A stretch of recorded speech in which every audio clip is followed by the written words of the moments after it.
XLG wanted an opportunity to prove themselves on the global stage.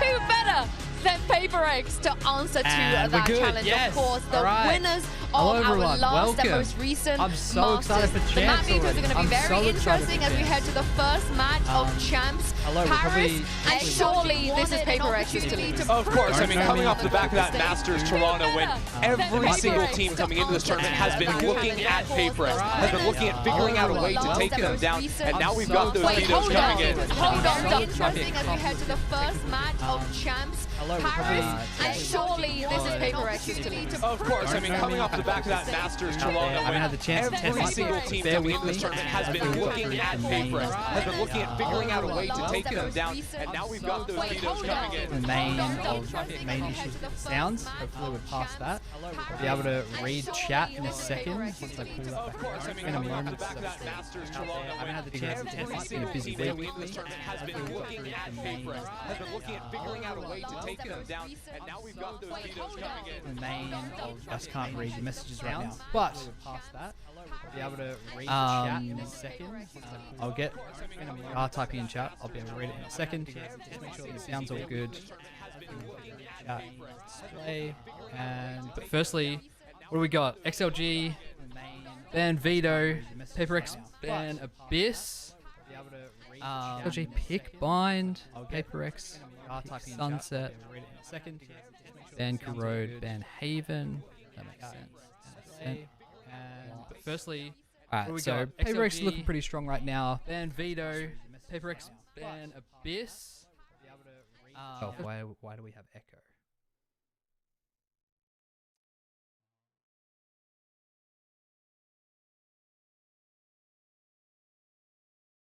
Oh, it's because I have the I have the own stream open. Okay, all right, chatters. Hello, Pam or Fam. I'm hoping I've got that right the first time. First ever live stream at SkillCapped. Yeah, that's correct. That is correct. The boss lady's here. Granny Destroyer. I won't be adding anyone on Valorant in chat, but we can definitely watch this game together. How about that?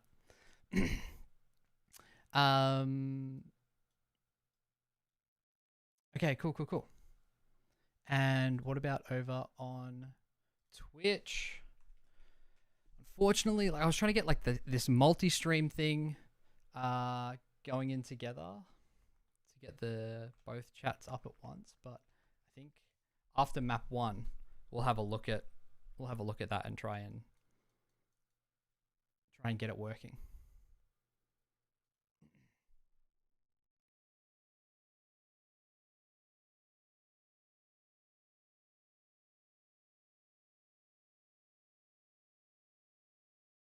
Alright, what team comps have we got? We got the double duelist, PRX sticking with the double duelist. Something's Yoru has like been very interesting. Oh, there we go. Something's Yoru has been very interesting to watch the development of throughout this year. I know it's something that Mini said that he worked on him with, playing Yoru like Yoru on defense rather than playing him like Jet.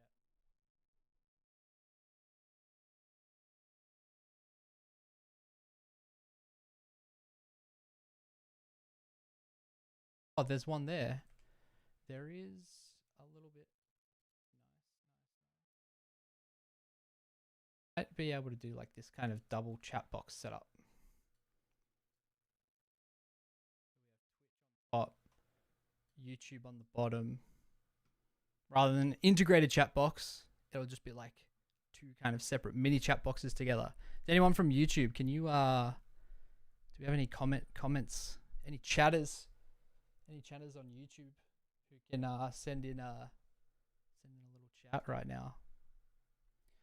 Well, Pluto, welcome in. Yes, I should actually introduce myself. Hi, I'm Stackman2. If you've noticed that you recognize the sound of my voice, that's because I've been working with SkillCapped for the last little bit. We've been putting out videos, starting sort of from our most recent tier list. Oh, new overlay. New overlay. Look at this.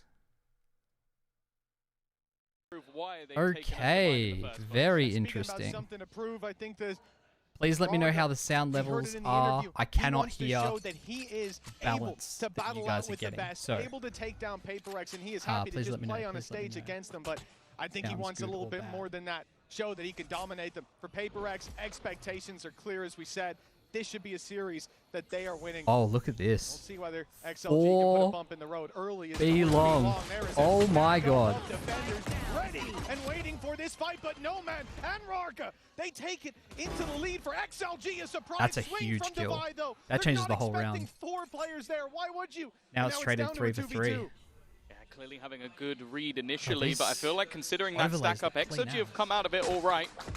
A little bit wary of the positioning of the player and want to make sure they can get that spike back without too much of a problem. Now, there's been some aggression out from Devi as well towards that A site, just to make sure that they haven't rotated in, and Happyway now winning the battle.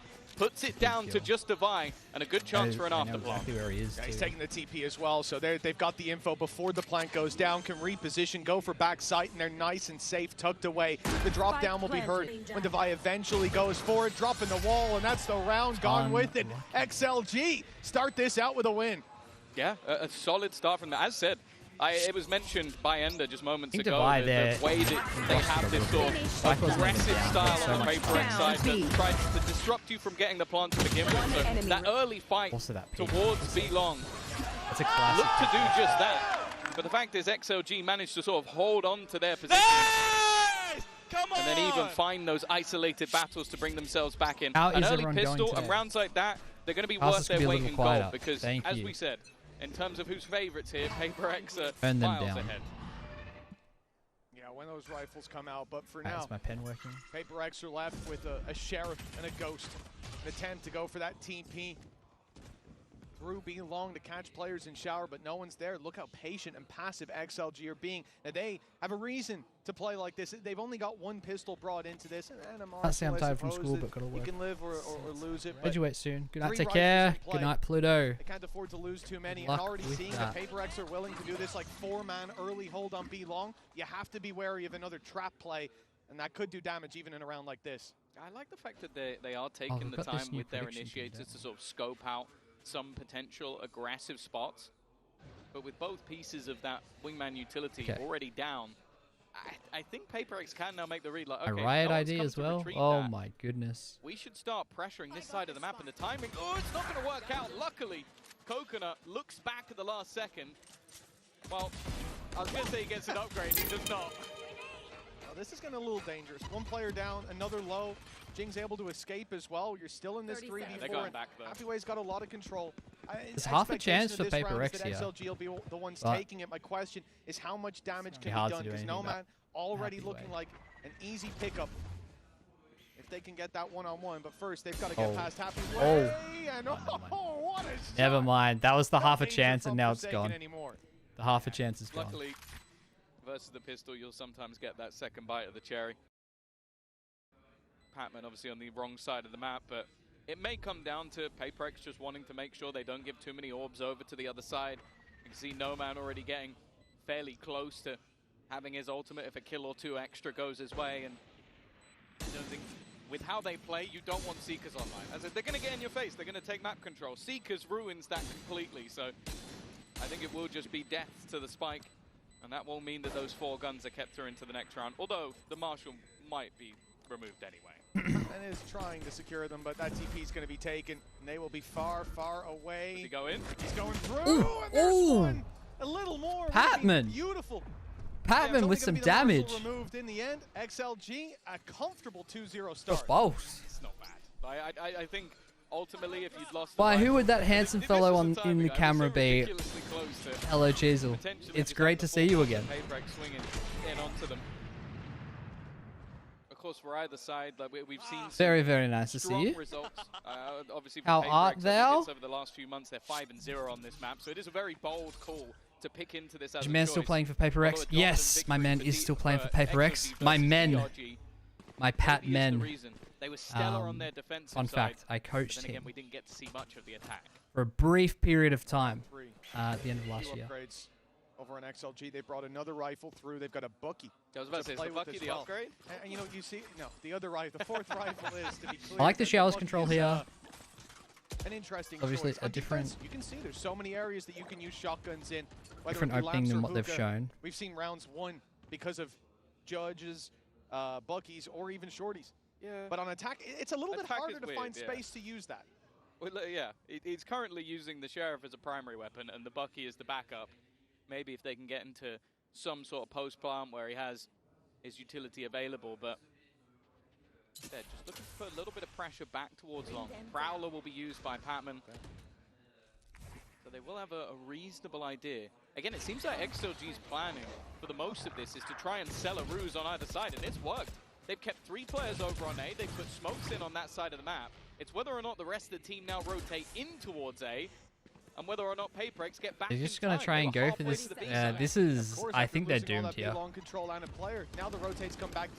to have no space. Look, they're stalled out. One smoke's already down. Just try and send Windmang out and play post plant, but Viva really needed to survive. From Jing, but they're holding on. They still have a chance on XLG. 2 players sitting inside a bathroom. The flash blinds the first. Happy Way good on the swing, but they know exactly where No Man is. With no element of surprise, close as this may have been, 8 HP with regen shields on Jing. The PRX are still going to find the round. Pretty costly though, all in all. Yeah, I don't mind the idea. Like it's almost sold as a double fake. Viva like, here. Get that early kill after Viva was playing. It's an attempted ruse, and then you teleport back at the last second. I think the only he needed to play late. Real spanner in the works, because otherwise they're just like it means that the only space here. They got nowhere to go. Like PRX is too good. They just put them out. PRX were diligent in checking those positions. I think they also had a snake bite late into the round. I do wonder if maybe that could have gone through a little bit sooner, but. Nonetheless, there's still going to be another purchase coming in for XLG. That was a bonus of sorts. And now there are some weaknesses on the side of PRX. A stinger in play. They flash. They know that Showers is clear. They've got Thrash as well. Something able to TP away, but lots of space taken. That gets them very it's early back to on Heaven. XLG. They don't smoke off Heaven. They just go for. They haven't got control of it. Back through to take that space.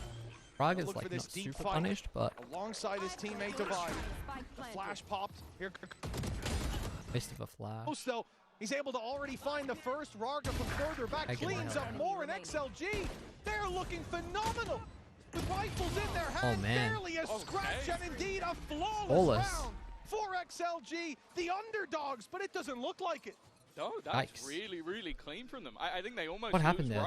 I'd lagged out initially, but other than that, just successful in taking those fights together, not allowing the sort of pressure of those sort of fight backs in. And they were very ready for any of that aggression. It is surprising that there wasn't even a trade in the mix of it, like Tomatoes from his teammate, but ultimately they just to get the job 3 of them done. died in lamps. That's early crazy. Breakback, considering 2 players were only surviving in the XLG didn't even get lamps. Incredibly poor for PRX going into the next one. They didn't even get lamps. As start as you could expect, and you think about pressure in this scenario. On one side of the stage for XLG, there's almost none. Losing to PRX.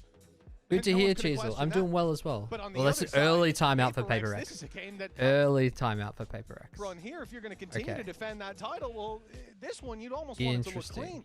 XLG, they're pulling out all the stops, and they've got a timeout from this pressure 5. This is a big blow on the other side, but we know PRX. They're a squad that's capable of bouncing back. You certainly can. They've got a one, like you said, the credits are going to be in tatters. Although also knowing PRX, those are the kind of rounds they win.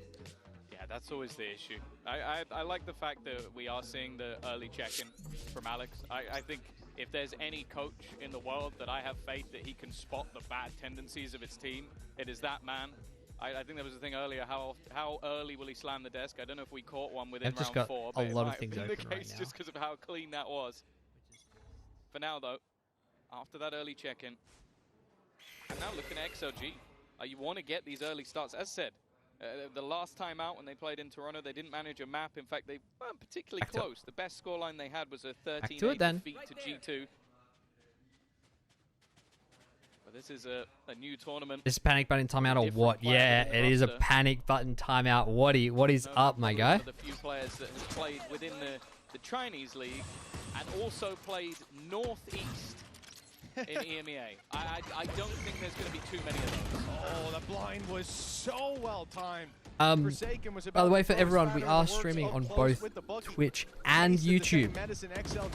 The YouTube channel, obviously the YouTube channel has been around for a while, but if you could go over to the Twitch channel, if you have Twitch, if you want to watch on Twitch, watch on Twitch. It's a brand new channel. You'll be one of our very first ever followers. I think I'm the only follower. We might have got a second follower earlier as well. But you'd be one of the very first ever followers of our Twitch channel, and that is pretty cool. The classic B long exec versus anti-eco. You'll see that a lot this tournament, but holy champions, Sheriff.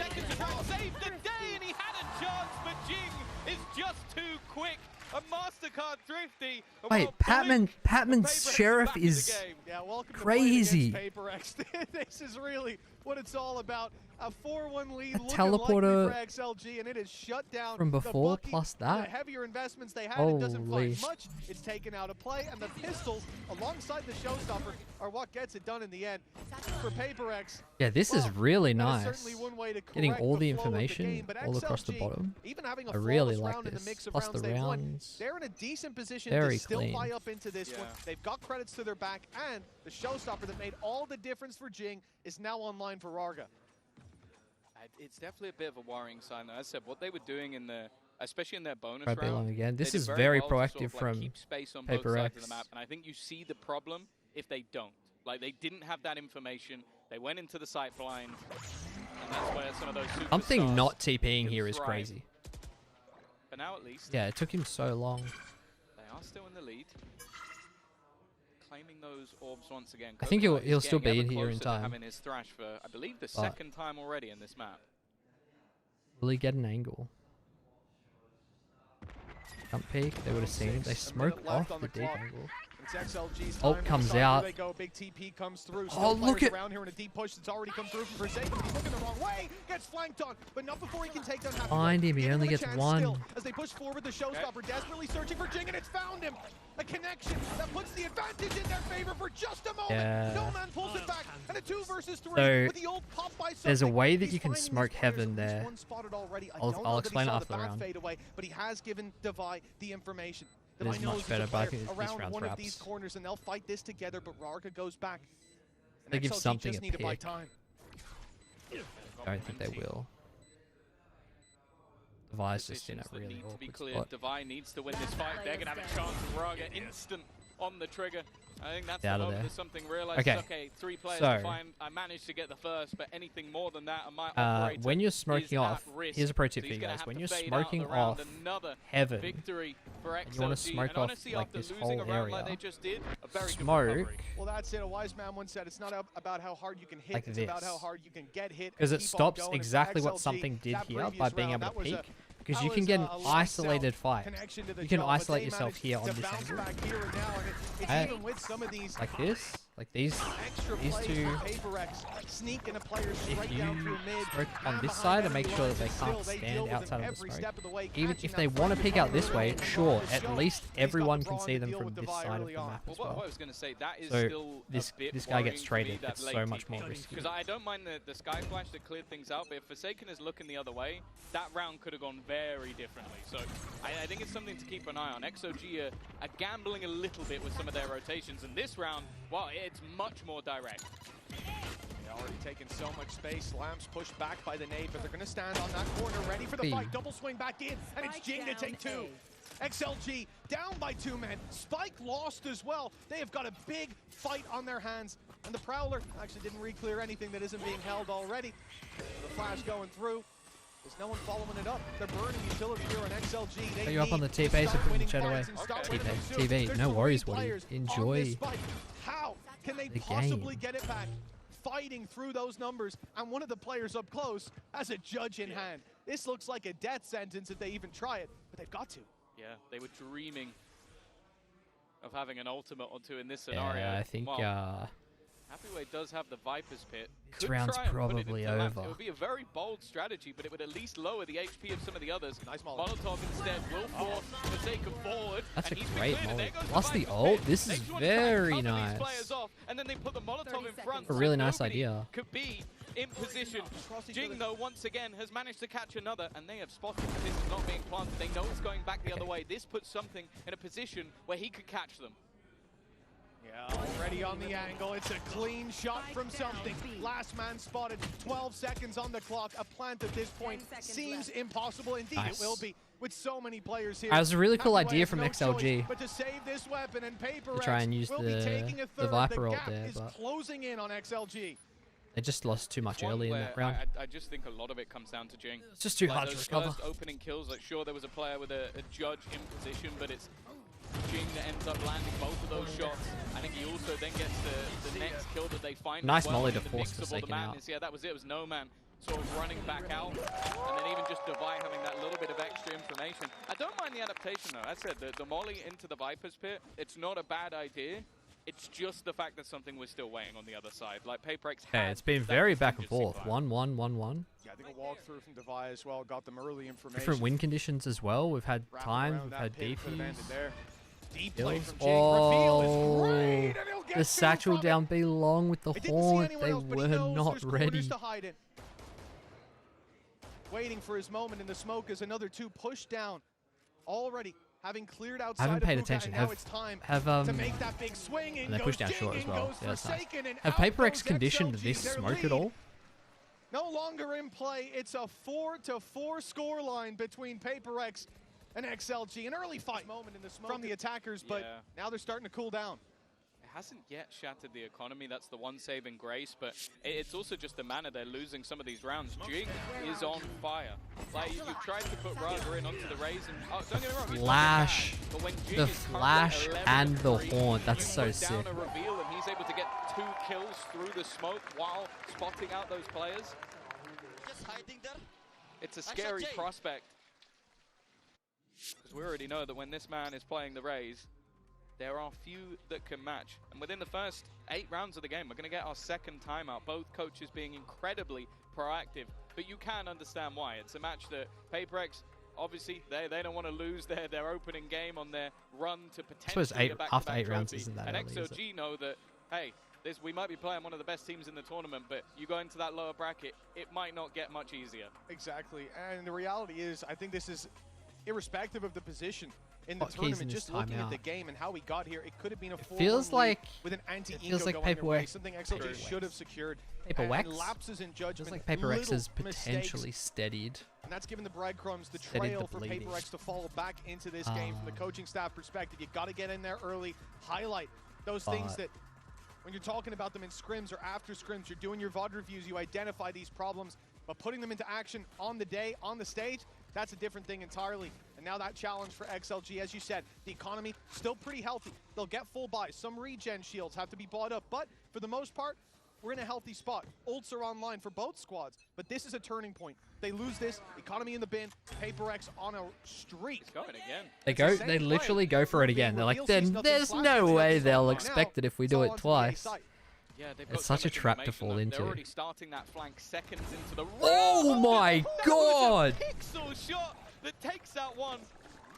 This Molotov guy's as well. something else. Something just sat at the back. He knows that he doesn't need to re-aggress from this point onwards. Viva needs to put up a play, and in fact, it's going to be the orbital Well, that's strike a lot committed of to just try stall. and force them back. That will buy his team And the not only Thrash, some space, XLG but a little want bit to of extra win time. this round. They are Here we go. all in. The showstopper activated. Jing on a tear has another to work with, and it's Coconut down.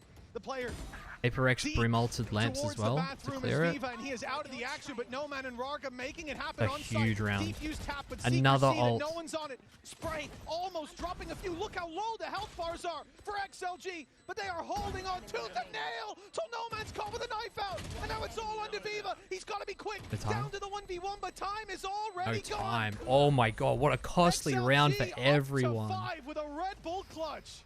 It's just chaos. That round was absolute chaos.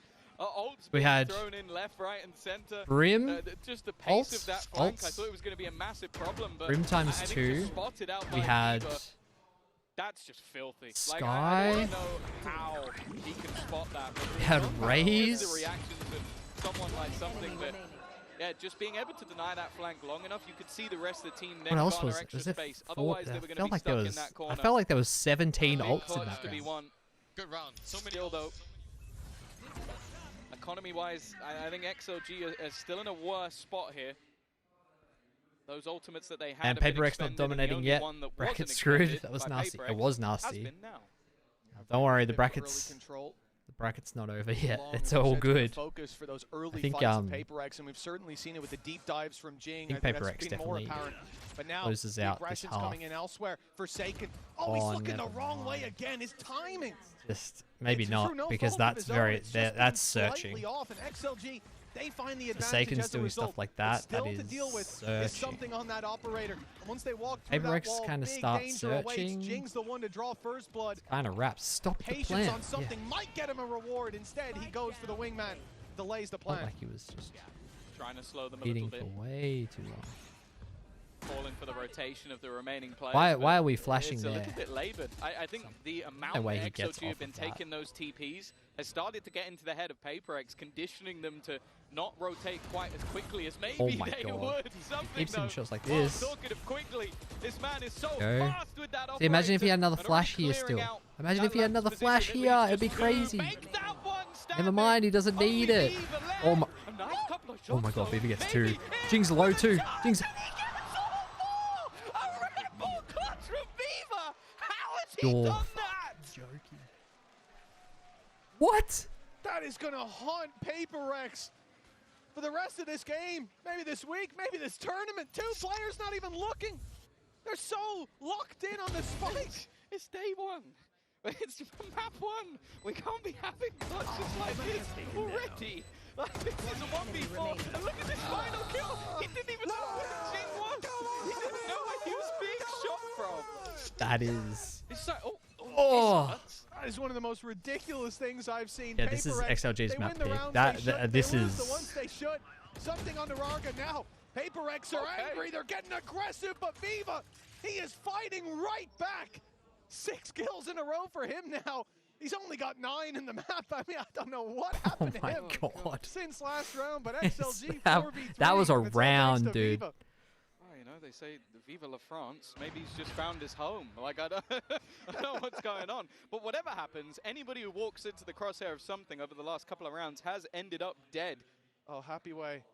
He's got the flank. Again, it's the same scenario. The guy from PRX gets one immediately shot in the back. The timing. Good and These bad, rounds just keep coming down to like Back to a these 2v2 weird though. states, That off is still lurking 2v2, around, but on this side of like map, the it's only spacing's Divine. It doesn't weird. last long. Yeah, No Man's they know Sky he's able here. to take him down. And the No Man's all low though. stands for PRX. This could be a 7-4 lead for the underdog. It's still, you know, They know he's close. something is alive.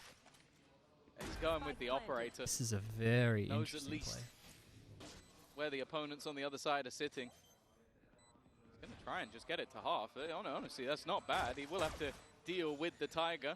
And they now have to swing. Oh this. my They God. have to go looking because he's already managed to get it halfway through. Oh, he whiffed! Happy Way whiff! Where he has an operator and he manages to isolate. What a both shot! sides. What a Oh, it play makes no from sense, something. Mitch. It Honestly, makes the no positioning sense. here is so I clean. don't know what's going on in this game, man. Another clean. Red Bull clutch, another 4K. This time it's on PRX. Dude, this guy's shots is... This swing He's something else wide right as now. well. He hasn't Oh, missed. Happy Way off guard. He thought he had the jump on him. Oh, and something jumps to his feet. A frustrating loss. What could have been a 7-4 lead, a guaranteed He's lead at pathing the here halftime. to get down to What a here on 1v4 this there. timing. Like, Really, if we're really going- good. Balance Really, really has been important. restored in the Yeah, world. absolutely. Perfectly balanced. As all rounds should be. Back and forth we go, but for PRX, this is where they want to 10 bring it rounds. up I'm one terrified for more. my bracket. 6 Who did you and 6 have at winning? halftime. 3 PRX pistols first? that PRX are up against. A huge advantage to the defenders, but already a lot of space taken by XLG. A large amount of invested utility. That's most of what they I have. feel like XLG is one of those Dimensional teams drift that like... utilize, but an immediate first Like, kill goddamn, they again. look good It's gone back the other sometimes. way, but this They're a time bit the weaponry inconsistent, but when they look advantage good, starts to take control. holy, like It's leveled up Raga's to not Happy Way. even 1v4, but this time doing only with well a here. pistol. and there is no hope. There should be no hope, and eventually the job gets done. It is a dead 6-6. even half. And honestly, Mitch, I think it's about right. What did I say? I said I think PRX will close this out in the lead. If Viva didn't get that 1v4, and then 5 rounds in, this would be 7-5. Maybe not even the half I wanted to see. There was some stuff happening. Come on, come on. I'm here for the 4K Red Bull clutches all day long. This has been a competitive one, and like we said, XLG underdogs, but there's no reason to count them out. Can't be holding out util when a Yoru ults around. They show us just how hard you can swing when you're fighting up, and I think. Oh, Jing's fired up. Jing's fired up. What is going to be going Let's on go. when we go to half number 2? But I'll tell you what, before we get there, we've got a halftime break, and during it, we're going to go over to Lou, who's standing by with a special guest. It's Jing's mom. Bonjour, bonjour à tous. On est en direct pour ce premier jour des Champions, en direct des arènes avec la maman de Jing. His mom's the cutest. She's at every event. It's so good. To Champions Paris, following Jing as always. So this is going to be my first question. What makes you follow your son in all his adventures? What are you the most proud of him? I'm very proud of him, but the real reason why I'm following him is because my son doesn't know how to pack his luggage. I think that's a pretty good answer. And all right, I'm gonna leave you guys with this interview. I'll be right back before the second half starts. I've got a tea to pour. For those who watched me stream before I was with SkillCapped, you will know how important a good cheeky tea break is. So, enjoy Jing's mom. But also Right. a city of very Back. good food. So have you been able to try any? What do you want to try? We tried the escargot. Escargot? It's really good, and my son's favorite. And also we went to this really good hot chocolate place, Carette. Okay. C-A-R-E-T-T-E. Yeah, it's really fantastic, and we are going back again. Oh, you're gonna be back again for sure. Donc, est-ce que tu as pu tester un petit peu de la nourriture française? On le sait, on est connu pour l'amour, pour notre belle ville, mais aussi pour notre nourriture. Et du coup, oui, j'ai testé les escargots. Jing a adoré, c'est son plat préféré. Et moi, de mon côté, on a aussi goûté du chocolat chaud. Donc voilà, on y retournera, c'est sûr. And let's see now if Jing brings back the victory on this first match. Let's get back to the game. Chocolat chaud, escargot, not a bad palate, I have to say. Some sweet treats in there, and when you look at this game, another sweet treat for us and all the folks at home and here in the venue at Paris. This 6-6 scoreline, Tom, it certainly caught us off guard. PRX clear favorites, we would think, but it's been a back and forth game as we get into the Coinbase Econ report. Yeah, no surprise to see Jing is very high up on that one. He's been having a pretty damn good game so far, but in all honesty, it has been this sort of like, who is going to win the round for PRX, or on the other side, it feels like anybody can step up. Jing and Something definitely leading the way in terms of just the individual brilliance. 16-7, 14-7, both have had their rounds, but yeah, that Viva clutch, the 1v4 to start the tournament, I don't know, that's going to be difficult to top. I'm sure somebody will at some point, but honestly, madness in this first half. And the good thing is, obviously data incredibly low because we haven't seen much of it from the side of XLG other than their victory versus DRG, but they were way better on defense. So it's possible that they come in and this is now their favorite are Barack. Well, that's exactly what Ender was saying on the desk, right? Like, he wanted to see how XLG would perform on the defense, because yes, this is a squad that evidently has the individuals to match up. But the reality is, for PRX on the attack, that is where they can really pull out all the stops, where they can play like madmen. And we'll look at this pistol round. Got a second half of Valorant. To finally give an advantage PRX on attack now. For one team or the other. For PRX, it was 4 players towards B-Long in a on good their spot. defensive side. I They had think a firing squad favorite PRX ready here and for waiting, sure. but still, The second XLG part of took this, the cake. It'll be the same the double in half initiator is number 2. quite good into There are 3 players ready and waiting on the A site. the double duelist on attack, but it's back less good using on the Viper defense. screen to take themselves a lot of additional space. Oh, Already made it round the pathing. backline. That's a Nade over great the top nade. is going to make this very awkward for Viva in position. In fact, not awkward. He's gone down. The remaining They're planting backside. Jing They're is committing just to the running plant backside. Eventually he Something's should just fall, holding it. But there's a trade to be had. Yeah, finally, this. it comes through. Something sneaking about. He's gone into the spawn, and Happy Way was none the wiser. No man. I think we've The missed last one standing. No man to help him but himself. And a big swing to come through from Devi. He's the first to fall. Shot 1v2 now. Impossible. Size, manageable, but his Perfect. back's turned to something, and that will be a death sentence. He won't escape. PRX 7-6. Pistols 1-1. Yeah, they've now taken themselves the lead in the game, and are we looking to see if there is any sort of response? Yeah, nade from Jing. They were able to get It's the Jing raise. Viper screens, maybe not something you'd expect in most rounds. Maybe a little bit of extra utility available in that part of the map, but it did make it quite difficult once that wraparound. Oh, how many people are going to start playing on something sense after this? Any sort of that plays like so high too. Side control for XLG. A Happy Way. Both him and Forsaken play super high sense. Now he's got a Bucky on defense, but I'm a little bit happier to see where he's playing with it in this round. Yeah, perhaps a bit more normal. Pardon me. Yeah, again, we get a classic B-long anti-eco. There's good reason that PRX are avoiding those close. They're not even going to see Happy Way in this round. He's got, he jumps down. He recognizes. Nice idea from XLG. Take it to them. It's just so hard to fight out of this. Pat man down. They lose that fade utility. They lose the ability to see what's behind that wall. Do they decide to still go bursting through as XLG have made the rotate? Witnessed early the power of that double flash, the Sky Gecko. A guaranteed blind. Okay. Oh, the jumping Bucky. Through the Bucky does at least a little bit of damage, but it's just one of the hard things about fighting. Hand, so I think the Marshal's been kept over a Spectre. It really doesn't make like much trying of to a fight difference, out of this and space. they will at least keep themselves the rifle. It's really awkward Spectre, because like defenders could just be everywhere. You know, like all of these angles, you try and fight out into this space, they can be here as well, or attackers rather. You know, all those good deeds will be forgotten if they end up going out with it's 7, such 8, 9 rounds. We want to see them battle. It's never good. It's never good. That's why you want to like try and make sure you hold. This bonus hold round, long as you much won't even as possible. call it that. It's only one Bulldog that's at a disadvantage for the attacking side. Sprays through again. B-long, 4 players there. It seems like this is just PRX's first 15-second plan in so many of the rounds, and it does almost get them first blood. No man's on half. The nade is, oh, that's doing a lot of damage.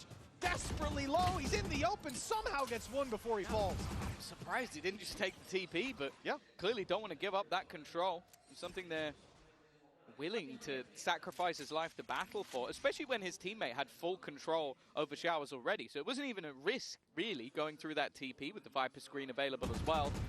Forsaken, even on low HP, still brawling, though. 45 when he took that fight, but now leaves a couple of opponents tagged up as well. Yeah, if Viva walks out of this round with a 4K, I think we pause for an investigation. Down to 6 Pause for investigation called by the caster. Keeping him relatively healthy, and he's on his way. Smoke's already down. Mosh pit to buy a little bit of time, but the plant hadn't even been tapped yet. 35 seconds, still plenty to play with for PRX, and they've sent Forsaken through to the B site. He's finding himself a pick. They can go for the TP now. They can wrap back around, but they've already gone in towards the site. Raga in the craziest, and he gets it too. That was the problem. He didn't make it into the TP in time. Okay, Viva's 1 HP. His timing, but the rest of the team were fairly well committed. Raga is a little bit 15 of a seconds. mix-up. And what was the plan?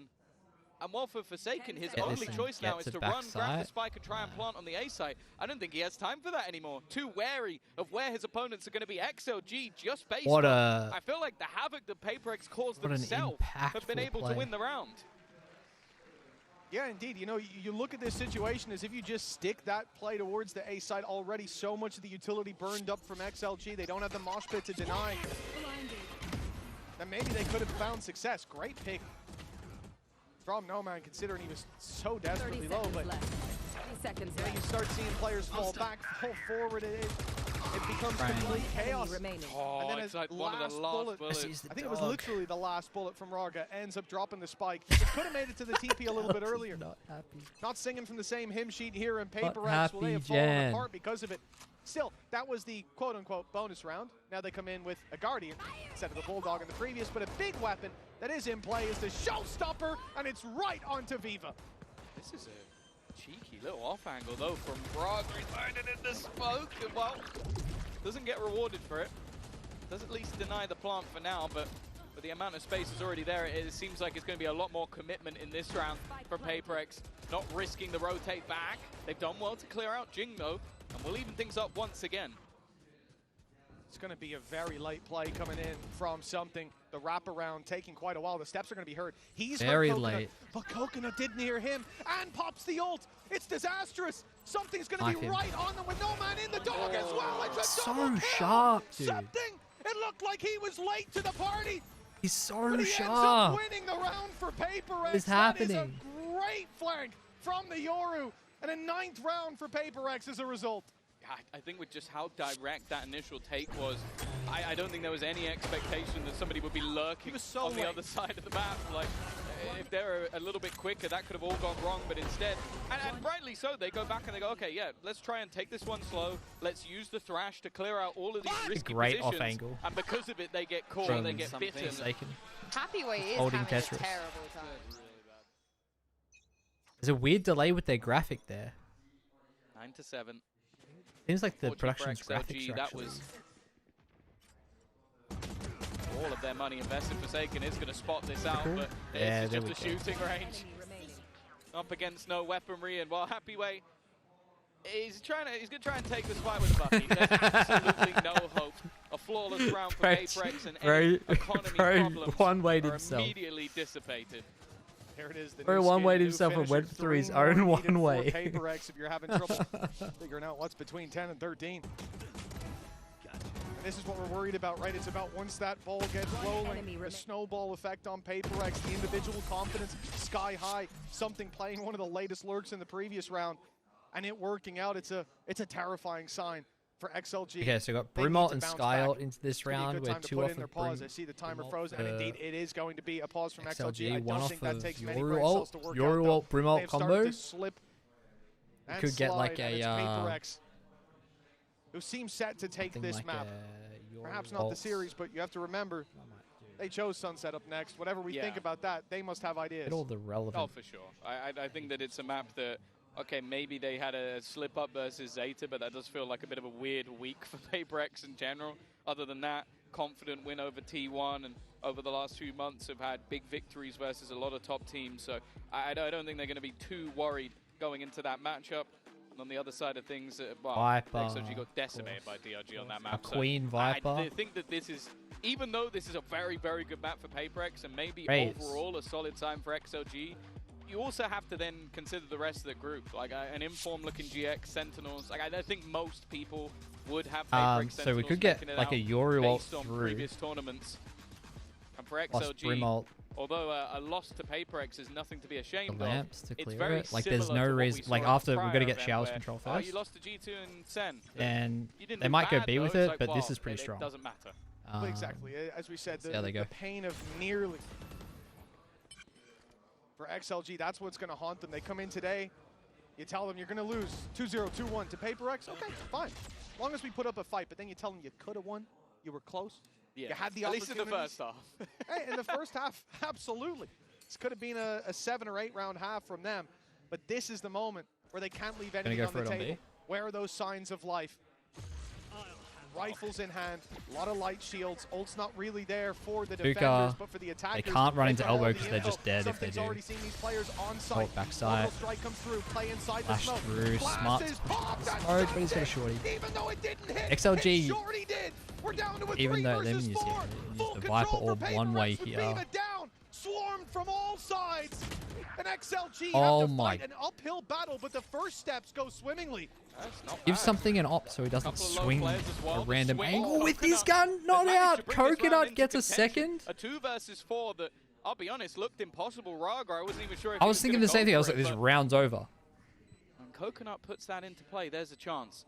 Even still, Forsaken and Devi, normally a safe pair of hands. The defenders, they're going to group up. They're going to try and join each other, but the swing for Forsaken isolates the battle. It gives Raga a chance once again, and the swing is perfect. 5 HP PRX is all are throwing these as rounds. XLG win. Like there's no other explanation for it. That is a huge win, and we heard it from him in the interview. As I said earlier, this is a guy that said he just wants to prove that he's got what it takes to fight against some of these players. A team that we've seen with the 5 duelist comp before. but he can match up against them. That's devastating for Happyway. Thank God they had that clutch in the end. Your scoreline stays close down to a gap of 2 thanks to this man here. Show us Alex. Show us Alex. He's got to smash his desk. Gap of 2. I might have missed it if they did show come out on the attacking side. Did they show it? Definitely seeing some of those blips. The 1v4, 2v4, PRX making a fair amount. Would you mind giving your take on lamps during an A-site retake? It's like pretty much essential to take lamps. There is an alternative. Keeping them in the match. That would have been their economy not only wrecked, but also. But there's kind of you kind of have 2 options on taking their own map choice. On an A retake on Vine. Be careful in this round. I'll talk about it after this round for you. On every player bar 1. And that sniper, for something, think about the first half and how much it caused them issues. They can't afford to give this man a fight. Not at all. You end up getting lit down 140 in this to 10 HP, and it's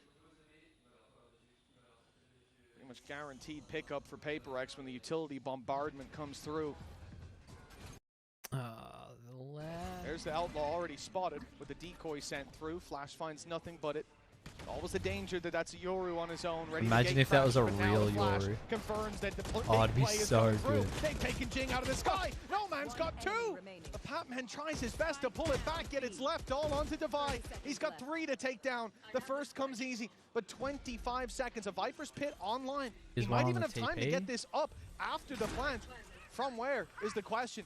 With the showstopper hunting him down, it looks like he wants to stand his ground. He wants to take the pick, but decides to fall back. Good ult from Raga there, just to secure the round. Getting the round on the board in the final stages for XLG, lamps. and a 10-9. The signs of life very lamps much on A retake. there. So the thing about A retake is you want to secure this area first. You know that if a player runs through and just maybe even gets a little bit lucky, backside, your round secure over, this. I think that's been something that XLG have done great so far in this match. And you kind of have 2 options. As attackers, you want to be able to hold lamps and or showers. If you as defenders let them have both, and even then, just I like then watching Coconut it's play. kind of even though he ends up going down in the so versus either his goal is to stay you want to he's not trying to be the take hero, and not push trying this to put out the team on his back. while you just hold this, going, and then you okay, can kind of converge and as flush this out possible for my afterwards. team. Otherwise, if you're going to leave showers alone, then you have to take this. It's too important. Crunch it, util dump it, whatever you need to do. You need to take this or this. And this, you don't really have to worry about. You can do this late, if not at all. Players inside Pass the next round. that thrash not retrievable, not finding the impact. It's a glorified drone. Coconut doesn't want to hold it for a retake again. Oh, the nades are going to be exchanged, but it's Divine almost using the distraction of a teammate, and well, 3 players immediately down. We've seen a 1v4, a 2v4, but we've definitely not seen a 1v5, and I don't think Viva is going to give the time of day. And this is what I felt like has been the difference between the 2 squads, though. It feels like when XLG win a round, it is by the skin of their teeth. It is very close. It's maybe a player or 2 surviving or a clutch round. When PRX win a round, well, PRX, there's not a point of damage done. There's kind of been 2 rounds in this game. Like, there's been PRX equals win, W Gaming, right? They just run it down, they win. Or PRX, like you said, run it down, get into a winnable position. It's near, like, chaos, back and forth, unlosable. Viva will even get out of here with the Guardian. You've heard the TP, so did he. The smoke buys him a little bit. I'm probably drawing right behind my camera, aren't I? Looks like he's okay. Okay, it's illegible. It's illegible anyway. That was close to disaster. 11-9. Unlosable. PRX 2 away. And then XLG 2 behind. It still is anyone's game, but PRX loss. There's a problem brewing, Tom. Yeah, unlosable round equals PRX loss. Like that. This is as someone who's watched a lot of PRX, enjoys watching PRX because when they're cooking, there's some really cool stuff. They do some really cool plays. They're set strats. They're one of the best teams for executing coordinated stuff. But when they're not focused or when they don't have like really strong ideas, oh my goodness. I mean, a good chance to catch them if they do. It can be so frustrating. To judge investment. The problem is, when you look if they played at their best PRX, all the time, they would be the the undisputed best. If you decide to go through that pit, you're insane. Now, PRX are insane. Sometimes they, so there is a chance they do that. Understood. Wondering why PRX was dedicating. Generally speaking, that's just not going to find the value. Yeah. You have to look elsewhere. Yeah, that would. Yeah, it's super important. You can't force that B because you have to and clear I that would back say platform. worth that The investment. other thing will be the assumption of a stack, though. It's if Especially you see if the that pick, Brimstone you're combo was mostly nice. probably Yeah, going that to was assume also- maybe it's just one player there. It really is a game of playing the odds. 45 seconds left. Like that's just like prime PRX, like that kind of stuff. Causing them issues before with the And it is also high risk, high reward because no. Actually going to commit the orbital strike. They're going to try and isolate players. Good Viva ult has from done Viva. Well. The problem is he has been lost. Jing again with another high impact round, and the rest of the team have plenty of time to make their way into the site. They get one from the ult out of it, and then nothing else. What XLG have managed to bring home, but XLG has one, to get more there. I expect a hole in the desk if PRX let this one slip. I expect a hole Now, in this the is desk pretty from much the XLG's same coaching situation staff, though. This that feels they were like in an before when they overheat lost the round. You The come into PRX this kills round them where very you've got next to nothing, where you're fighting if you lose for PRX. 3 rounds in a row, 3 chances in a row to close it, and a pit and an orbital strike put through it. That feels like such a heavy commitment, leaving them with nothing for this buy round. I guess the look here is that, okay, now we have 2 chances, once with the ultimate He manages and once to with get rifles, out. rather than having one chance to all in. I don't necessarily mind it. Like, I do get what you're saying. Devi Jing satcheled him, and so he couldn't run. I thought, I was like, is Jing really going to satchel right here? Both those ult and then still lose, So and then you've funny. just given them the other. Yeah, 100%. I mean, the pit I'm not against. Orbital strike caught me off guard. Oh, here we go. Down 1, here goes Showstopper, and there it goes. It's gone. Raga snipes him out of the sky. Great Pop and a flash, won't find much else.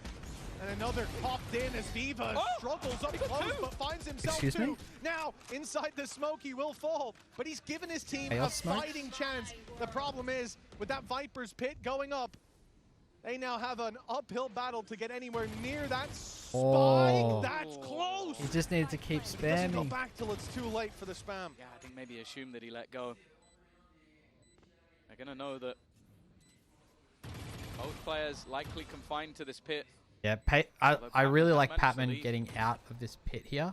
The drop will Why? be known, and it's I risky don't from like Devi, but Devi risk doing pays that. off. That is Now no crazy. man left alone. Pit gonna be Problem dropped, is, and yeah, Devi and is dropping there it to there is close really it. nice. It was a Problem is that they effort didn't by know XLG, exactly a fight back and forth, very but well. So if you ultimately, both just play in the job pit, you kind of just expected to be won, and was won by PRX.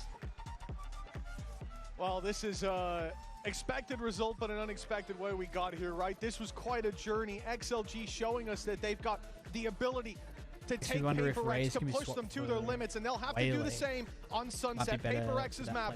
After this yeah, so I actually have actually, I'm fine to talk about this. Actually, cannot believe we are playing already our first match. Reason is we win Japan. We go here. We tired. It's like a bit, then we win champion. Yeah, we tired. We start slow, and then after that we rocket up other truths. I have some playbooks on Patreon, and one of the comps is Yuri Waylay. And I think Now that I'm a mom, that kind of has slightly things different are ideas different. because it's Verizon's about Yuri and different too. They Waylay let everyone in my family choose different plans. abusing like we get what we want, teleporters and we save money. together. But Waylay's absolutely fantastic on Bind, for sure. For sure. All right, now there's going to be. I don't want to miss the predictions for this next one. Map 1, map 2, upcoming. Try and see what we could do on this. Would I have got which? Okay, I would have picked PRX. Jing or Raga, who will have more kills. I would have said Jing. Alex slammed their hands on the desk before the start of round 6. That is so good. I wonder if he did. He must have, because he called the timeout before round 6 is crazy, though. That's so quick. I guess it's nice little play you can take into account with Waylay. Yeah.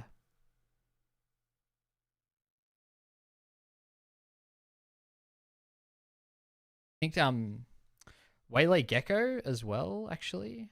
Wait, let me... I died in a ranked game once to this. I was playing in Elbow, and Waylay. Oh, I don't think I've ever actually seen Waylay's abilities in Valorant before, but they did this, and here I am. Like I think I was playing Viper or Brim,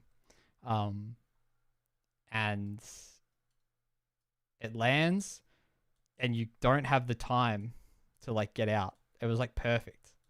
They might have even just like thrown it from here or something as they ran out on the exec, and I was smoked off as well, I think. Like I just tried to like run back and I just died. Like some really cool stuff that you can do like that with Waylay on this map. Like this saturate is so undervalued, I think. This thing, like look, it hits this whole block. You can get it like into here. It's a really nice ability. I think people just don't really know its uses yet. And part of that is because it's a combo piece, right? By itself, it's okay. As a second piece, like when you start doing this kind of stuff, it's really, really good. I'm excited to see more teams exploring Waylay. I think Waylay will be pretty prominent on Abyss. I'm immediately calling people nerds. Oh, for sure. For sure.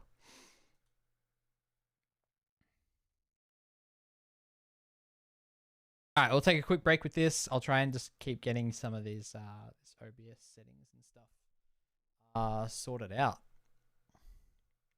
I'll be right back.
Bit of a slow start, or was it XLG doing something that surprised all of you?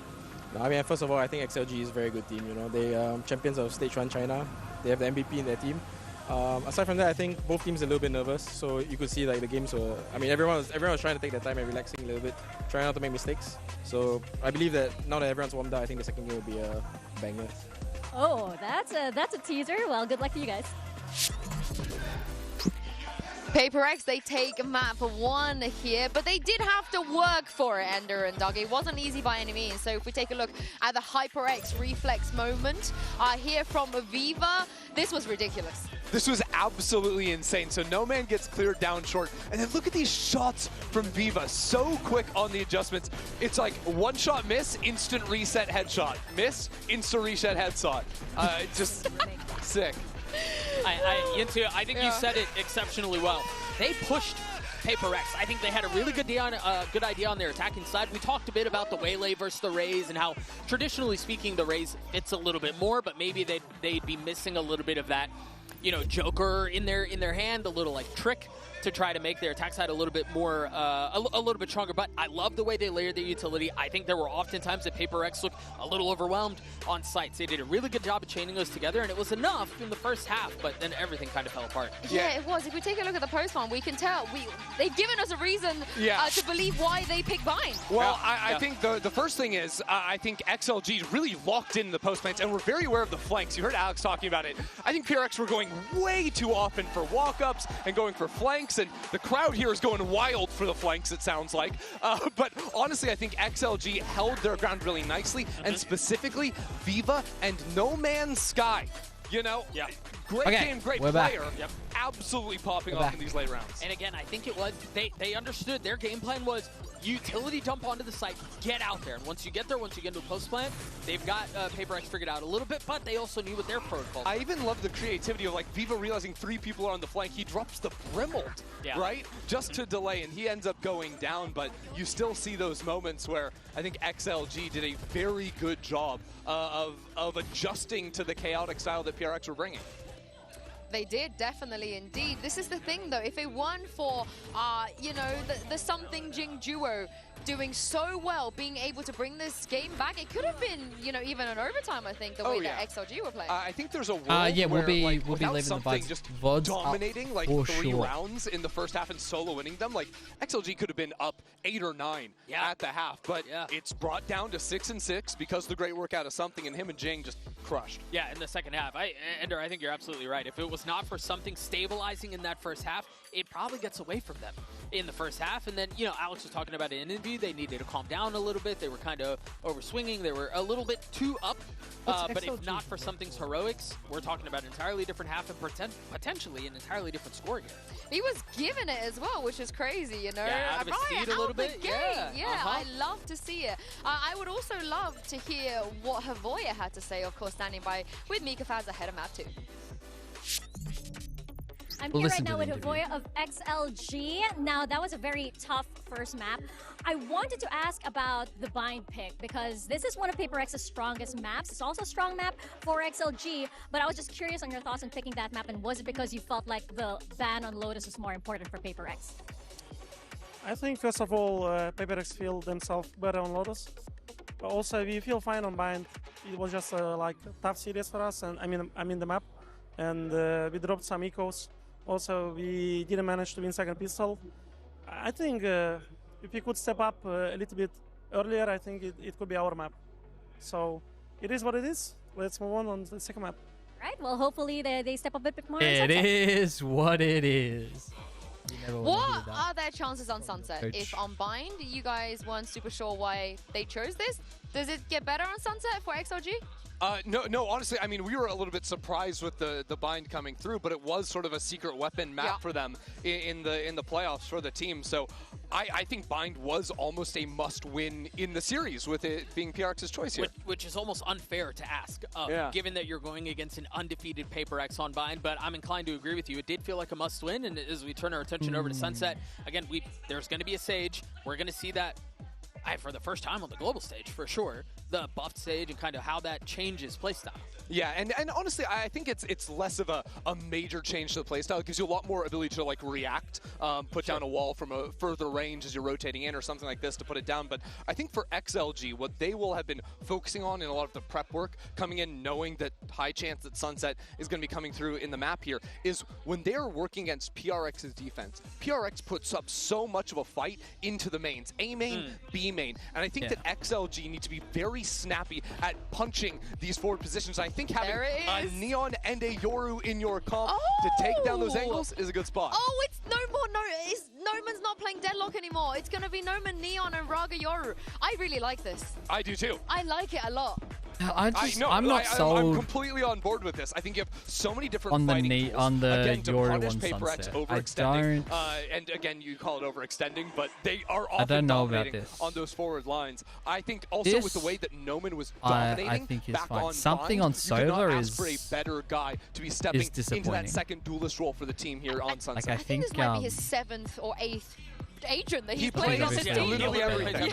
Yeah, you're right. I do think so. When I saw the change from Waylay to Raze, He's I a thought, lot better. okay, they're gonna want to fight Wait, it sorry, out is the sound level with, still with okay? PRX, and I think we saw a lot of that in the first half. Something's a lot better when you follows can that same line of thinking. They're gonna want to duke it out with PRX and get him on the Euro, like hard get the thing op to into his do. They hands, did which it he in the just first doesn't half, have as much kind of fell apart in the opportunity second to do half. on I'm Sova, hesitant to obviously. see the Sun Sunset. Yeah, and if that map was PaperX needing to warm up, they're gonna get scarier, right? Yeah, the buff If they're Sage gonna could be more really warmed up on interesting. Sunset, it is their map pick, but there is a switch up on the There's side not of the like- comms, at least for XLG, so maybe that's throwing another spanner. It doesn't really change too many you guys things. feel, but I would love to One hear thing what that Mitch it Man does and kind Tom of Biz thinks about that little agent help change. with is Well, Tom, how's that tickled your um, fancy?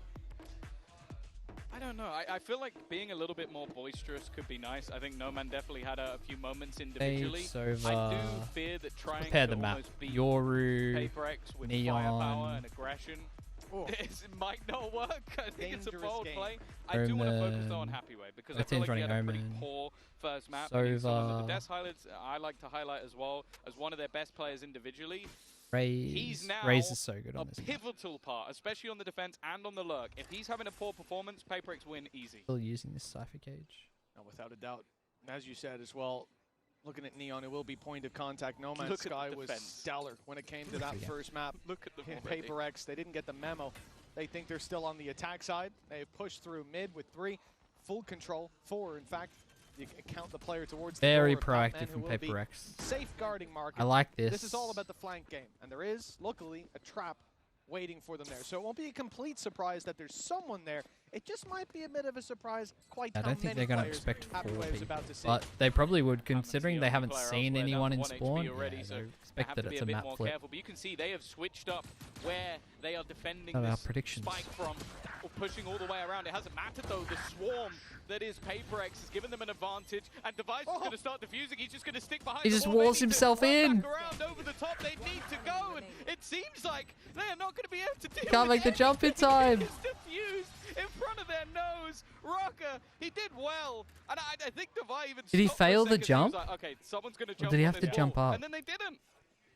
Yeah, well, I mean, they were too busy dealing with players towards main. It's a nasty little strategy, and one that has worked wonders. There was a gap It's so on funny, the left dude. side here. I love From Sagan's seeing perspective. like shit like this work Could in, have been in exploited pro in the wraparound plays. as well, so no surprise that he was a little bit worried. And in the end, Rorga surviving on 1 HP, but it doesn't make a difference. It is 1-0 start for PaperX. And we want to see XLG on the board early because we saw it in the last one. PaperX slow to start. We even good. heard it in the This comms. They Viper called it, wall "Let's start is- slow," and then we get them. Paraphrasing. Yeah, you can't start a train at I suppose it's kind of the same. Gotta pick Actually, it I up. do. This is They only had kind to of dock cool. into the station, speak with the conductor Alex one time, and it was plain I sailing. think instead I of love like watching this something though, because, like, you would see him play an agent. that's that not really. You think But is they've like, got this okay, Viper supportive wall set up util so that they lineup, can and then he's playing put the contact wall with up a for sniper sticking rifle at B defuse. main. It doesn't necessarily add up. I also love the fact that we've seen these changes to Sage, obviously making the range of that wall so much further. So Devi obviously places it 2 millimeters away close as from, it away from where he is. Yeah. This round, expectation incredibly low. Any weaponry drop would be nice, and hey, Braga has dropped one of the That rifles, could and that should spell be trouble. Yeah, retrievable. that's a terrible Good decoy. selection though from something. Will be retrievable, but at Well, a like heavy cost it's indeed. Down crazy goes to me James down to how 15. Doesn't need to swing as something covers that. 2-0 start for PaperX. like 4 yeah, there's players a lot of alive. Yoru tech, Big weapon still but carried none of through, and it's it's a strong super start. But this round is really where we get the litmus difficult. test. A good sign early on, though, is seeing Rorga be able to deliver. As we said, he's someone that comes in, as he said as well, he's someone who comes in here with something to prove, and he's certainly playing like it. Yeah, I definitely think so. As I said, like last time we saw XLG. Yeah, this wall is interesting. It's at so that they Masters, can It wasn't really anything to write home about. Like, the obviously we've seen them defuse here have on the a spot. fair few roster changes But- throughout the year, trying to fill in for you. just wonder if I don't there's mean you, obviously. something. No. You trying to replace me, Tom? Is this like Baby Bay? So that you can like get out and fight this. It's all right. I'm better. ready to play. I feel like this Me against him. Your Phoenix control might be better. is That's what better happens. than this mid control with the Oh wall. well, there's no need for that. This But we'll see how they is use it. definitely an odd one, though. You've got yourself Might have just been for Bucky their and anti-eco Forsaken. as well. Sting is still Yeah, in they've play. gone Like, back this to is around the XLG. B main Niall wall here. have to win. Otherwise, the amount of economy upgrades that there will be. Dimensional Drift only one away as well. Could be powerful in that. A lot of farm, but it teams is a use wide this net wall as well, currently being thrown but out like by don't actually Well, Forsaken use it. mentioned that he had a weaker gun. It didn't stop him So much taking fake a pressure really that aggressive angle. they use it for. 45 on the clock, fairly committed from XLG. They got to go towards this site. Jing to deal with to start. Great stun, but he gets out of there thanks to the blast packs. Well placement. 35 now. XLG got to pick up the pace. Wrapping around, but PRX are flooding back into the site. 3 players here now with one deeper towards the spawn. This is essentially a 4-man hold. 25 seconds, and they call for the rotate. Yeah, it's the right call. They've dragged all these players over. And they'll make their way across. Yeah, this is a good. This should be a plant, but I'm always Even investing the Omen TP for maximum timing. That's a desperation swing. And they managed to make it to the site. The spike was being You're on guarded eco. You got to take a all the risk. way through.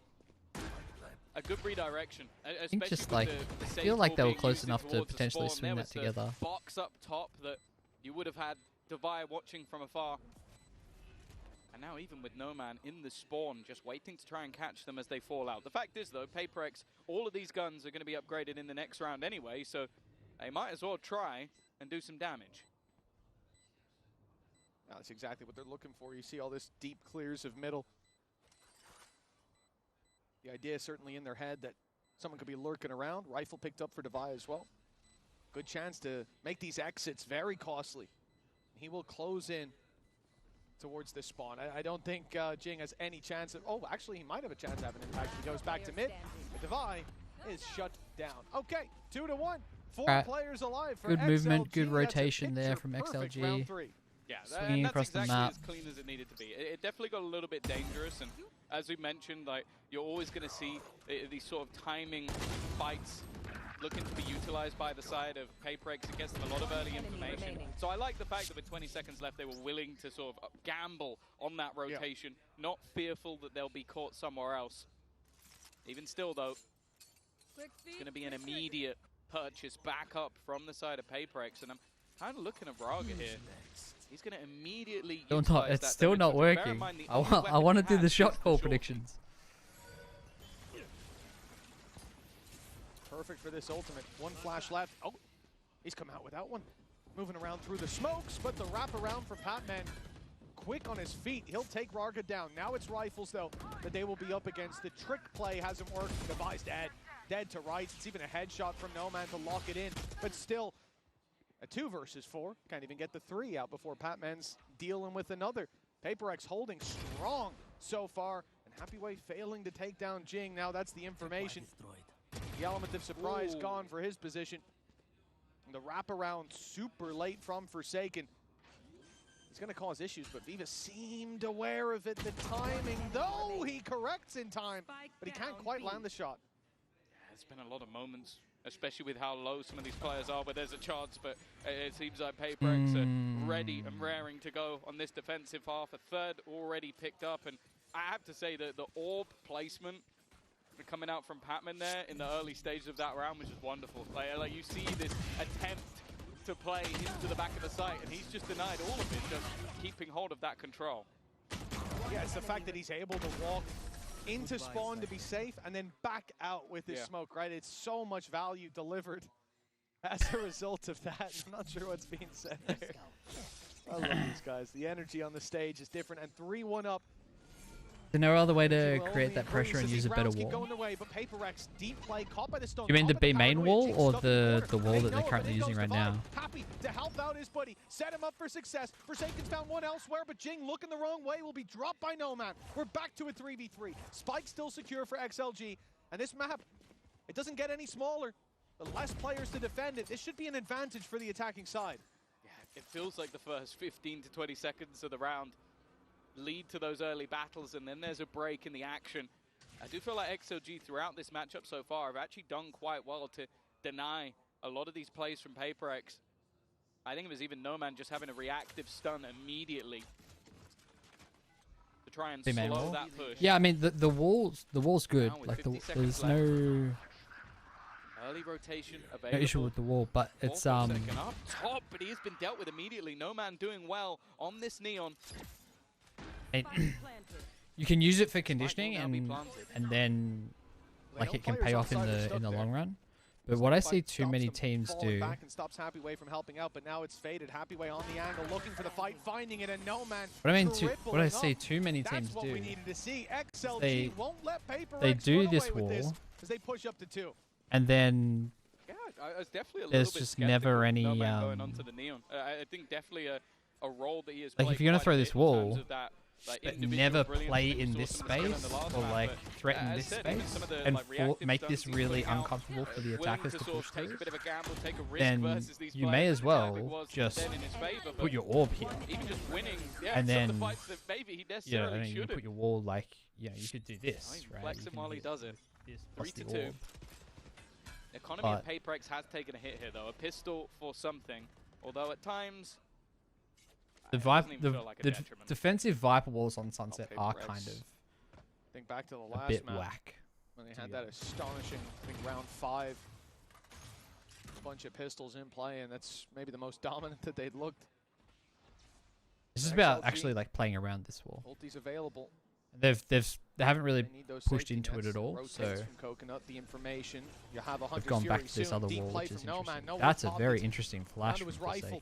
But Coconut's fallen in middle. Rarga, good to trade that back. Now they've sensed the weakness. Blood in the water, but Forsaken still standing strong. Team fight from No Man, though, has managed to pull this back to a 3v3, and with the ult pop, he's got a tough fight up against Jing, and he won't win it. But with Forsaken going down, the numbers keep going back and forth till there's only 2 men left standing. The 1v1 that leaves the Sovas on either side. Bit of a risky position to plumb from, and because of that, I think like XLG are getting kind of as easy as that 1v1 themselves into good spots in these rounds, but I always talk about an observer's nightmare as a round where there's just a million can't pieces close of them out. ability. I feel like that was it. It was just one kill, but all on different points of the map, like timing to catch out Patman, the drop down avoiding, the fake out, Jing winning the battle versus a slightly shaky No Man, and then coming all the way down to the 1v1 at the end is PaperX to keep their lead, extend it a little further. But there is still crazy work. Investment here for either side. In fact, both teams' economy here is on the brink. It's only something that has a few extra credits to spare. So a winner of this round, it could be worth a double. This is going to be so punchy. Could even have a Hunter's Fury off rip coming through from Viva. They want to get aggressive. They want to play this one fast. You can already see No Man taking space. Paranoia burned by PaperX early to try to slow them down. Jing goes in swinging. Won't find much. And TP from Coconut. He's deep in their spawn. They are making so much pressure towards this A site. Forsaken, he doesn't crumble under that pressure to start, but finally he will come crashing down. A 4 versus 3.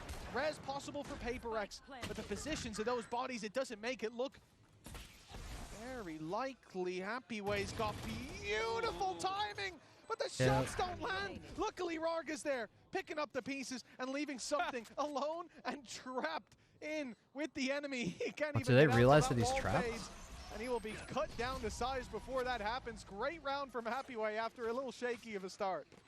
Yeah, like he gets the job done, but I think also the hesitation there is that he realizes how much value his position holds. He goes swinging wide, planning open in that other round Instead, him staying alive is more of a burden than even it's good because well, you need to take some kind of risk, I think.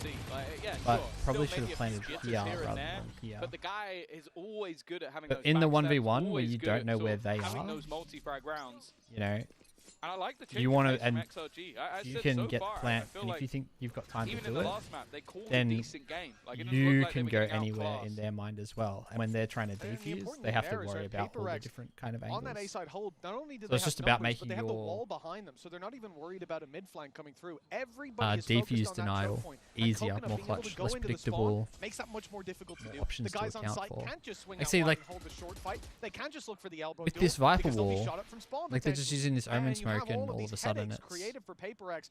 um, That very much felt there's like no pressure. PaperX Like it's getting a good taste of their if own you're gonna medicine. push down mid and flank too. Like it can make it really uncomfortable to play in there as attackers. If you like push into. See how slow and methodical And then being on the other side. Kind of creep up to this box. But Forsaken has been able to take that first fight. Now the move away is somewhat to sell a ruse for something. I think it's worth to hit any of the steps as they rotate. Playing for Still it got there. this aggressive position from Jing. Bear in mind, he does have the show. Unless you're also going to play for it. Use it immediately, but no, never mind. Oh, he goes for the. In and the steps were faked out. That's a crazy investment on an but now they eco. go back towards something. Are they going to check the box? No, they're not. But it's a bit whiffy. Not quite connecting. Divine now the next man up, and Happyway. All right, Patman Sheriff's good. Okay, he got flashed. Okay, he got flashed. In my defense, he got flashed there. That's not my fault. Great correction from the previous map where PRX were finding so much value with these weaker weapons. Forsaken, the only player that, well, he didn't have that much of a weaker weapon. He had the Guardian.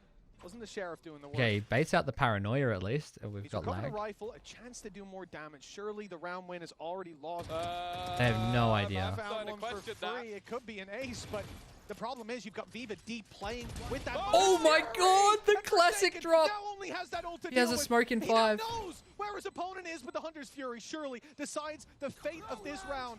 It's already activated. It might seem early, but the time on the He can clock stick is it. already so low. He's Forsaken won. goes in, He's pops won. it, goes for the stick. He might have time. Oh, it's did be he miss desperately it? close. Did The he miss spam it? coming in from Viva doesn't get there in time. But it's a point. 0.2 second No, he difference. nearly played it Blink and you miss perfectly. it, but that margin of error swings in XLG's favor. So you know earlier where I said it might take a while to beat that 1v4. We almost just had it beaten, and it was 0.02 He's so good, that dude. made it not. That's absurd. I can feel myself swallowing my own words. It's the creativity, right? It's the creativity. This whole, this is, even though he lost this, if you want to learn how to clutch, like, that's a perfect round to watch. Yeah, I mean, you know, I'd like to argue with you, but what we just saw means my point's invalid. Oh, that was so. He just created so many points of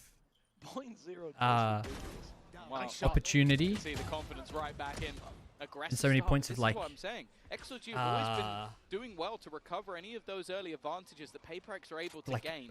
moments of confusion or like ambiguity for the opponents, for XLG. Can spot nothing outside the A site, and because of that, it's allowed for an immediate rotation for Forsaken to get back into B. They have definitely been red, and in fact, Jin can now just lock them in. Smoke up, it's decently deep, but that drone, oh, it didn't see him. He's gotten inside the smoke. Forsaken. Oh, it's beautiful from PRX with Jing wrapping And around then just see the that other replay. side. We've got That 4 ults slipped here through the smoke. for It's been a PRX. problem. This has got to be a couple of timeout. times you've seen that finesse from PRX and being quick on their feet, able to get especially smokes, Oh, the poison yawns have orbs, it doesn't started. matter what it is, but It's able to late get over that here. positional advantage in some of these plays. Even still, a round gap of only 1. It's definitely been a different match to expected, but They just push down mid. still those They just moments, continue to Jing push down still mid. performing to 4 ults versus high 2 ults. level. This could be a big round. No timeout for XLG. They're on eco. Now this Now, one though. is, it's not looking great, is it? No. 4 sheriffs, an attack I side like looking- taking a makes timeout bit here. more sense when it's on the neon. You can just Slide come in, up get with an real eco close. strat. Oh yeah, I've seen plenty of TikToks of that sort of gameplay. We'll see if No Man has Figure it. out how you're It going might to deal not with matter. 4 ults Already and one which going ones to you his can teammate, potentially and there you bait go. out here. That's a Bucky onto Jing. Maybe the coach was This happy with what they were going to fast-paced call on the 1-2 eco. punch of the duelists have not only got them positioning, but it's also got them in with that weaponry. And the bigger danger as well is, okay, sure, you had yourself the ultimates. Hunter's Fury might now be able to cause some damage. No Man gone, rifle dropped, drone already being sent through. Araga just immediate on the headshot. Not hit by the drone either. He sticks around. Divido, the one to punish him.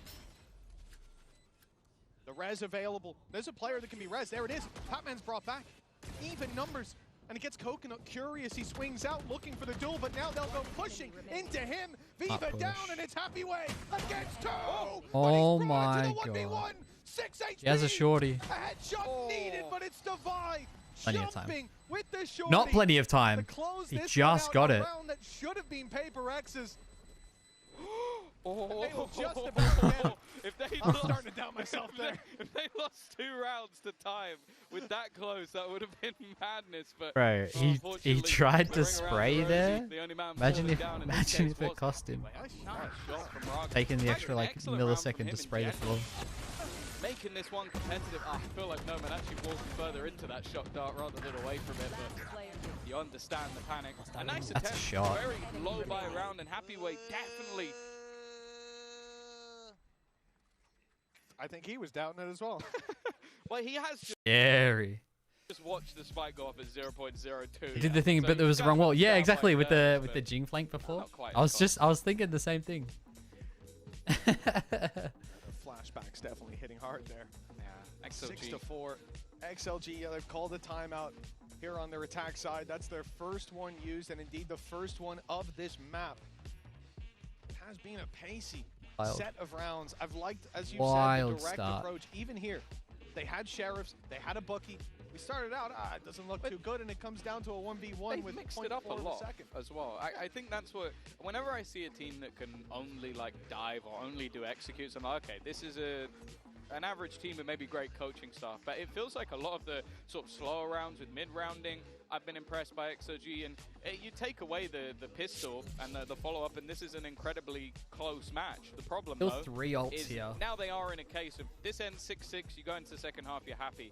You have to, yeah. Patman's got to line up for this ult. People will have a lot of faith No? in the attack Oh, side he was going to throw the of wall. PRX to be able to close this So one he's going to out. throw... As well, before we get back into the round, just on Happy Way, someone you highlighted, Yeah, see... had a tough, and the desk highlighted, had a tough map I don't even like previously, this and look wall at him because now, it 11-7, still he's been there on this doesn't do attack what I side. want it to do Previous for the round retake. almost ended up winning it out on time in the 1v3. Oh, that's nice. Well, Rark is going to wait for his teammates Beautiful to break that timing. wall open. It's going to limit how far he can get. He can barely make it to the backside. Instead, he's going to tuck in default. Hunter's Fury coming through. Fired in deep from something. Clearing out these close corners on the side. Counters it. Not finding any tags, No but delaying the tags. push. It didn't really allow for much space to get back in either from the side of PRX. They're waiting to move as a unit. Patman does have ult, but unless they really need this space, it's going to be tough. The Vigo's a little bit ahead. They were still setting up utility on the remaining players, and Noman has been able to take that close contact and put them into spot, and especially with Forsaken coming in on this flank, he's managed to get they always flank when they don't have the wall for it. Direction. If this smoke fades, he might just have himself at least one freebie, but he's looking for more. In fact, he's going to take it all! Forsaken! Oh, that's so clean too. And another on the board for PRX. Add that to the highlight reel. Shrouding his steps to great effect. He made it past that trap. As you said, camera placed deep on the site. They're worried about the retake from Market. They're worried about early contact for the player over on that box and backside. Bro, it's a 2v4 and nobody's watching flank. Not coming from here. They want to block this line of sight. And the timing could not have been better. What is happening? Yes! The timeout making no difference. And 1 round left to play Oh my god, for dude. XLG, 7-5 still possible. It's over. It's over. There's no coming back from that. The answer's not far away, but will they Oh be my. a pistol round away from correcting the scoreline or trailing My oh by my. 4? Rip, I don't know, man. last I don't know. round Maybe they couldn't really afford could it. give them a little bit of wiggle room. Well, we've said that it's been a closer affair than maybe expected, but Did he TP past it? 2-0, they'll still be yet Did they to just win not hear that? a map.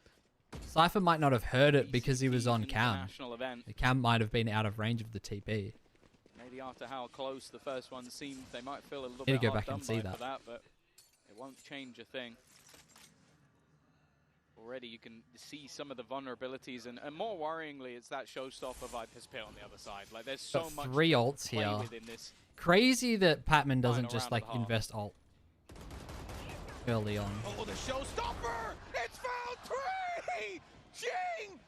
That's unbelievable! XLG put it all into this, a round that can correct the wrongs of this half, but that has come falling apart. An explosive entrance into B main from Jing. An 8-4 locked in PRX. Raise Sage combo is kind of nasty. In that first half.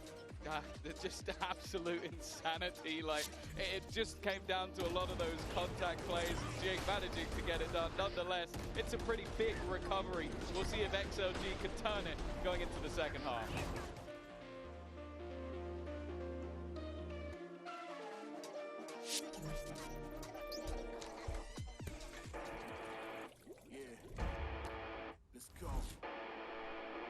Okay, we'll be right back.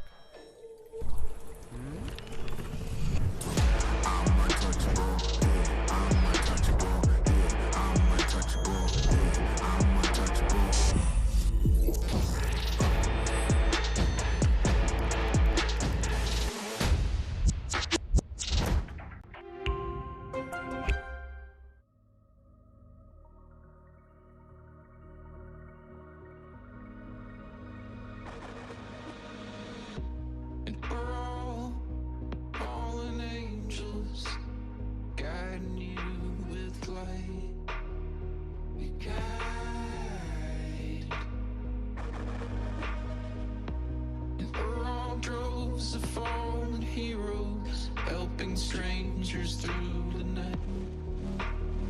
Tonight, keeping you safe. I'll just put it bluntly, we're dying for our country. Yes, today you should form a smile for the safety of your life. As we brave this world tonight.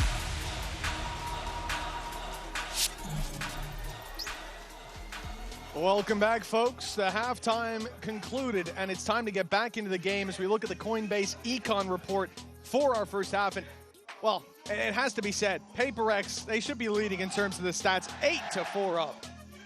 Yeah, for sure. It's been one of those games where there's been a lot of crazy things, and a lot of it happened just in the last couple of rounds. If you've just joined us, you've missed a lot. I think we had a 0.02 spike exploding with almost what was an ace for Forsaken. He then decided, okay, I'm just going to stick to the 4Ks for today, come back behind and eliminate the whole opposing team in a retake.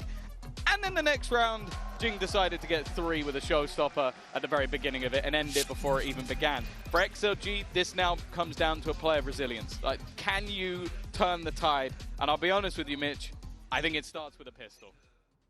Very much so. A loss here sent PRX skyrocketing into the lead. A 9-4, probably 10 on the board. Depends how XLG are going to play this XLG the second half on defense. They're going to have to be very proactive with the double duelists. Retake heavy is fine, but like versus a Sage Viper on retake as double duelist, like, one late towards A, but it's pressure on Happyway. That makes it tough, you know? Just falls back, looks to punish anyone over aggressing, and hopes that this flank can find a lot of value. PRX look like they want to play aggressive. Well, this is where the wall causes Triple issues. flank. You're going to block off one avenue and then try and pressure They're the gonna other. have to be aware. The only thing they really need to worry about is the flank. No one's broken the market wall, so oh my god, they're not aware. The wrong way. Are they not holding their it? own plot, but there's still a couple of players standing. Jing, Forsaken, not in the best of positions to try and deny this, but that time is already ticking. Only somebody just getting onto the spike. They need to try and wrap back around, and that's exactly oh what my god, Forsaken! In this match, dude, this guy's got to calm down. Oh, his impact has been outrageous. That pistol round was slipping through their fingers. The flank that should have been expected. When he found his 4K from main, there was at least a trap there giving them some security on the other side. Yo, no one is beating this guy. Holy crap. If he's doing this and something's playing like he was last game on your roof this whole tournament. He's already got a bracelet on one arm. I think he's looking for a bracelet on the other. If he keeps this sort of performance up the entire tournament, I think he's going to be dual wielding by the end. This man knows how to put up MVP performances, and well, map number 1. He always said that the agent he'd never played was Brimmy. He started playing the Brimmy, and it didn't look fantastic, but stick the man on an Omen. He's having a ball. And well, I said it was almost imperative for XLG that they get themselves a pistol. 9-4 down, their opponent's map choice. PRX going into the attack half. And when they have shown strength on this map, that's where it's been. Solid victories on that side versus Sentinels, Fnatic, T1 more recently. And it was a defensive side defeat when they struggled versus Zeta. Walking into the stack Everything here. is set for them to now take this map. What's a good stack from XLG. 4 players on the B side, 2 of them with Sheriffs. The other on the polar opposite of where this hit's coming through. A lot of players from PRX though covering this plant. They've got numbers even after the mags run dry. Something with a nice shot over the wall. Yeah, this is where like off-meta picks Nomad traded out and like team identity of this can make a huge difference. I think it's something that PRX has as a big strength. Like just this Sage wall here, knowing, or not even like, I'm sure all the players know it, but being aware of it in a high pressure moment that you can see over it with the height angle difference. Mostly into stingers, a couple of rifles. I also think this There's is also like you'll make a lot he of the time can't when it see comes to something. Sage. Like there's been right. This is effectively like a one-way. The way a one-way smoke works, just over the top of the wall instead of underneath the smoke. Is sometimes you don't know the angles you're covered or not, and that's about as free as a kill as you're ever gonna get. And that's because like let's be real, PRX play with the Sage.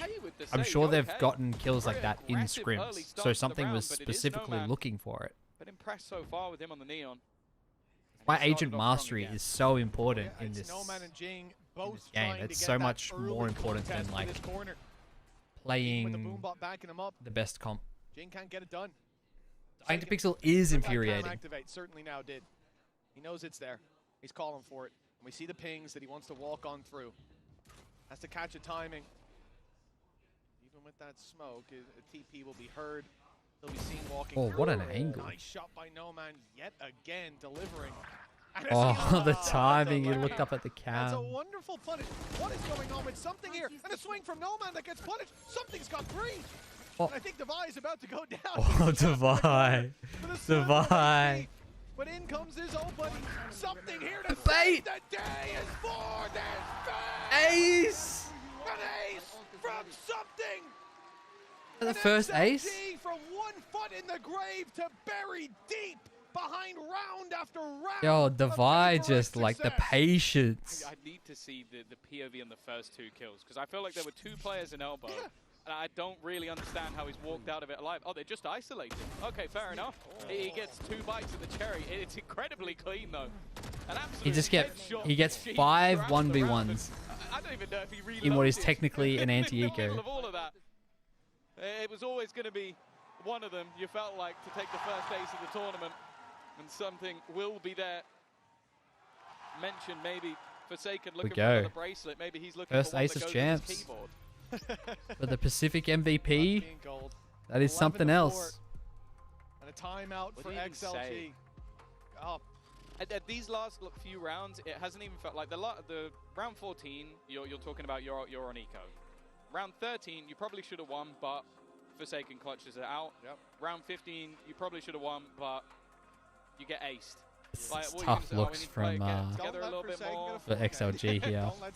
After that Forsaken Jing 4v2, it's like it's just over from there, right? That's demoralizing. On the big stage here versus a very experienced team on your unfavored half. You lost your map pick. You're in consistent ult disadvantage. Like look at this, we've got 2 ults here to 1 ult. We're 2 off here, 5 off, 3 off, 5 off. These are not impact ults either. Sorry, Sovers is. But here, we're 2 off a res. We're 3 off a showstopper. Like, impact ults here for PRX. The snowball economy is well and true. Yeah, that's a pretty hefty upgrade for No Man as well. Given the coconut. Willing to risk it. And also, okay, they get a free kill there. TPing. This is putting them in a good spot. Bear in mind, the spike plant here for Devi would get him An interesting his ultimate online. and likely bring back someone who's been terrifying if it even gets to that point, because you will not kill my And then hit the res. Back into a 4v3 to secure this round. And it doesn't matter because we still have, yeah, let Jing hunt. Yeah, Forsaken baits. That's right, Jing still gets, whether or not Jing lives or dies there, it doesn't matter. If he gets 2 kills, it's best scenario. If he gets 1 and dies, that's great. If he gets at least a death, that's so fine. Because now he's only 1 off of ult, they can farm an orb and then just go win the game now. There's so much I hate about this round. Like, it was just like, at this point, you can feel like they are just vibing with how aggressive they're being. TP into the site with basically nothing alongside it. A complete and utter whiff, running into a smoke in between a wall, so there's only the tires of angles. And yeah, that is a nervous smile if ever I've seen one. Ace like 2 rounds ago. Yeah. Well, here's Is that what was that mark on there? It's an early one, and it's Forsaken going deep on the back of the Chaos. Viva, good for the trade, and Noman doing the same. Numbers light on the A site. Noman's the last point of defense, so he'll fall back. Won't continue the aggression. While the rotate had come through, Viva, who started over here towards A, went back to take that kill and spawn, drones out mid, clears it, and they're comfortable now that there's no more pressure on A with that deep control coming in from Noman. There's nothing on mid. They weren't looking, they weren't walkabouts. So the B sites where the hit should be coming through. They'll keep in 2-2. But Happy Way and Coconut, they're the ones that have a chance to keep their team in it here and now. Cage immediately used. Going through all of this utility. Feels like a little bit of a risk. Paranoia even being thrown through as well. So they're going to know that there's a couple of players here at least. Curious to see if PRX still commit to the rotate over. In this direction. They're throwing in more utility. Boombot to click close. They're gonna give him the picks. See, look at that wall range, dude. You can wall off stairs from inside B main. Like, this buff is insane to Sage. Like, it doesn't matter in this round, but like, just the fact that you can do that is crazy. Still trailing by 7. They got to take this comeback 1 step. I think we're gonna see That's a good round from them a lot to know more. as well. It really does feel like the Sage will. How far you can get it now? Like the teams who understand why that's good and lean into actually trying to play Sage like a hybrid controller, blocking sight lines, thinking about where you can use it as smokes is it feels like it goes incredibly far. I don't mind the buff though. There's some really important places for that. Using this work Sage was the pixel that broke the camel's back. Brings a slight bit of tactical element to it. Pixel. Well, a weak buy, but potentially a much faster one. It makes sense. The kill trips, though. Great trip positioning indeed. It's a little. Never mind. Unexpected Jing hit that. Yeah, see, there's the Raze ult. It just breaks open the round. They get out onto site. Market gets walled off from before. Yori flash does nothing. Like, yeah, this Yori pick. Jing's already got 3. Yori 1 sunset, guys. It ain't it. On the flank as Jing looks for his 4th. He won't find it. Yeah. They'll clean up anyways. 13-5, 2-0. PRX looking lights out on the second map as they claim their win to open up champions here in Paris. Yeah, fact is, you can see that individual form, especially on their own map choice. Forsaken something, performing incredibly well. Jing joining the party towards the end of it.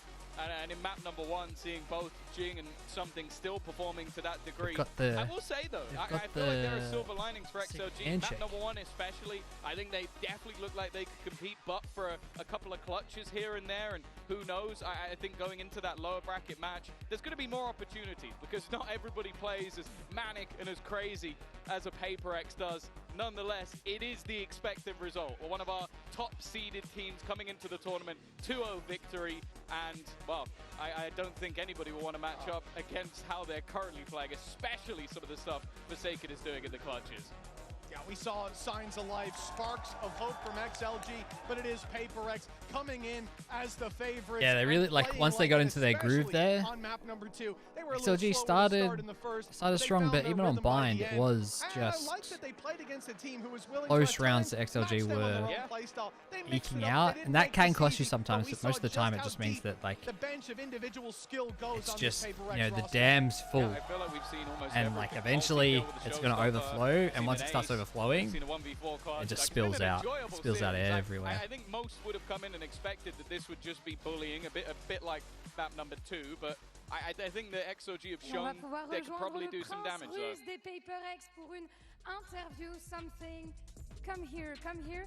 I need to speak to you about this first win in Paris. So first of all, bravo, congratulations.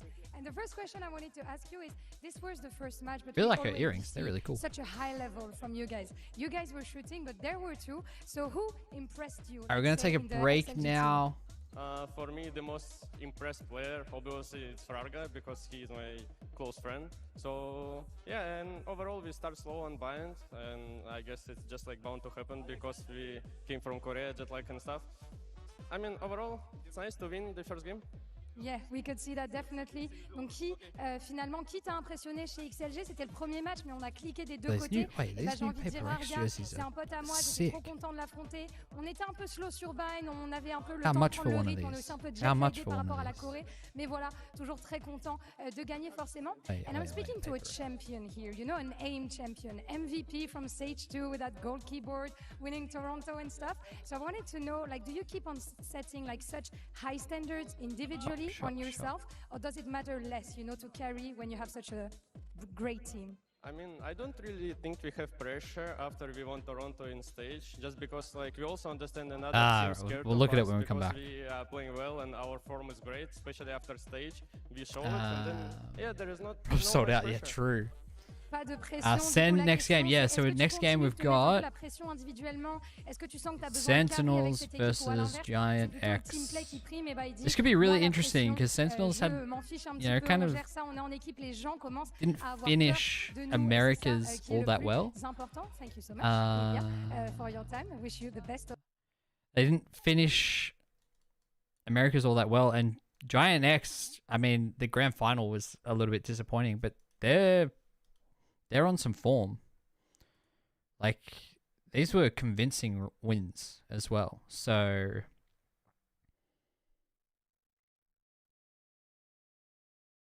be very interesting to see. Like, Nats went 60 assists, 34 assists for Trex. This is a big pickup for Liquid. But Ara and Flickless, like they were quiet this game, but they've been really good. So,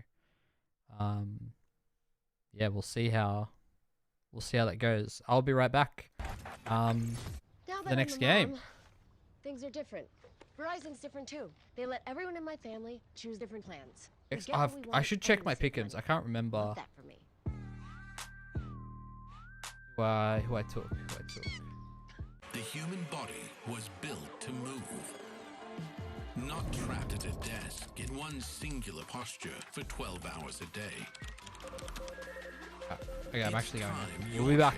Evolved. This is Secret Lab Titan Evo. Ergonomically engineered for you. Gamers, hybrid workers, artists. Backing your every move.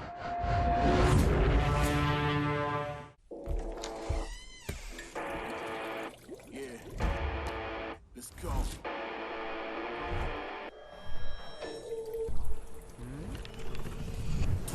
I'm untouchable. I'm untouchable. I'm untouchable. I'm untouchable.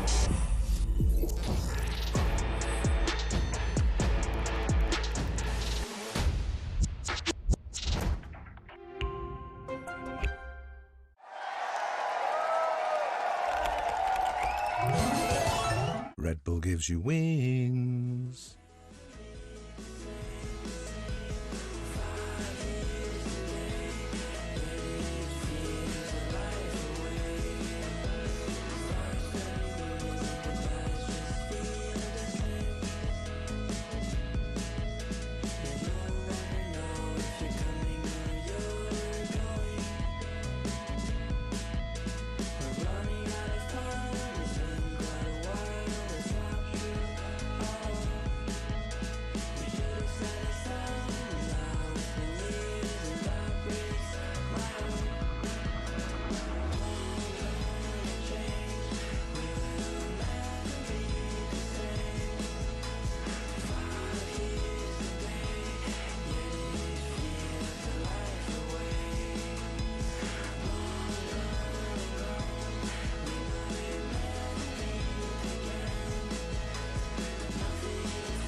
first day of Champions Paris. It is time to dive into our second match of the day. That is right, Giant X versus Sentinels. I'm your hosting, so I've got Ender and Doug here with me, again, taking suggestions on what their duo name should be. Have you gotten anything good? I've got a couple of ones, but there's all ones I've seen before. Like nothing groundbreaking. Nothing original? Yeah, nothing original Do just yet. better, people. You can do better. Yeah, do as good as PRX did. Yeah. And they did do good. They did quite good. Super good. Right. But let's talk about the second match and start with the Giant X. Be honest, did either of you expect them to make it to champs? No, I don't think anyone really did. No. Like, you didn't expect them to make Hell champs. no. Yeah. No. This is a team that won a series in kickoff, that won a series in stage 1, and then won 7 to have to be top 2 in order to qualify and be here, and somehow they did it.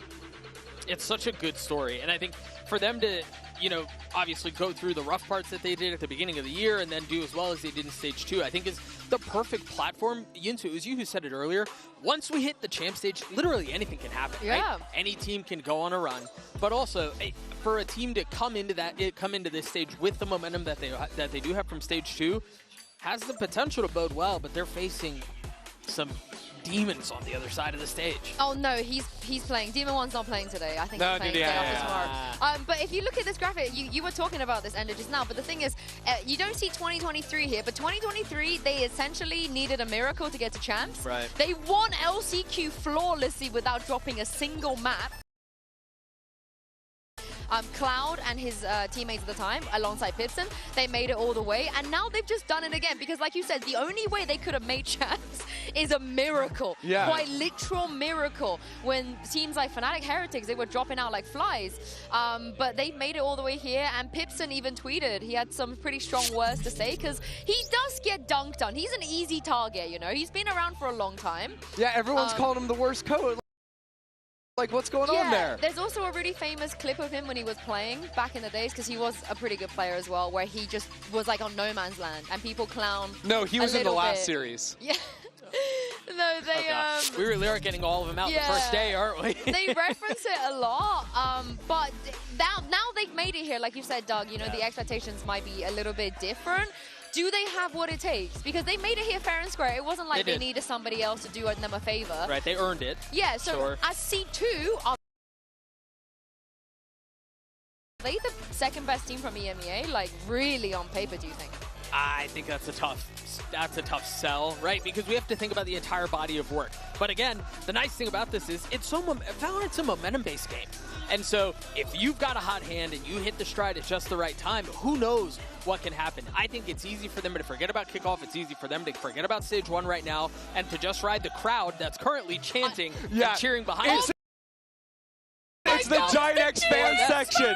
They're going nuts over there. They're feeling the momentum. Wait, they're riding that. That's Lembo. Yeah. It's Lembo. I see Lembo. Lembo is like kind of their leader. Yeah, we had to turn out the lights here because we want to put a spotlight on the fans out there. They're going absolutely nuts. Honestly, as they should. As they should. They're handing out flyers.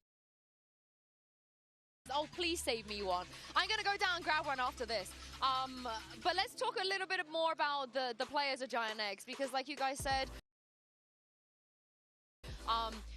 for the people that are not aware, some of these players didn't play kickoff. Some of these players didn't even play stage 1. They sort of came in as stage 2. You know, Ara and Flickless, they came in the very end of stage 1, and everybody was criticizing Giants for doing this. They're like, why are you making roster changes randomly at the very end of a stage? It turned out that it was a very good decision, because Ara and Flickless have been some of the more outstanding players of the EMEA. Yeah, I mean, I think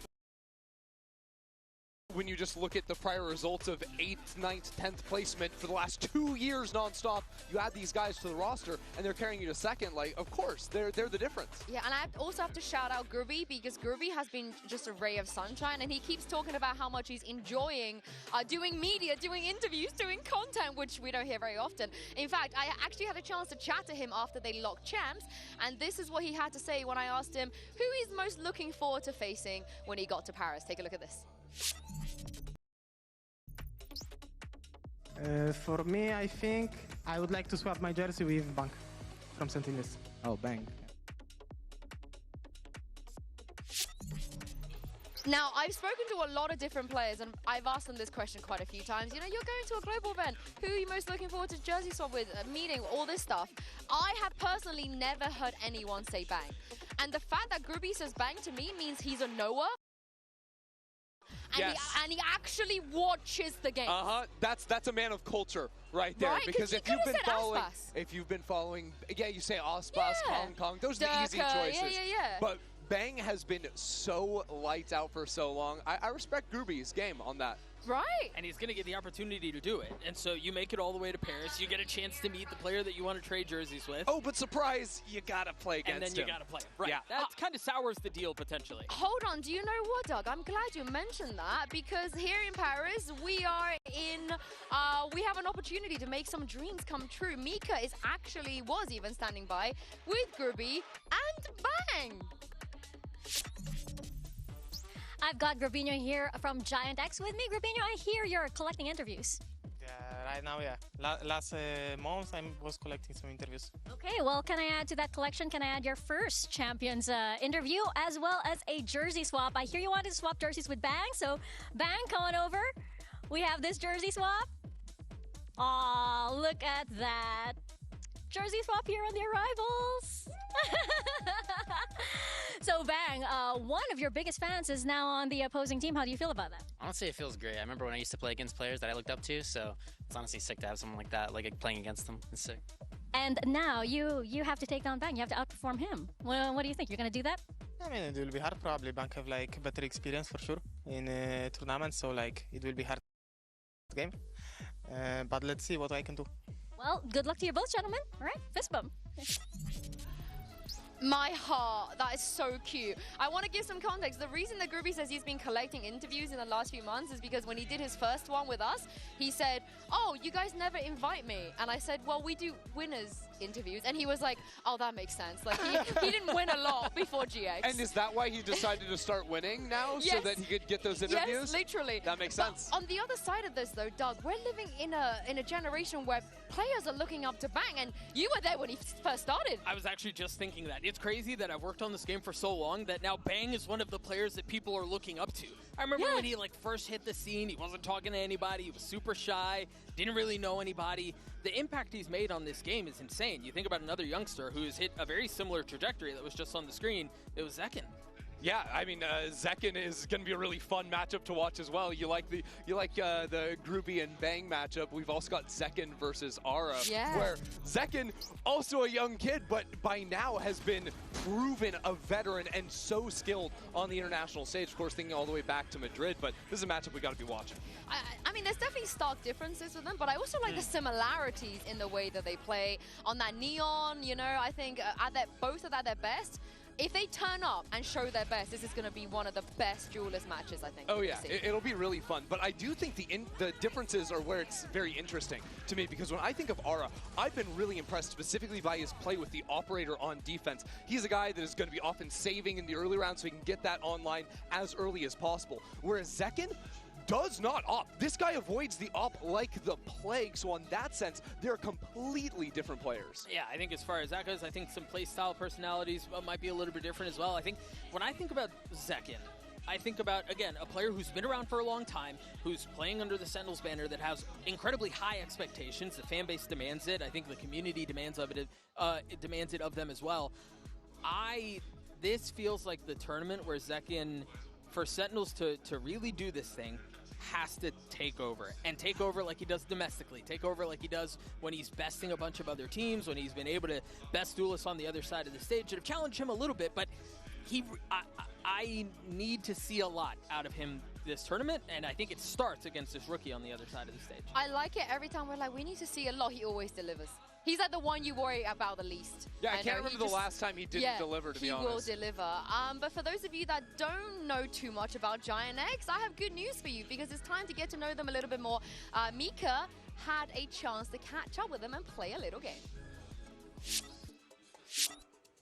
Hey guys, Mika Fabs here, and I am with Grabinho, Cloud, and Flickless of Giant X. And in case you're wondering why they're all facing that way, it's because we are about to play Quick on the draw. That's right. So if you're not familiar with this, it's pretty simple. All we're going to be doing is I will be fed a prompt, a certain word. I'm going to be drawing my special interpretation of that on my board. I'm going to be passing it over to Grubino, who will try and guess what the prompt was, and then he'll give his own interpretation, pass it on over to Cloud, and then we'll get down the line to Flickless, and he'll have to guess what the prompt actually was, okay? So, let's see what we will be drawing today. What is it? Okay, I've received the prompt. I'm a little worried about this one, but okay. We have 15 seconds to draw this. Oh my god! Oh my god! Okay, wait, hold on. And how many seconds do I have? All right, okay. All right, I'm out of time. Gabino, what is this? You have 15 seconds to try and make this out. Timer starts right now. Okay, I'm going. It's easy. They should guess it.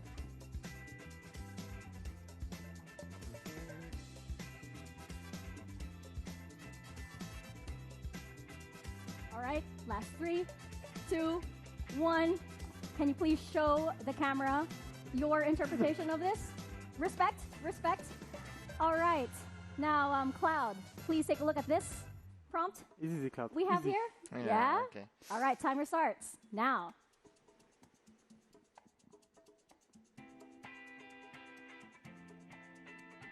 Opa. No. You need to should understand.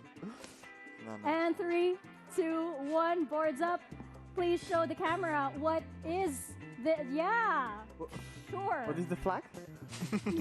What happened up there? It's cage, I don't know. What happened up there? All right, Flickless, please turn around. What is this? Eiffel Tower. Eiffel Tower is correct. What do you have on your board, by the way? Please show the camera that. Buy the GX bundle. Buy the GX bundle. And I think because you got it right, we do have to buy the GX bundle, everybody out there.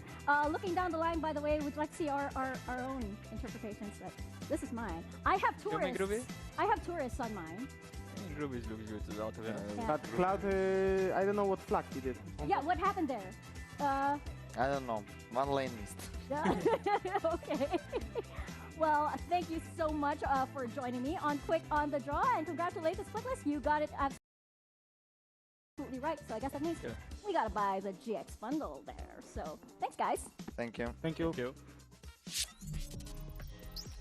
Buy the GX bundle, indeed. I like that they've got that on their jerseys. But of course, we do have to confirm that Aura is playing today. I think there was a bit of a talk on whether Waylander had to step in, but the roster is locked. We will see Aura on stage, and I think that is ultimately great news for GX Of course, fans. yeah. I mean, and also just for us, because now we get to see Aura versus Zekken. Like, that's just nothing better than that. Yeah, and I think one question I want to ask you guys about SEN is earlier you said that it was a fraud finish, you know, in America. It doesn't portray just how good they've been. So sell it to me. How good have SEN been really in America? Well, I mean, the truthful answer is they did get beaten by NRG, but they also have been consistently the second best team in Americas throughout the entire year. And I think that is especially important heading into a global event as prestigious as this one, where you are going to be challenged, where there are going to be teams and a lot of players showing up here for the first time. The Sentinels team has plenty of experience when it comes to that. And I think even just from hearing the team and Kaplan talk about the adjustments they made and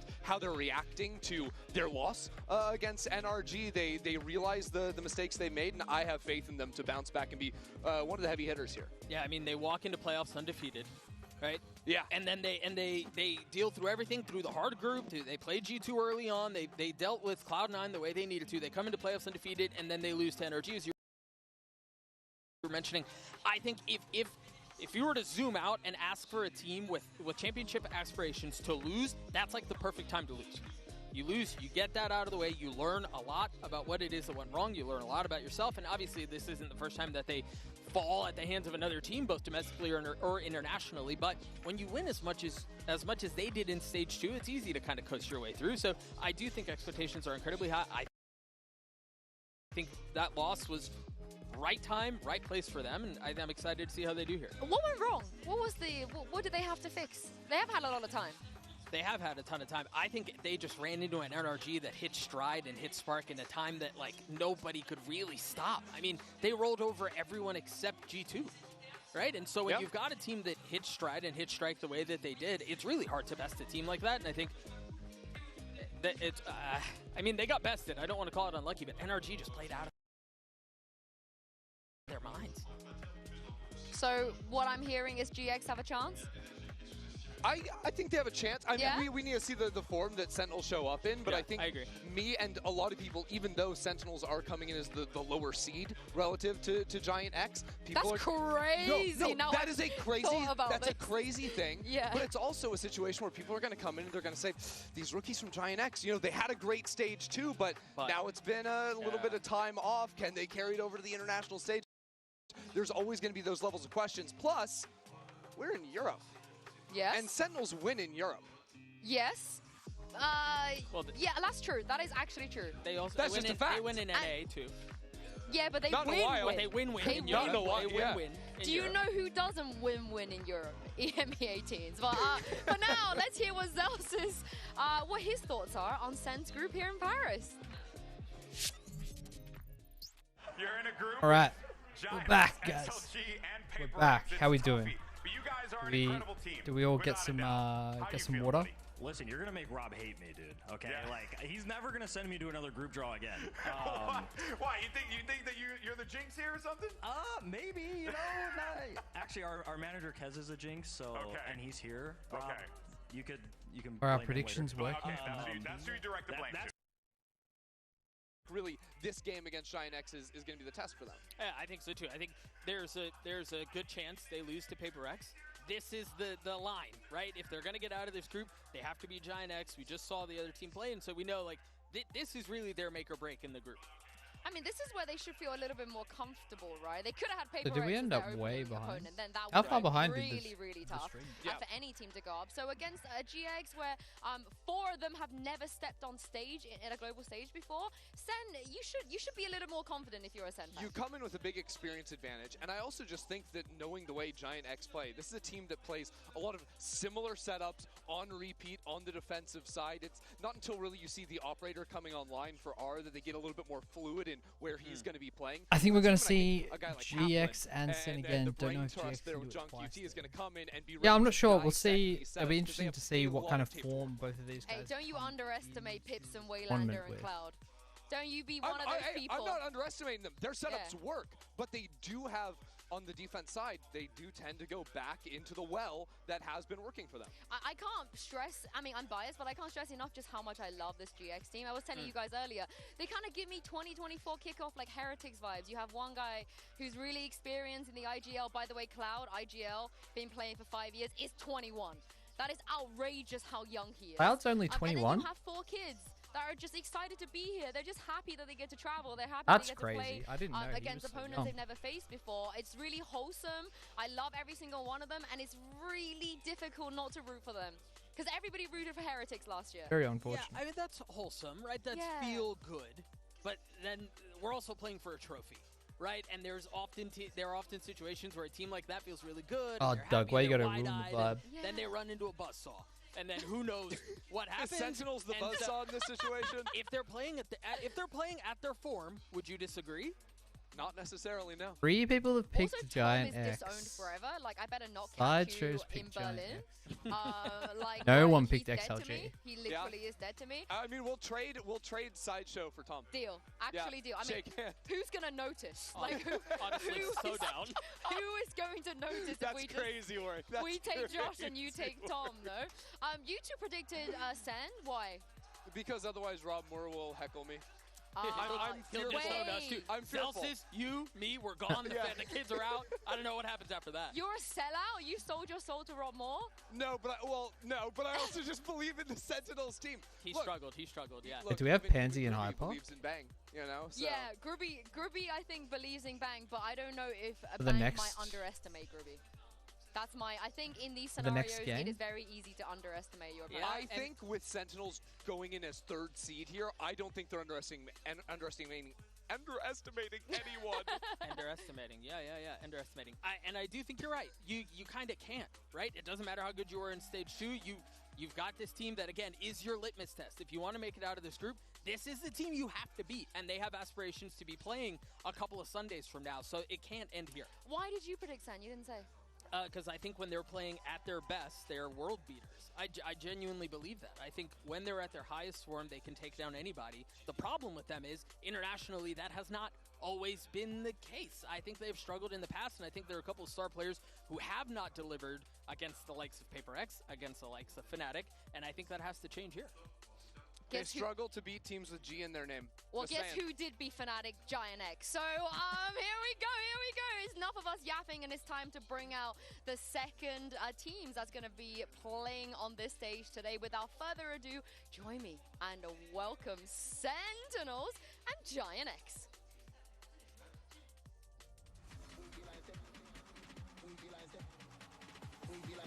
Alright, here we go.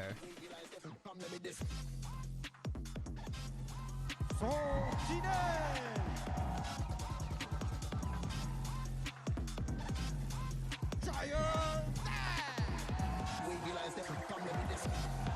where's my...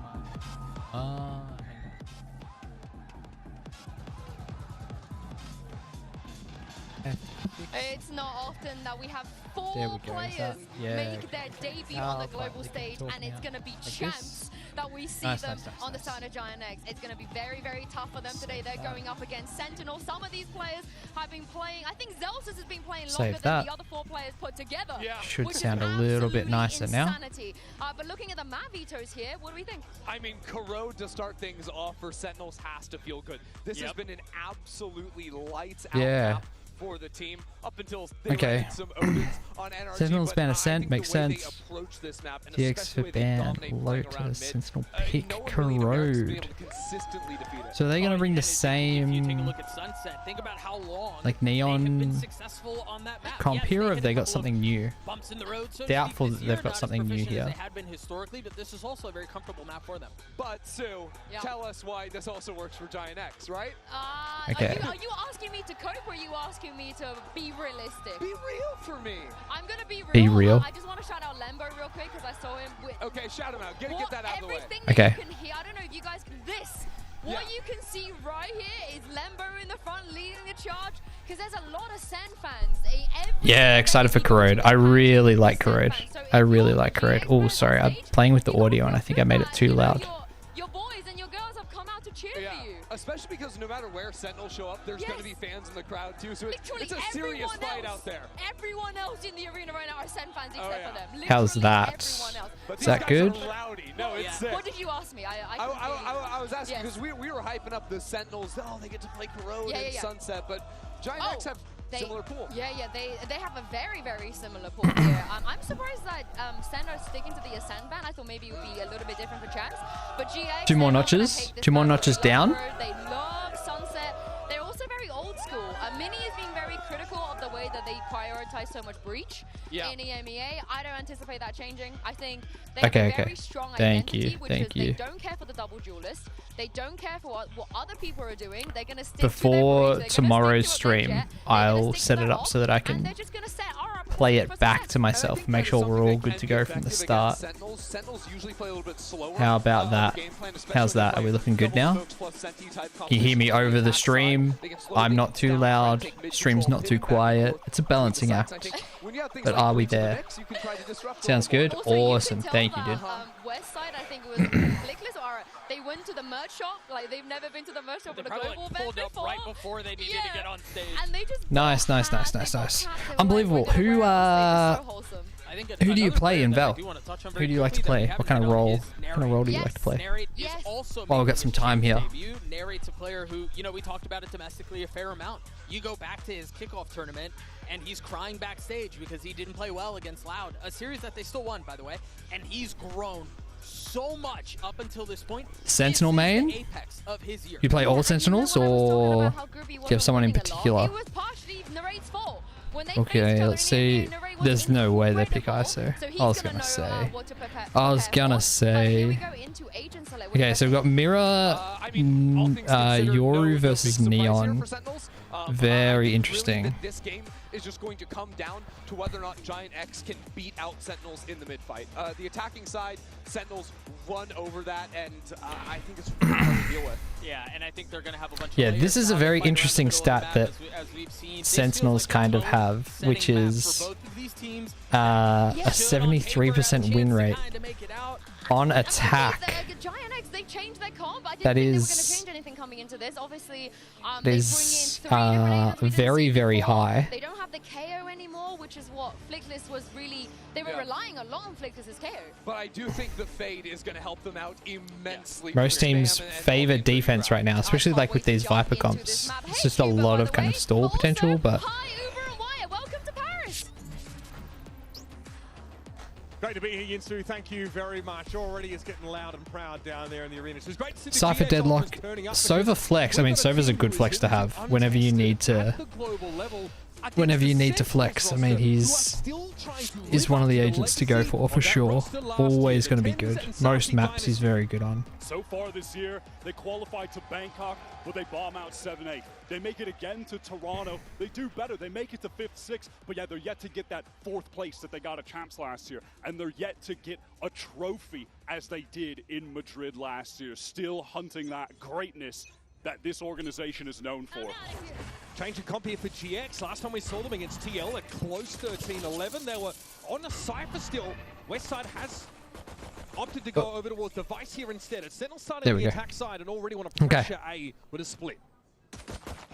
Second. Now moving forward, getting a little bit of information, wants to play off that Prowler, which does get the connection. All of Yard is now under the control of Sentinels. You can see Gravino. Yeah, okay, so we're gonna see this a lot. Some stall here. You'll notice, of course, Westside is tucked. A-Link, this is the important area. Slow things down, but they are at a clock wire with the drift across the map by Flickless. Gold cover gonna go down backside, Westside. 2 on the anchor from elbow. Big opening here. Sentinels realize they're priced into this point. Westside out of the picture now. They're going to have to commit, but a Paranoia is going to slow them up in further, and this has brought time for Flickless now. Are they going to be able to go out through here? Are they just going to re-clear this mid, or are they going to try and leave? Like that Flickless is gone. Yeah. Flickless going around through spawn was an interesting decision, rather than just like cutting off mid and containing. That free plant on the B side, but you have to favor GX being able to take this retake down. It's just going to come down to competent trades. Depending on where Bang goes here, I actually kind of favor SEN. He does just kind of sit awkwardly on site though. Does he get this pick? He does, okay. Themselves, and that's Gravino. Not solo, they're at top mid. Flickless not able to take a trade though. And Zekin from that tower spot, that ghost is starting to sing out. A lot of good damage. SEN closed this out. Zekin able to slide across now, but it's Flickless who's exploring the site itself. No, okay. Well, I was wrong. I was very wrong. Ara and Flickless, the 2 players coming up from tier 2, are the ones to make the impact in the pistol. Both those SEN players just forced to swing out on the spike tap. Deleted. You know, despite Bang getting that isolated 1 versus 1 kill on the controller opposition, still able to eventually win things out. What a play from Westside. Lovely. Narrate potentially got very unlucky there. That's a nice shot. Yeah. Yeah. That's good from Flickless. Yo, this wingman beanie. This man's here to play. This man's here to play. Their exit from that A side of the map to perfection. As soon as Flickless rotates in from B, he doesn't actually see them get there. Not the opener Sentinels were looking for. But again, their attack side's been pretty darn good on Corrode. It's the defense side that's raised a few eyebrows in the past. Here's Zekin trying to challenge early slide on out. McLeod deals with his west side. Aggressive buy here. Cloud trying to do some kind of force into the next round, I guess. But it's a weird choice buying 3 Bulldogs, an Outlaw, and only a Ghost. His patented cipher on this map. Normally most teams go for something more aggressive or less aggressive. But GX have very much does Zara have COVID? This guy's got a mask on. That we've been seeing more globally. I've certainly been seeing a lot what a vibe. Yeah, the beanie. One guy's got a beanie, one guy's got a fucking mask. Got a lot of experience against them. Delsa's likely an attempt to sell something more at A. Doesn't just draw out the shield wall, he commits and is easily picked off. Not the most inspired way to try and catnip GX over at A, but it does at least allow for Sentinels to set up. They've not gotten in. Flickless looks to kick them at arm's length now as we head into the last 30 seconds of the round. SEN should have no hopes of dealing any damage here, but I do believe they're able to kind of min-max the orb situation and collect each on the two sides of the map. West side likely going to clean up these last two players. Oh. Go a little bit around. He was the man just with the ghost. So all of the important weapons. Never mind. Into this bonus round effort that'll be coming up. Of course, an outlaw early for Aura. So proficient with the scoped weapons. That has been his bread and butter. And such a crucial part of the success for GX on the defensive side that they play. I really enjoy watching GX on defense in general. West side, obviously, fantastic anchor player, really dependable, and where the map allows for it, GX have to push up, get some info, super. All right, here we go. Defense side, even trying to set up these little pops early. This is where that'll be put to the test node. Sent into a buy, looking for that mid control early, and they've smoked it off heavily. That standard haunt thrown up top by Narrate Prowler through your critical pieces of utility. They go for this A-Link control. Bang's going to sit back in mid so he can hold off that mid push. West side has fallen back to elbow out of that pocket position. And this is like, by taking A-Link, it really is just... Set up here. Flickless though is down. That's a pick over towards top mid. He just It goes really for an just... exploration, and Bang was holding the line already. Look at GX at the top of the map. They're now concerned about some of the gaps that are open, but SEN have just been biding their time. They're waiting to get into this A site, which is now totally devoid of any anchors. Also, great presence in A main still for Sentinels here. An off angle by John. And they'll be able to drift over this. Yeah, when you get this A-Link pressure, like forcing to have to play back here and using this smoke, the Viper orb. Eliminate that as an option, and also let GX start to get into the side. It's still second. Waiting. Prowler though, eaten up close range. He's going to relay bot to try. It makes it really hard as defenders to really be able to do anything. West side of Cloud look to step up. Second will be first up and last out. Nice shots. Romino hasn't really been able to move from this position at all. Sentinels on the board. Out of A with that pick in mid. Now, take the side for themselves. I do love how now what do we do? Now where do we go? Where do through that main area of the site. Where do we adapt? Loses some health, doubles back. A paranoia comes through from Bang to assist him. Prowler as well. Then reposts on the angle. Even a little movement adjustment for that second kill. Really lovely stuff from him. Not too much damage done from GX on that bonus round. SEN stabilizing their economy just a bit here. Once again, it's the same towards mid. Both the fast lane and the Viper were committed. Romino playing close on the other side. Yeah, this time GX are ready to contest with this. Very interesting decision. We have Paranoia to come out. Doesn't hit everyone. Cleaned up by the spam though. Takes Bang down now, wants to try and challenge mid off the flash. Not much to be seen there, but Flickless is able to take care of Zelsis. And that's the control of the B side of the map. His gate crash isn't up. He has no gate. Oh, what a shot. What an adjustment from Aura. A gate crash if it does. Now the gate crash is back up. Spike is down. 2v4. Very aggressive push here from West side. SEN ready for it. Get timinged by the wall up down. They have to beat. Aura at least is able to respond. Again emerging from that top mid spot. He resets his gate crash. Kills in the round. Locking mid down. Calls on that spike to go loose. This would be a big ask from Zekin. He's full health though. And he has 21 still in his mag. Angle advantage on this swing. A double face here is easy to put together. Zekin has to expect that, yeah.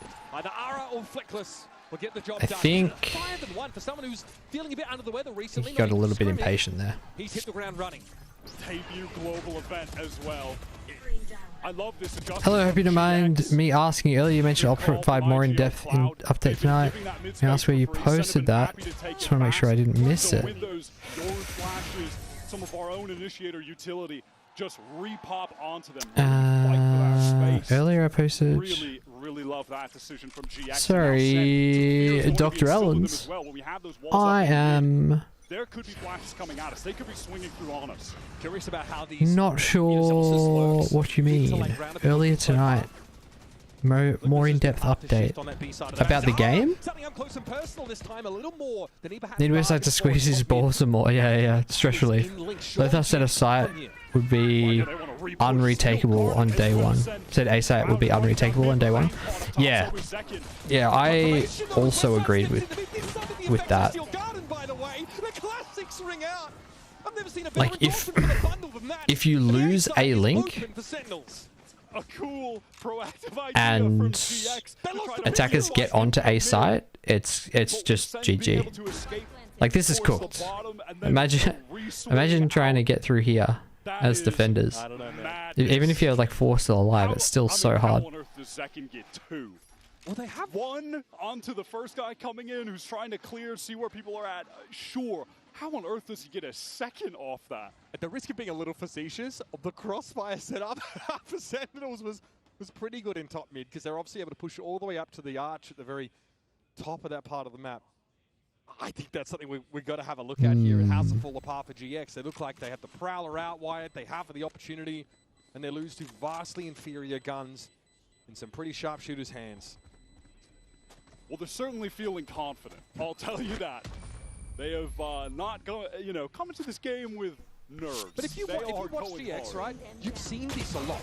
This is something they did to Fnatic in that series that really made Fnatic uncomfortable. There wasn't this time to set up. There were these thrusts coming out from defenders at really inopportune moments for them. Very disruptive. That is just ridiculous. I mean, yeah, Second just straight up won a 1v1 against Scorpio on that swing. That is crazy. So still Garden didn't really have the impact I think they were hoping it would. You're right. That is a very GX-coded play, though. They love to use an ult on defense to activate some kind of very aggro play. Sen are just going back to the well, seemingly. They wanted to go up mid, but this time it's just a little bit more of a bait, drawing the attention and a reposition towards this B main side. Alright. And GX that out when they lock in. Out of the smoke with the flash. Not a costly. I'm starting to feel it.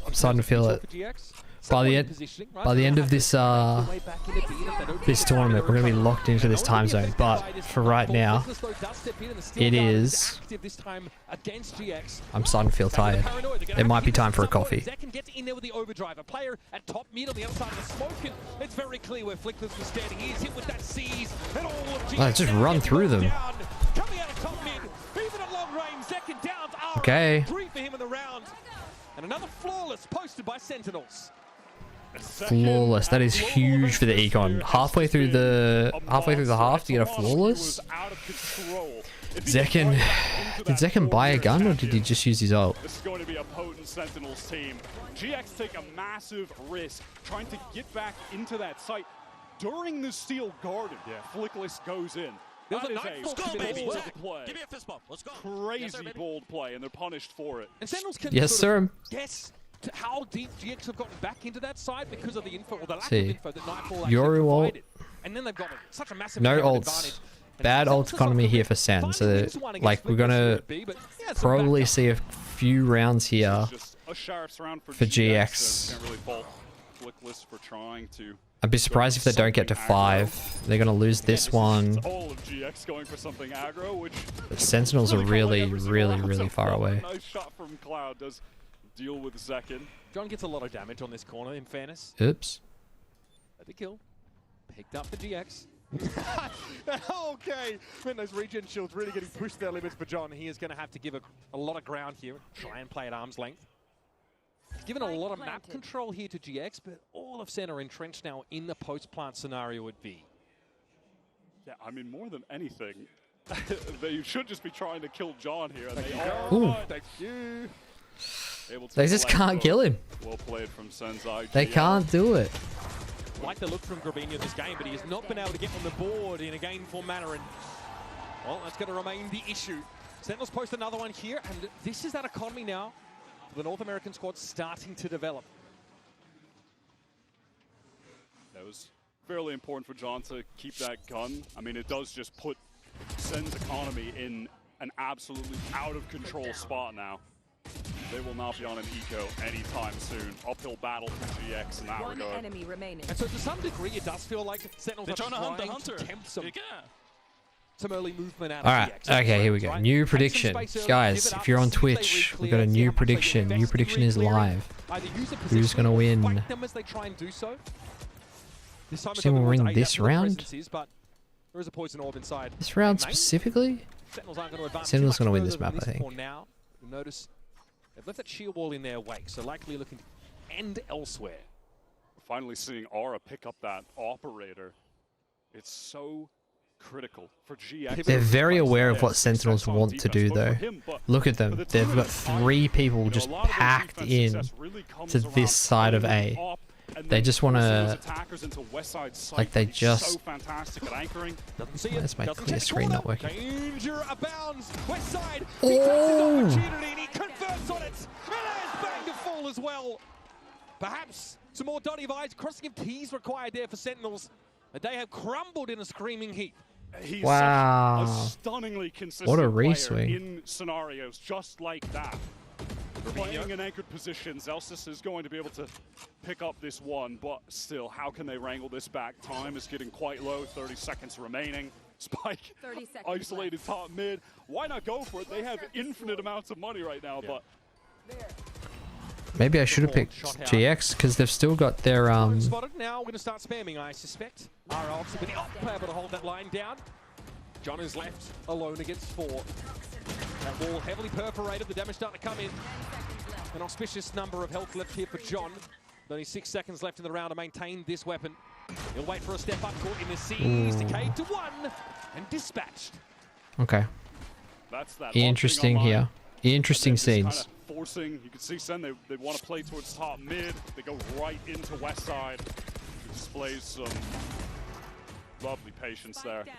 Picks the opportune timing. Crosshair play is excellent. And that's what a lot of it comes down to for him when you watch him on defense. Like, that's a sick... They both had no idea. What's the comm reaction to that? Good bait, no? I'm only behind you. Really liking what I'm seeing from west side this game. Yeah, he knew what he was doing too. On the B side of the map and successful. Started to figure out a Okay, 3 ults here. Sentinel's still at least 1 pick away from their next ult. They got the Viper on the op strat. They can get at least 1 headshot kill this round, round 9. Oh, it's too slow. God damn, it's fast. Cut noise, perhaps look for a way in on A. There's a shield wall there in A main, which has not been uncommon in this game. I mean, right now, there's no reason for them to believe that Sen aren't going to drift towards either maybe up mid, but likely towards A at this point. Now, all of that Vice util.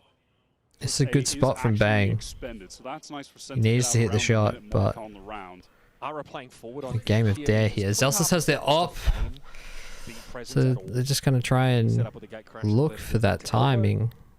He's going to try and bait out this wall. He pings it.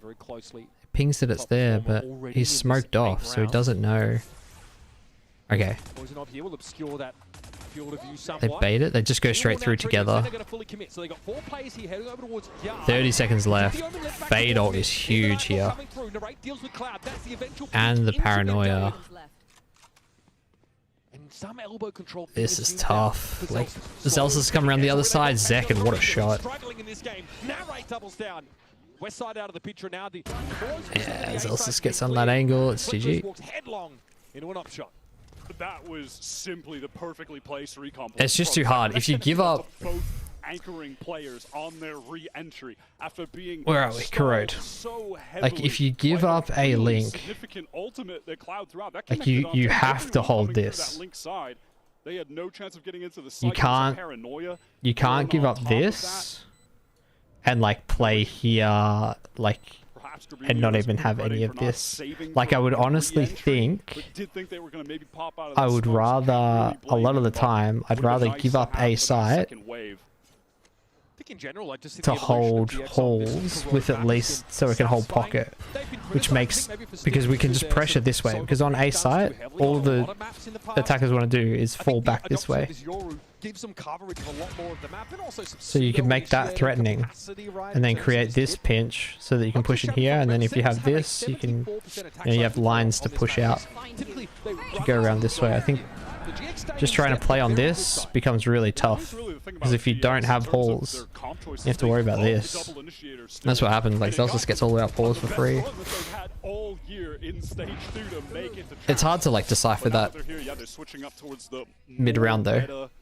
Like I'll recognize that for sure. Begin here on Corrode. Also for Aura. Flickless does have that Viper's Pit, which could be thrown down on B at a moment's notice. So. Still Garden also active on both sides. That's been a pretty key component of the util or ultimate heavy rounds we've seen on Corrode so far. What do you expect if Sen make? Also, I don't like this this wall from Sen. It's not my favorite variation of the walls that exist. Yeah, look at this forward posting up. Like I get why this exists. But maybe there is enough gap there to plant if they want to. But I like the wall to like go kind of across this way. Knowing that pit is in B main, kill from Cloud, just spam, I believe, yeah.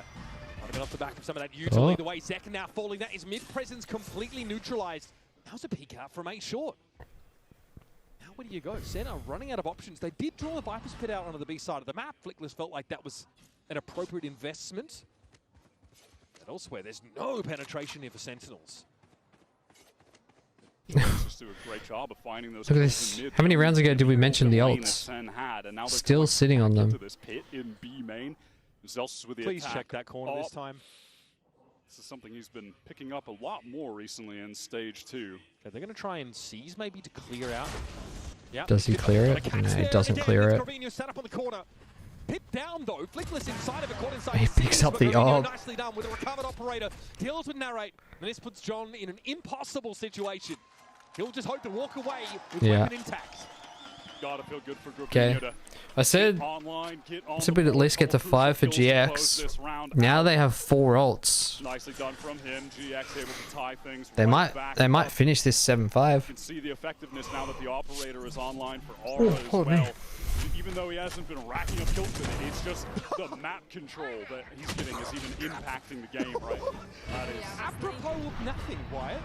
Cloud has just gotten a bit unfortunate. The inkling he should spray. What a shot from yeah, that's such a free kill. He is so good, man.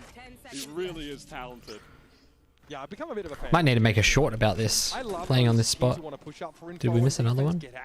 Ending scored. Aura again is posted up towards that A main side with the operator and has a gate crash all the way towards back B. He needs to get over there quickly, and he just may need to. Steel Garden is going to canvas the entirety of the site. Flickless isolated in there with just a shorty. Okay, Steel Garden out in response, but this does really slow Sentinels down. Oh, Zekin has to be aware, right? They have to be aware that someone's in this pocket. Oh, I didn't realize. Still gets one. Did catch the pocket player with the 4v3, it's a good vice flash against the wall. Trades come out, 3v2. Just get that pit down, yeah. The pre-plant Viper's Pit in play. Then caught by that Prowler, knows it's time to just get out of there. This dimensional drift trying to spot players out for Cloud, but with Aura isolated, no value to be found from this ultimate. What's the play for supposed to be for? Oh, it's gonna run away with the up. Might be the better part of Valak here. Play off the side, hold the up. Still another round. I don't even like looking for this. If anybody steps past the line of scrimmage. Really has no choice. How much money does he have? He's got 100 credits and he's wasting his decoy. No, that's his. That's his health. That's his health. Never mind. Never mind. Just 1v3 with the pit down.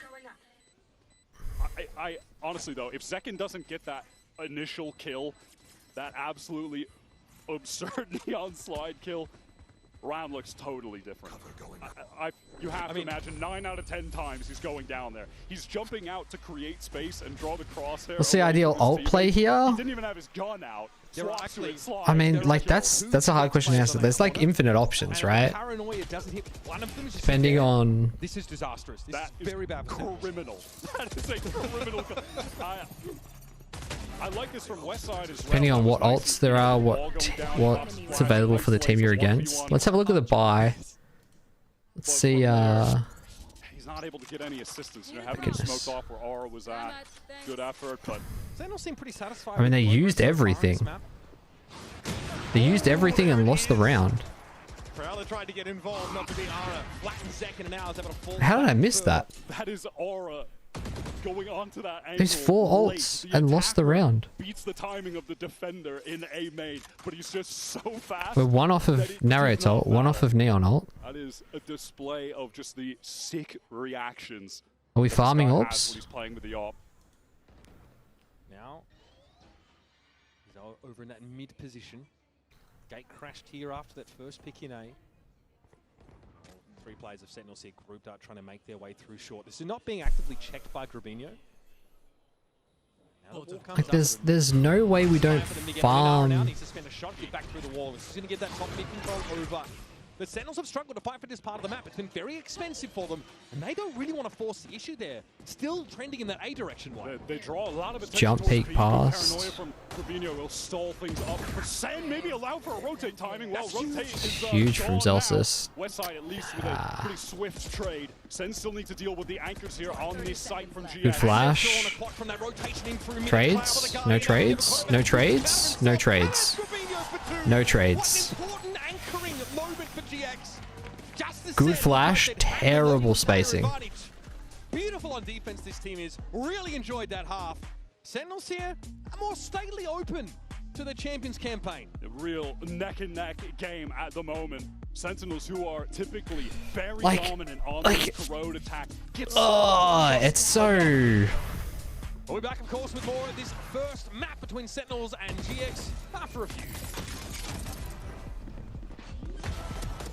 This game feels less... I think both of these teams would lose to either PRX or XLG if they played each other right now. Like, it does not look anywhere near as good. Who sets up their desk in the middle of the room?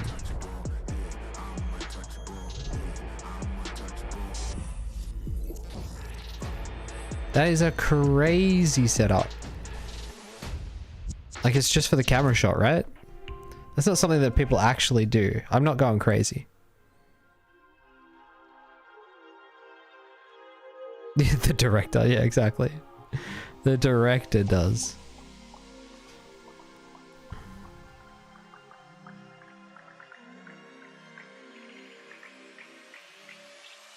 Alright, do we think this is going to be a 3-map series? Because if it is, I'll go make a coffee right now.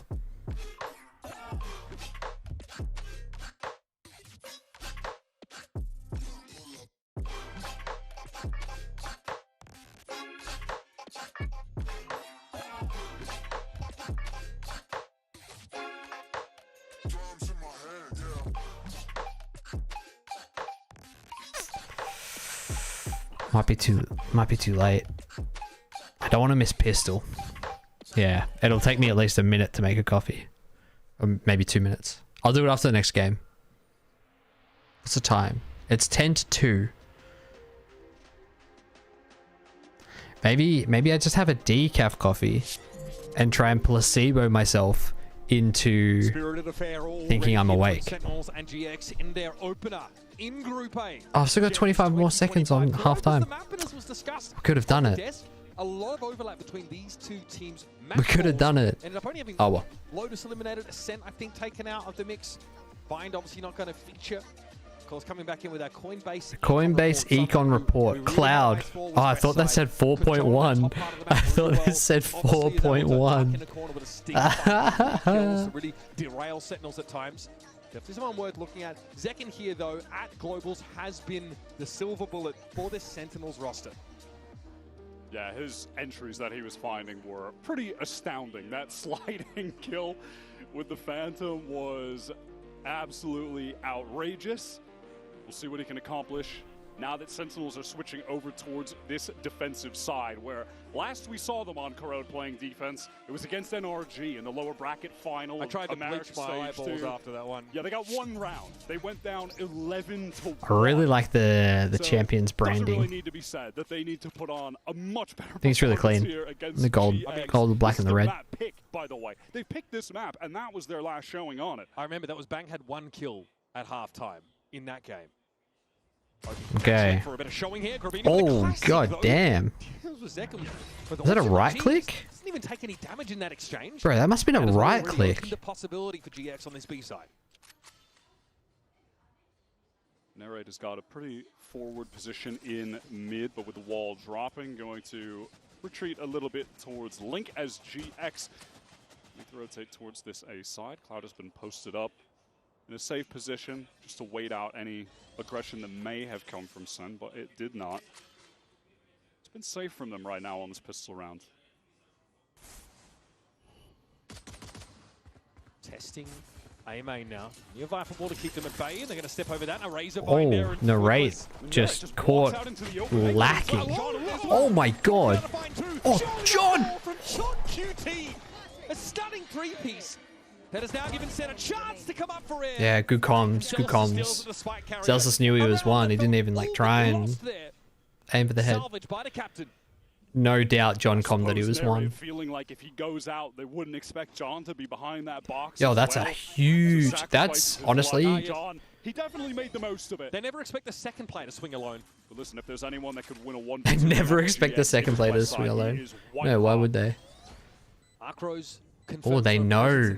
Oh, that's such a good flash from Zelsus. They know that he's like still close short. Smoke thrown up here. Bang will be waiting within its depths now. Zelsus already got it to half. Yeah, well played. Gets a frosty reception when he ducks in. Zelsus like flashed here. So Zelsus had this flash. And then after the fight, so he flashed whoever it was here, killed him, retreated, and then when they pushed back in, he flashed here again, so that they could see if he was like still like kind of on this angle, or if he got hit by the flash, he was probably trying to make a rep play. So if he doesn't get tagged by the flash, then he has to be playing for this angle. That's really smart.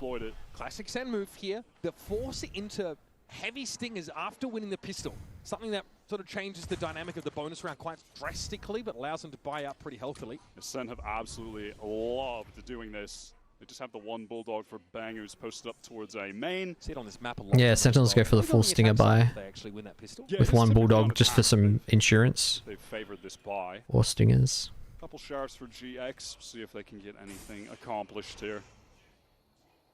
Zekken very far forward, but this is being checked for. This is about to be ugly. Oh my god. Oh my god. Narrate was right there for him. Oh, yeah, cool. And a sting around, I suppose. For those unaware, that's a thing. And then when you lose the stingers, it's well, it's not too bad. I mean, they were so there for it. They were so ready for it, but buy more stingers. So you're fine. That is the North American way. Hailing from the land of plenty. Just buy more stingers. What? Great setup here for Narrate, though. It ends up being a crossfire as GX know. They know Zekken is in that corner. They look to dig him out, but expose themselves to that off angle. Not even Ara can bail them out. Well, let's see what the plan is here from SEN.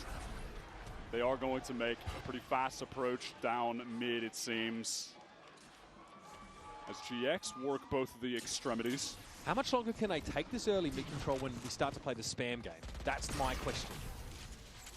Something they got owned by NRG on. With Brock just spraying them with an Odin.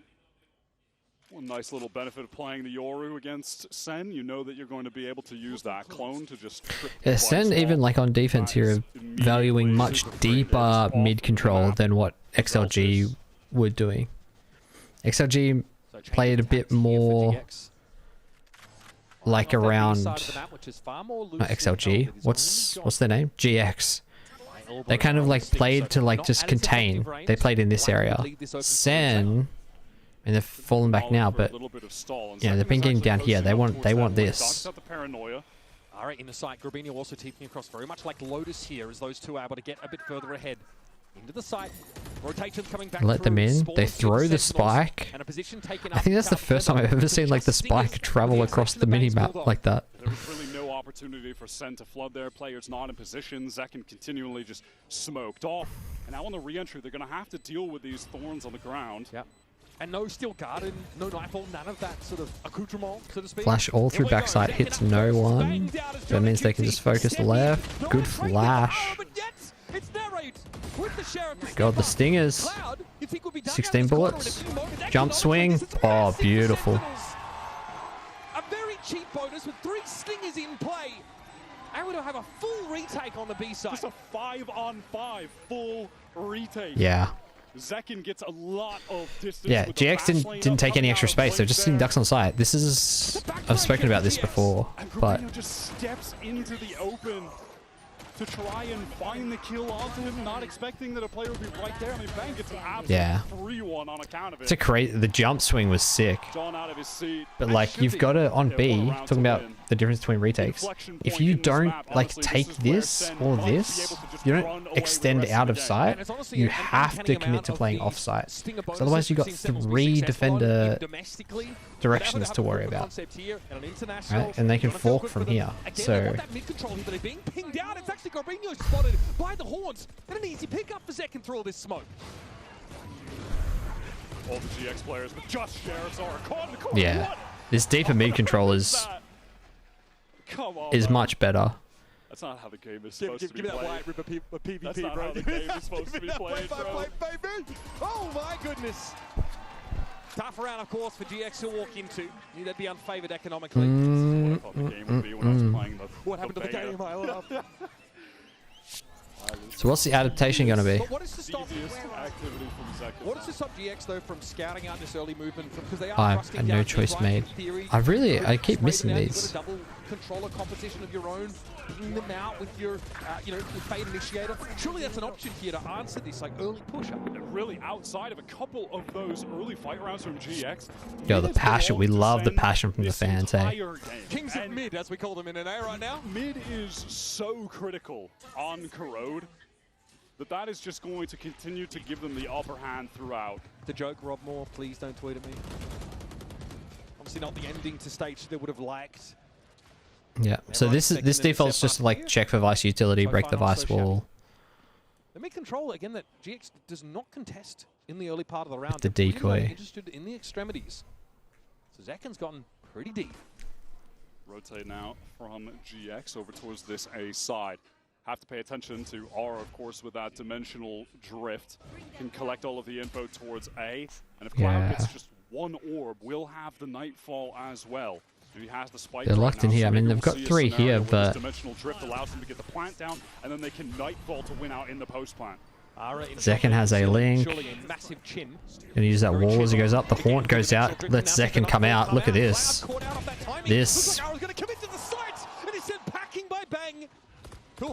Hopefully we get the replay of this.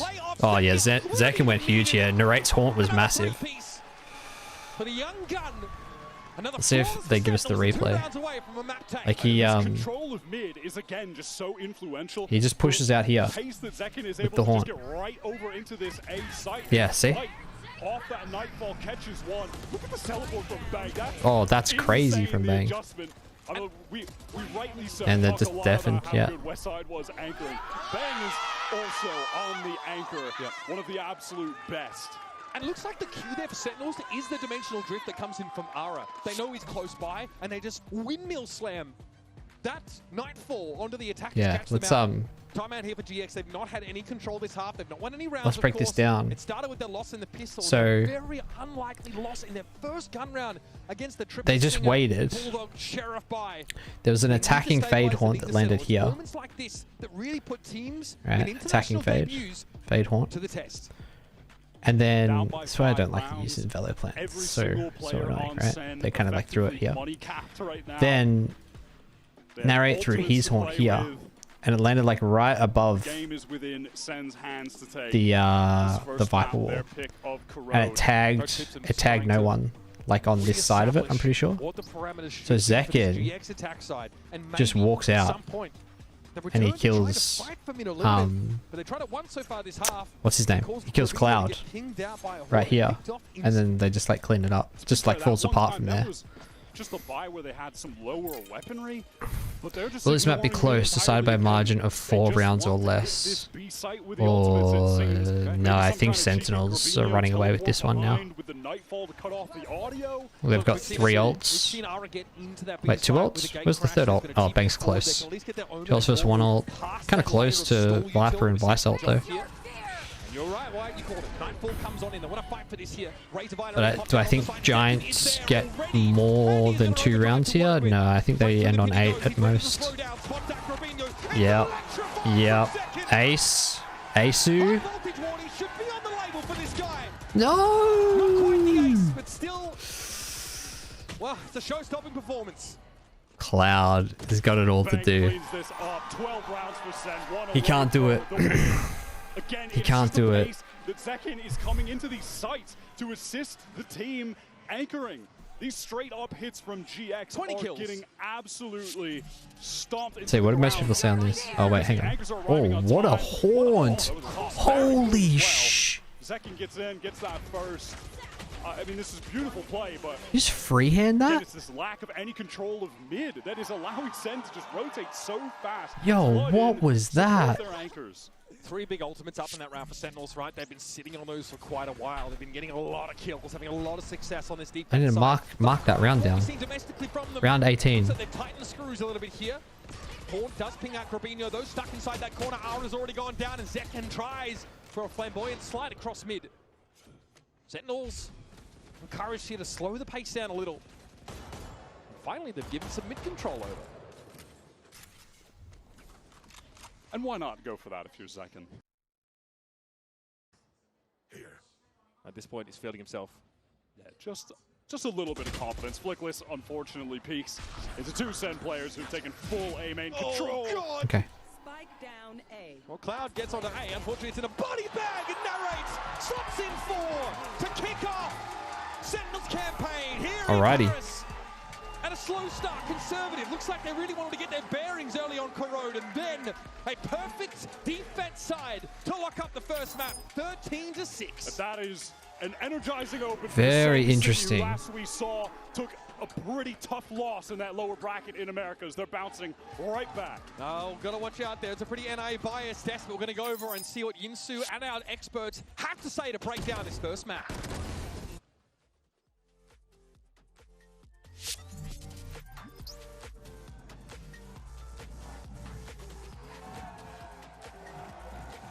We'll work on it. That's on the wrong side. Listen, in line of me going to the other side and that huddle, I think we're winning the game. This guy's... I actually can't. Jordan's just on Giant X, and I'm like, wow. hey, we're going on Reddit one way or another. Don't care.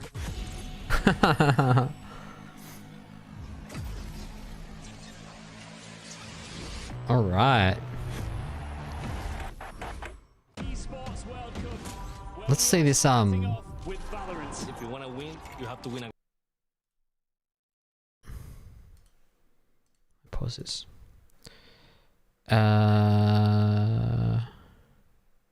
First day of champs.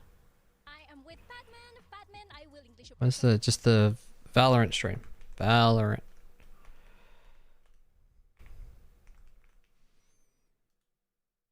This could be Valorant Champions Tour. Okay. Grabinho is regretting for not saving on top of coming through that link side. They had no chance of getting into the site. There was a young gun. I want to see this haunt that narrate through it. Oh, we can look at this neon. This round that I was talking about before as well. Just watch the mini map here. In the post plant. Maybe we'll see a scenario where this dimensional drift allows them to get the plant down, yeah, and then they can nightfall to win out in the post plant. Haunt here. The haunt comes out, so he knows this is clear. He just pushes through, and he's out in time. Nightfall comes through. Everyone's deaf. Really nice play. Really nice play. Another flawless for Sentinels, and 2 rounds away from the team is getting dominated. Wait, are you a Giant X fan? Specifically unbelievable, or just because of the pick'ems? I'm pretty sure I picked picked SEN for this. National debuts. Player on play with. Who knows though? That was SEN's map pick, so on Sunset. Who knows what happens, you know? Alright, let me see this. Let me see this haunt, bro. Where does that? How does that? That tags Yoru. No, it just tags everyone in main. But it tags them so that you can spam from here. What a haunt. He's thrown that from A link. That is nuts. Yoru doesn't get tagged. I thought the Yoru got tagged, but it must have just been like the perspective. Comes on in. They want to fight for this here. Razorvine already popped out on the side. Yeah, because he just gets him afterwards. But he knows they know that all four are main now. Second just sends it.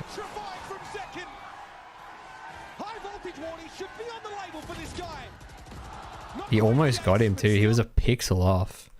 How close?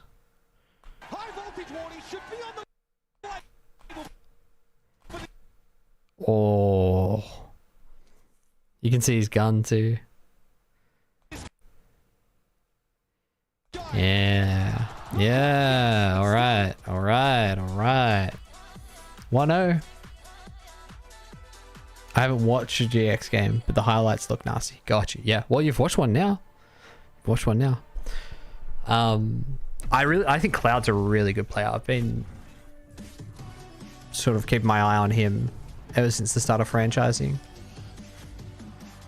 Very smart player. Very smart. Not surprised that he ended up becoming an IGL. Mika here, standing with Kaplan from Sentinels. Now, I know you guys didn't exactly end Stage 2 in NA the way you wanted to, but now we're feeling this renewed energy from Sentinels. Is it a new story here, and are they feeling all that energy because this is a global, this is a fresh new start for them? Plenty of it is thanks to a global, thanks to champs. We're pumped, but it's also deliberate from the guys. You know, we walked away realizing our energy is a problem. We can be incredible if we choose to be, and they're choosing to be today. And Hubert looking very healthy, very happy so far. Yeah, I think he's lost a little weight. I might have to feed him some baguette. You know, gets a little hungry, but we'll see. We'll see. To be continued. All right, thanks, Cap. Thank you.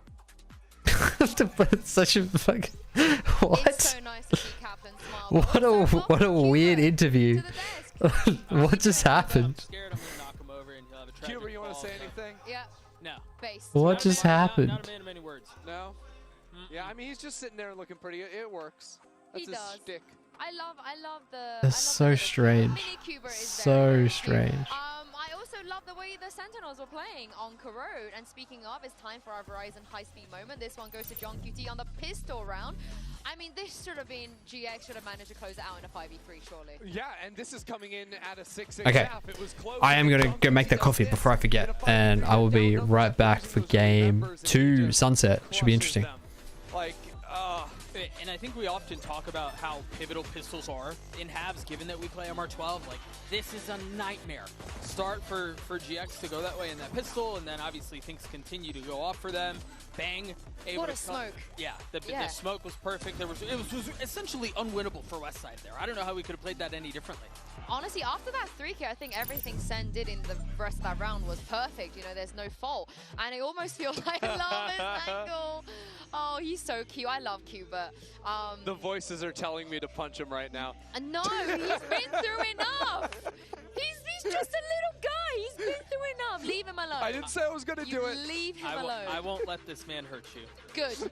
I won't let this man hurt you. Good, because I think you have to go through Doug and apparently Zekken if you want to get to Sen. Because I'm not going to mess with Zekken. No, and Doug, I don't think any of the GX players were messing with Zekken either, really. No, and I will say this, Ara held up to him at the very beginning. I think he looked great, he looked competitive, but there were just so many situations where Zekken should not have been converting some of the multi-kills that he had. You think about the Visalt mid, did in the first half, where he walks away with 2-3 kills with the Classic, and then you think about all the ult kills he was getting as well, and obviously the ult is a little bit different, but Zekken played with confidence, he played decisively, and I think it's exactly what Sentinels needed. And I think it was a big difference in those brawls, right? The big team fights there, 3-on-3s, 4-on-4s, when Zekken's in the front. He was just crushing on that front. And I think to R's credit, I think on the other side, I think when he was finding rounds where Sentinels were walking into him, he could actually find picks with the operator, but more often than not, he was being forced into a retake save, or Sentinels were seeing him and pivoting away and not letting him play. Yeah, 6 out of 20 of his kills was his ult, by the way. That's insane. Absolutely love that from Zekken, but I want to hear what Coach Pipson had to say ahead of map 2. Mika here once again, and I'm here right now with Pipson of Giant X. Now, that was a tough loss on the first map, but as I understand it, it's not exactly news for Giant X, and EMEA fans would know that map 1 loss is quite common, and usually this is because you guys need a little bit of time to iron things out. Sometimes it can be a comms issue that they get a little muddled, so I'm curious, was this the case in map 1 against Sentinels, or was it something else? Oh yeah, it's definitely similar things to what happened to us in EMEA. So we talked right now. I hope that it will be the same like it was in EMEA, and second and third map will be much better than the first one was, and we are going to end up winning. Well, good luck to you guys. Thank you. It's so nice to hear from Pipson on the global stage, but he is right. For those of you that don't know, GX have had this big issue all year, which is looking terrible on map 1, throwing 5v3s, 5v2s, 5v1 one time as well. And then map 2, they miraculously look amazing, and then they end up winning the series. Is there like a real thing that changes, or is it just the map 2 glow up? No, it's, I mean, you even heard it there from Pipson saying it's the same issues. They tend to over-communicate on map 1. They're very excited. They have too much energy, and there's no one sort of getting on top of saying, guys, calm down, relax, which is funny because we know Grubby doesn't talk much, so probably just the other 4 screaming over each other a little bit. So I think now they've tasted what the stage is like, they can relax a little bit, they're going on to their map pick, and I am a big fan of their Sunset. I would love to know why they changed their comp on Corrode as well, but I don't anticipate them changing that much on Sunset. Yeah, you don't need to. Yeah, you want to keep them playing the breach and whatnot.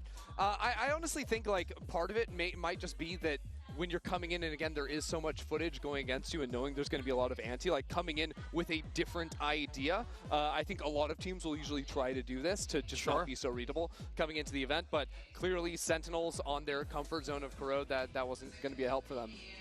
And I'm curious to see, if there are any changes, since you mentioned that you want them to kind of keep it to their standard. This is what I wanted to see. The Neon, Breach, Sentinels are going to be running a bit of the same, and so a lot of this then goes to me around how are you going to layer some of that utility. We're going to see B main traps, we're going to see A main traps, particularly on the defensive side. I think this lends into some of that chaos into that you were talking about prior to the series starting, where this does kind of favor Giants a bit. Yeah, it does indeed, but we're still talking about SEN at the end of the day, and if you look at it on the other side, this is almost best in slot.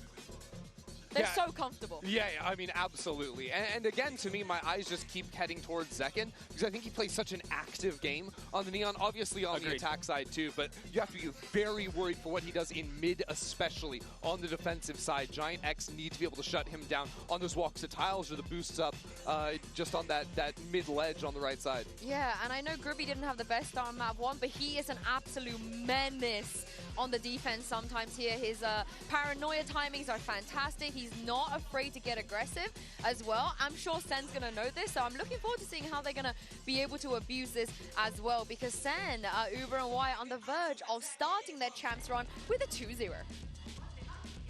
I'm sure Yinsu, they'll be very pleased with that. But, yeah, we're aware of the narrative of, GX struggling a little bit at the start of the series, although if you watch the Fnatic game, you wouldn't be aware of it. Sentinels, however, going to a map like Sunset, which, by the way, obviously great map for GX. It's probably their home map. They looked excellent here. We kind of thought Sentinels would too this year, right? In 2024, this was absolutely one of their go-tos. It looked fantastic, and it made its way back into the map pool when Toronto kicked off. And we did not see that same level from Sentinels here on Sunset, and since then, they've not really made it their own yet, I feel. Yeah, they've been very mixed in terms of the results here. GX, however, have not been mixed. They've only lost this map twice, both times to Liquid, right? Yeah. And outside of that, they have 5 wins on it. This is absolutely their best look Oh, we're a fraction late. But we made it. We made it. Okay, so what have we got? I think they know where West Side is right now. Look at this. They've inserted Zekin onto the site. The rest of Sentinels have actually pulled out. Got breach, fade, neon. Yeah. It all really remains to be seen on what the Oh, it's a mirror. It's a full mirror comp. Are we back into a breach meta? Surely not. Surely not. More teams playing Viper. How are we playing? Yeah, that's crazy. Looking towards his left at all, just kind of hedges on the right side. However, Gravino flattened it A, run over by Sentinels, who now can accelerate into the site and start to set up for a post one. Unfortunate that GX lose a player immediately after. That was some nice awareness from Cloud to pick off Zekin, the initial. Wait, sorry, it's Sova versus Fade. Maybe to fight towards spawn, but no, Sen going to call that off. Because of the one-way, likely. He's just playing right now with that fault line towards Link when GX try to get back. They dared him to say Baguette in the interview. Oh yeah, it came like so out of left field in that interview, hey. I think you might be right. Wait for the Sentinels video to confirm. Low time, plant open. Low numbers though. Retake's too strong. Retaking A. It's as good as ever. GX are really fantastic at playing around their breach utility on this map. This is still the map in the pool where breach is very much so relevant. Alright, Valorant, where are you? The pool where breach actually has about 50% win rate against non-breach. Sunset, we need neon. Makes sense that both teams are Omen. here. Cypher. Fade. Swings from that box. Sova. Expecting there to be more players behind Ara. But actually And breach. I'm really surprised we've gone back into a breach meta. Later emerge and the timing completely throws them off. Also, Or at least these two agents are playing. Teams are playing it. It's a map, by the way, if you haven't seen Sen for a bit, where John is back to playing the Cypher, just straight up one-to-one swapping with Zelsis, who's now picking up that initiator, playing the breach. This is something that Sen have opted for since Toronto, going back to John's old role where he had so much success in 2024. Oh, okay, and a rare miss from Ara there. Actually allows for some of the mid-control to be assumed by Sentinels. They are, of course, on I think I don't know, I think teams get away with like being able to like play in here for free too much. When you know you're going up against Aura on defense.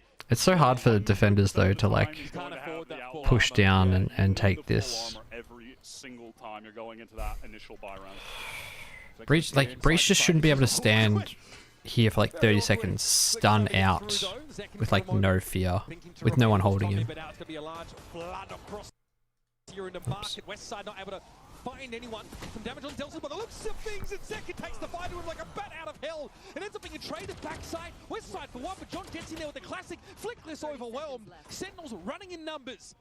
Dude, don't think your magic pen is on stream? Wait, what? Only has the ghost right now. Probably can't recover. A gun goes in. Zelsis just ready for that. All of this drawing I've been doing hasn't been coming through. Much needed in Sentinels on nothing but classics. Once again, chilling the bundle. Get that top mid Wait, control and I think I know how to fix it. very quick. The GX players just not synced up at all here. Aura is caught in alone. Westside Give me a spent sec. bunch of time just spamming through that cage that was thrown in market, so Sentinel lost the sight. So he's a little bit late to getting in to actually help Aura, who fully commits, stays, tries to kill Zekin on the slide. I didn't even yell at them. I didn't even. And from there, I mean, GX, they just really Let's see if this mistimed the works. players coming into flood and assist. They're Oh, essentially all no, isolated that's in not ones. it. I don't hate this position from Cloud. It's so dirty. Zekin walks up into it. And so GX will take their pint of blood early in the round. Nicely done by Westside. Stunning shot. And this is GX for you. So active in these early rounds. So proactive. Looking to work the map. Push up for info. Take risks. I think And it's given them the edge. Even if not the rifle drop there in B main. Now Westside hears all of these players running forward. Catches one I wanted to change to window capture, but now it's just capturing the mouse, not actually what the mouse is putting down. Frustrating for Zelsis. He certainly would have felt stranded there. As the rest of Sentinels pulled the plug. Now I have to try and work them out with only 2 players up.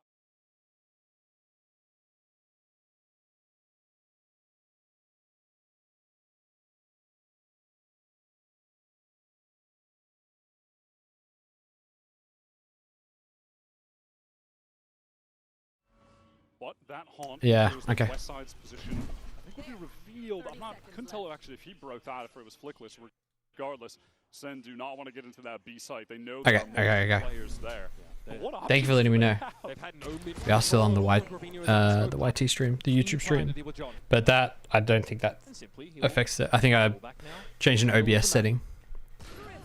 Okay. Nice little angle there held by Gravino. A fantastic thrifty from GX. I have no idea what happened that round, but we're locked in now. Very heavily disrupted by the breach util. Do we want a map 3? I think throw the guns around at the very end there. What is map 3? I couldn't tell. They were trying their best to recover all the weapons though. That was a great relay ball from Aura, who was getting into assist West Side so fast on that rotate.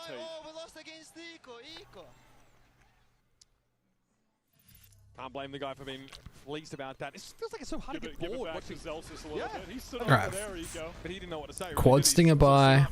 Wow, they're having problems standing on their feet right now, Sentinels. Round 4 eco is rough, especially when you just get farmed. Still, the Sentinels committing all of the remaining resources to that elbow part of the map. It'll leave Zelsis limping away. West side 1 off ult. Harvard Phantom, an 8 in the chamber. Narrate has ult for next round. They'll have enough money. Reaction. Sen just go for the NA Stinger Rush, but They upgrade the Outlaw to a rifle. Elbow with the much better weaponry. They make light work of that. It's looking pretty rough for Sen right now. The ping is very good. It's a freebie for Gravino. Shoot the dart, boys. No one ready for that one. Can't navigate all of that util pretty effectively. Shield down, sit down. What was the first one? Though I do think in the mirror matchup, this is a very defender-sided pretty quick. Aura's been able to pick up that operator quite early. matchup. 5% honestly isn't great because they committed a fair amount into that Stinger round. They didn't get kills. They didn't, only a couple. They don't get the plant, obviously. So the armor Because as ideal, bang with just the guard. are they? As soon as they knew that Aura had an operator, they They stopped flash. playing his parts of the map. They Oh. him entirely. This time, no, not the case. They've got the Neon, of course, who can take this space aggressively, but Aura's going to repost up on this corner and might have a timing. And the danger is where Aura's in a location, you want to go elsewhere, and then you're running into the site that West Side is anchoring, and that is where he's at his absolute best, especially when he's playing Cypher. They do have the option, of course, to try and play top mid, pull the rotation through. And Oh, they both get one. Man, Was that late on the smoke or what's going on? Sentinels look in shambles. Very cool. Interesting trip as well. Into that high-low setup mid. So it can't be broken, and then one person just has to hold this so they can play like this, and then just play these two here. Gun them down midway through their road. It's harder to break, especially for the dog. Well, and they, as a team, will always do something proactive around that. And also, it is just if Giants have done their homework I'm always really impressed by and know that Sentinels don't really lurk up here through here that much. It feels like they've always got something. Like Pipson has them drilled to a T. But this team, right, who in this form, Then they can trust that a lot more. They won one game of kickoff? One game in stage 1? Now they're at champs? Yeah, they were 7th, 8th kickoff, finished 9th, 10th stage 1. Now they're at champs. And that is also 2 ults for Giant X. testament to the impact of bringing Stacked money. The money is stacked. Right at the end of that first stage. Broken. They make away with They're on eco again if they lose this. saving on that prior round. The Sentinels. Invested so heavily into this 0 creds. Zekin is out of cash. He's 1 and 5. He can't get anything done right now. Narrate ult has to get value this round. It just has to. The breach ult is 1 off next round, and so is Cypher ult. Like if Cloud has a good ult here, like counters this play, then they snowball the next round because it's eco. They have this, then this. Like even if they lose the ult, they've got money, they've got the Neon ult to rebuy it. It's a really rough spot for Sen. Zelsis is only 1 off as well.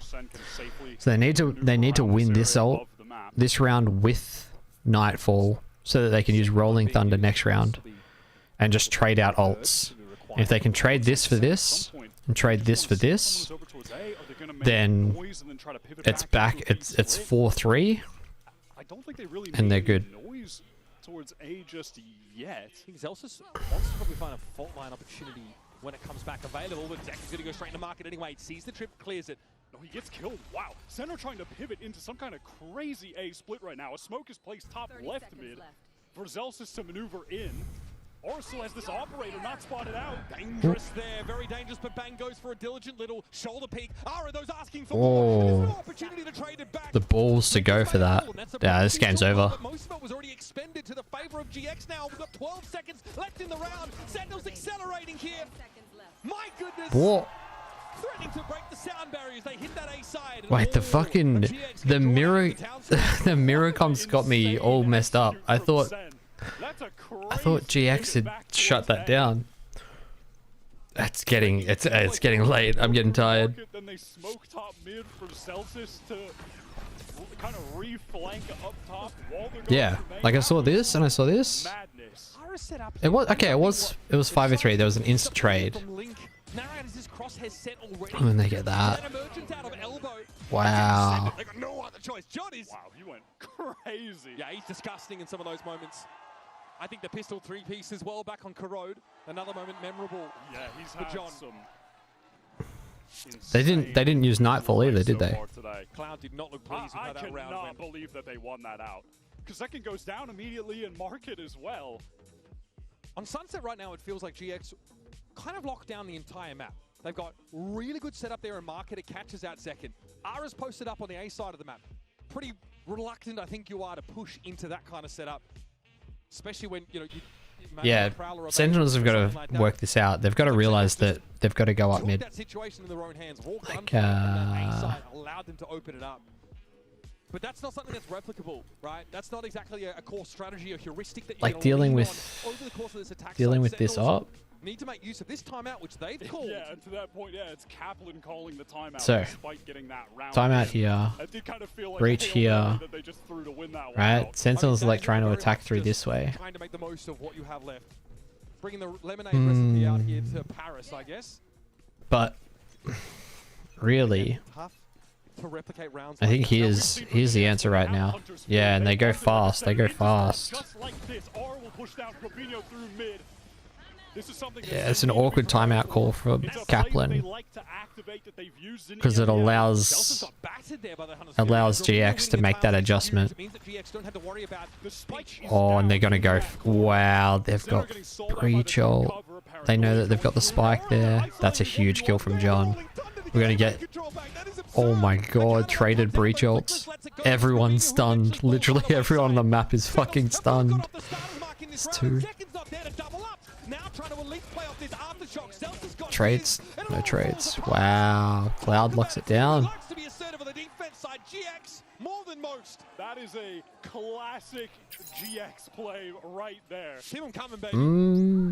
They love to use an aggressive early ult. This is an goodness. round out of their playbook that we saw them use. It was like a perfect flick. For instance, in their oh wait, because we're missing the Twitch drops. I forgot about the Twitch drops, guys. The game, the Twitch game.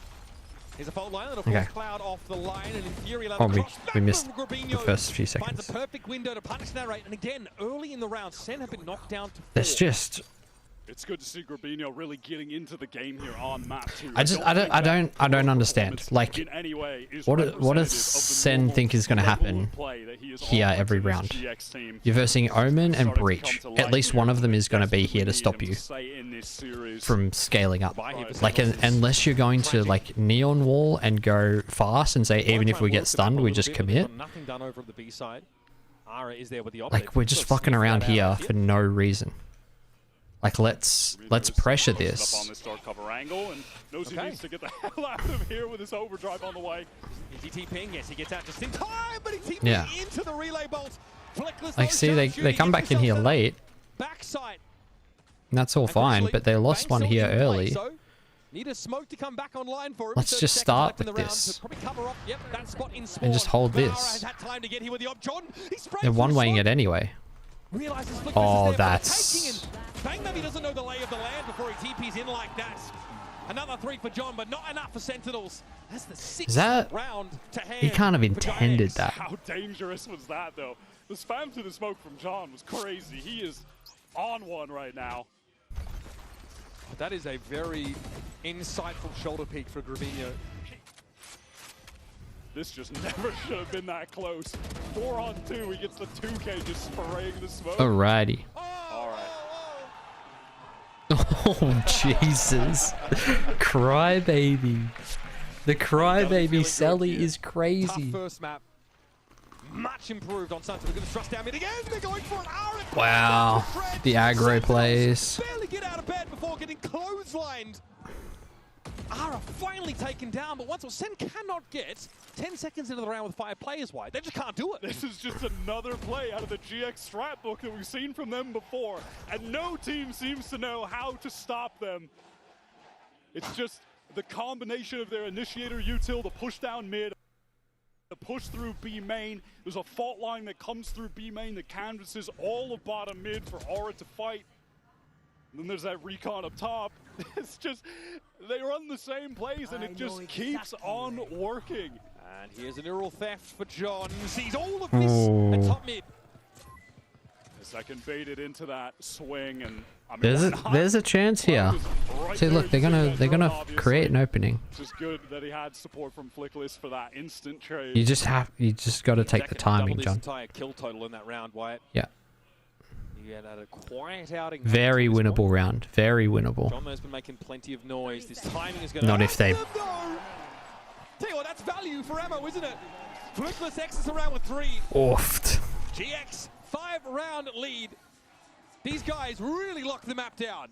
This is just where they're at their best. It feels like even if you prep for the rounds like this that are going to be thrown at you, it just doesn't even matter. Dude, the util comes in perfectly for Ara. This is just what they are best at. Mm. Look at how all of that util is placed on the map so perfectly.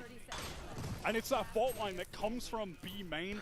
It's one of the just gets the entirety of bottom mid into most fun things about making a playbook for this comp. Aura doesn't need to focus on the left. He can just fight right. It's all set up so for him. Good. And in situations where we've seen GX, go for similar plays, or if Ara notices that he's a little bit ahead of this util, he will slow down. Like, this is so well drilled from this GX team. They set Ara up for success so often. This is a hand ringer for Kaplan. This is I don't think Kaplan knows. They absolutely should be.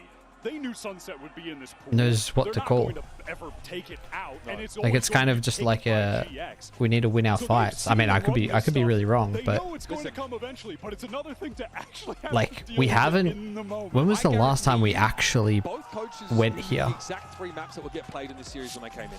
Here we've been getting demolished, and we haven't explored here at all. These teams definitely behaved Like, as you would expect when it came to the veto.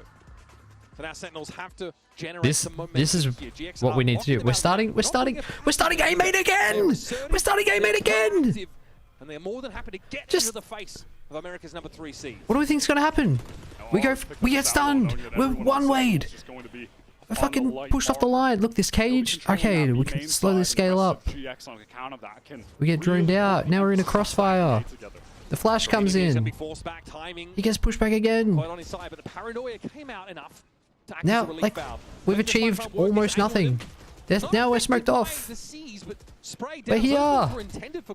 We've got 3 people on site. We've pushed our mid. Giant X pushed through spawn. Because what has SEN done to stop them from doing this? He has an op, or he has an outlaw. I mean, GX, they know where SEN are hitting. They know that they're going Like, as soon as there's any noise here, there's nothing to punish this. Ara, in no hurry to push off that. Full trust in the rest of GX to lock this A side of the map down, but it's the way I'm going to lose my mind if Sentinels win this round. Yeah. Shot came through, and Cloud swings for the fences. 2 kills cleaned up. Now Ara decides to get a little active. Catches Zelsis out.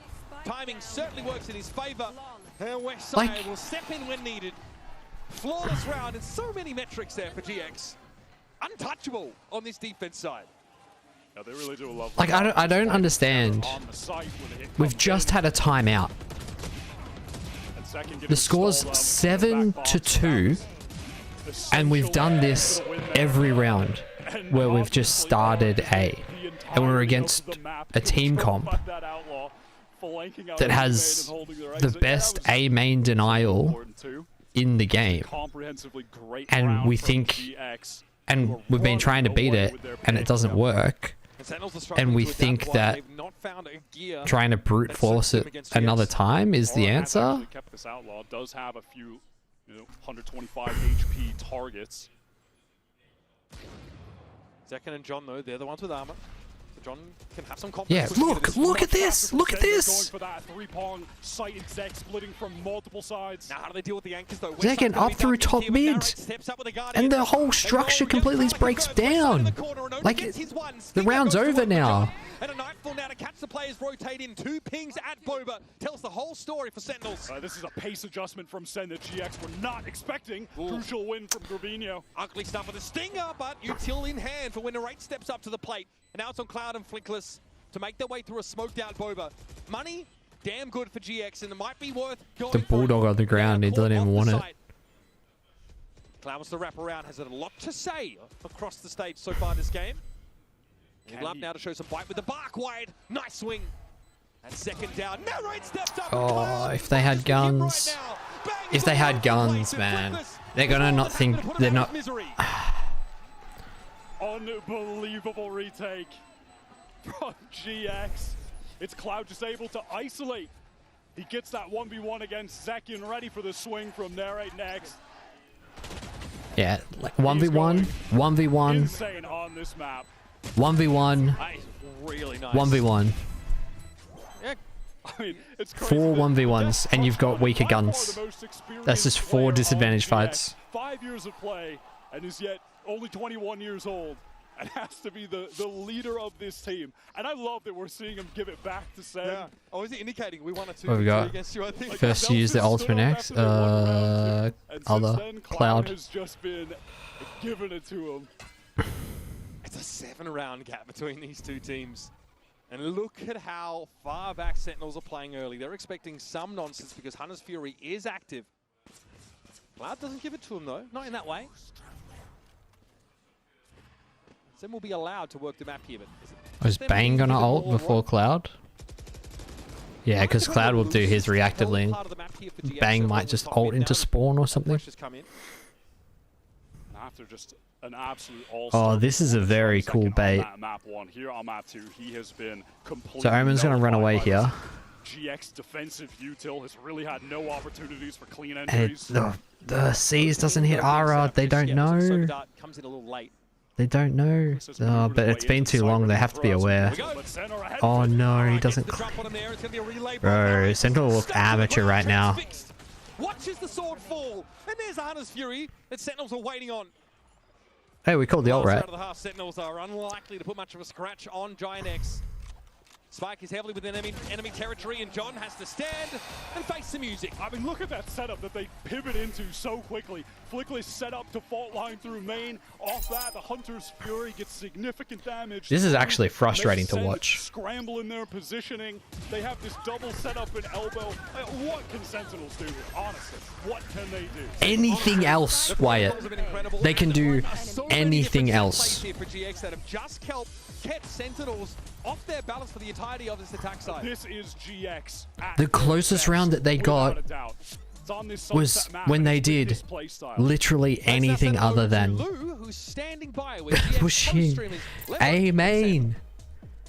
Oh. Et je suis ravie d'accueillir à mes côtés 2 stars espagnols. À ma droite, Lembo. À ma gauche, Sandra. 2 streamers, Giant X. Guys, Lembo, Sandra, what a pleasure to welcome you here in Paris in those beautiful jerseys, supporting Giant X, of course. There will absolutely be a flawless in the second half. Tough, so who can you count on the most within the players? You know, when times are a bit difficult to bring up the vibes in the team.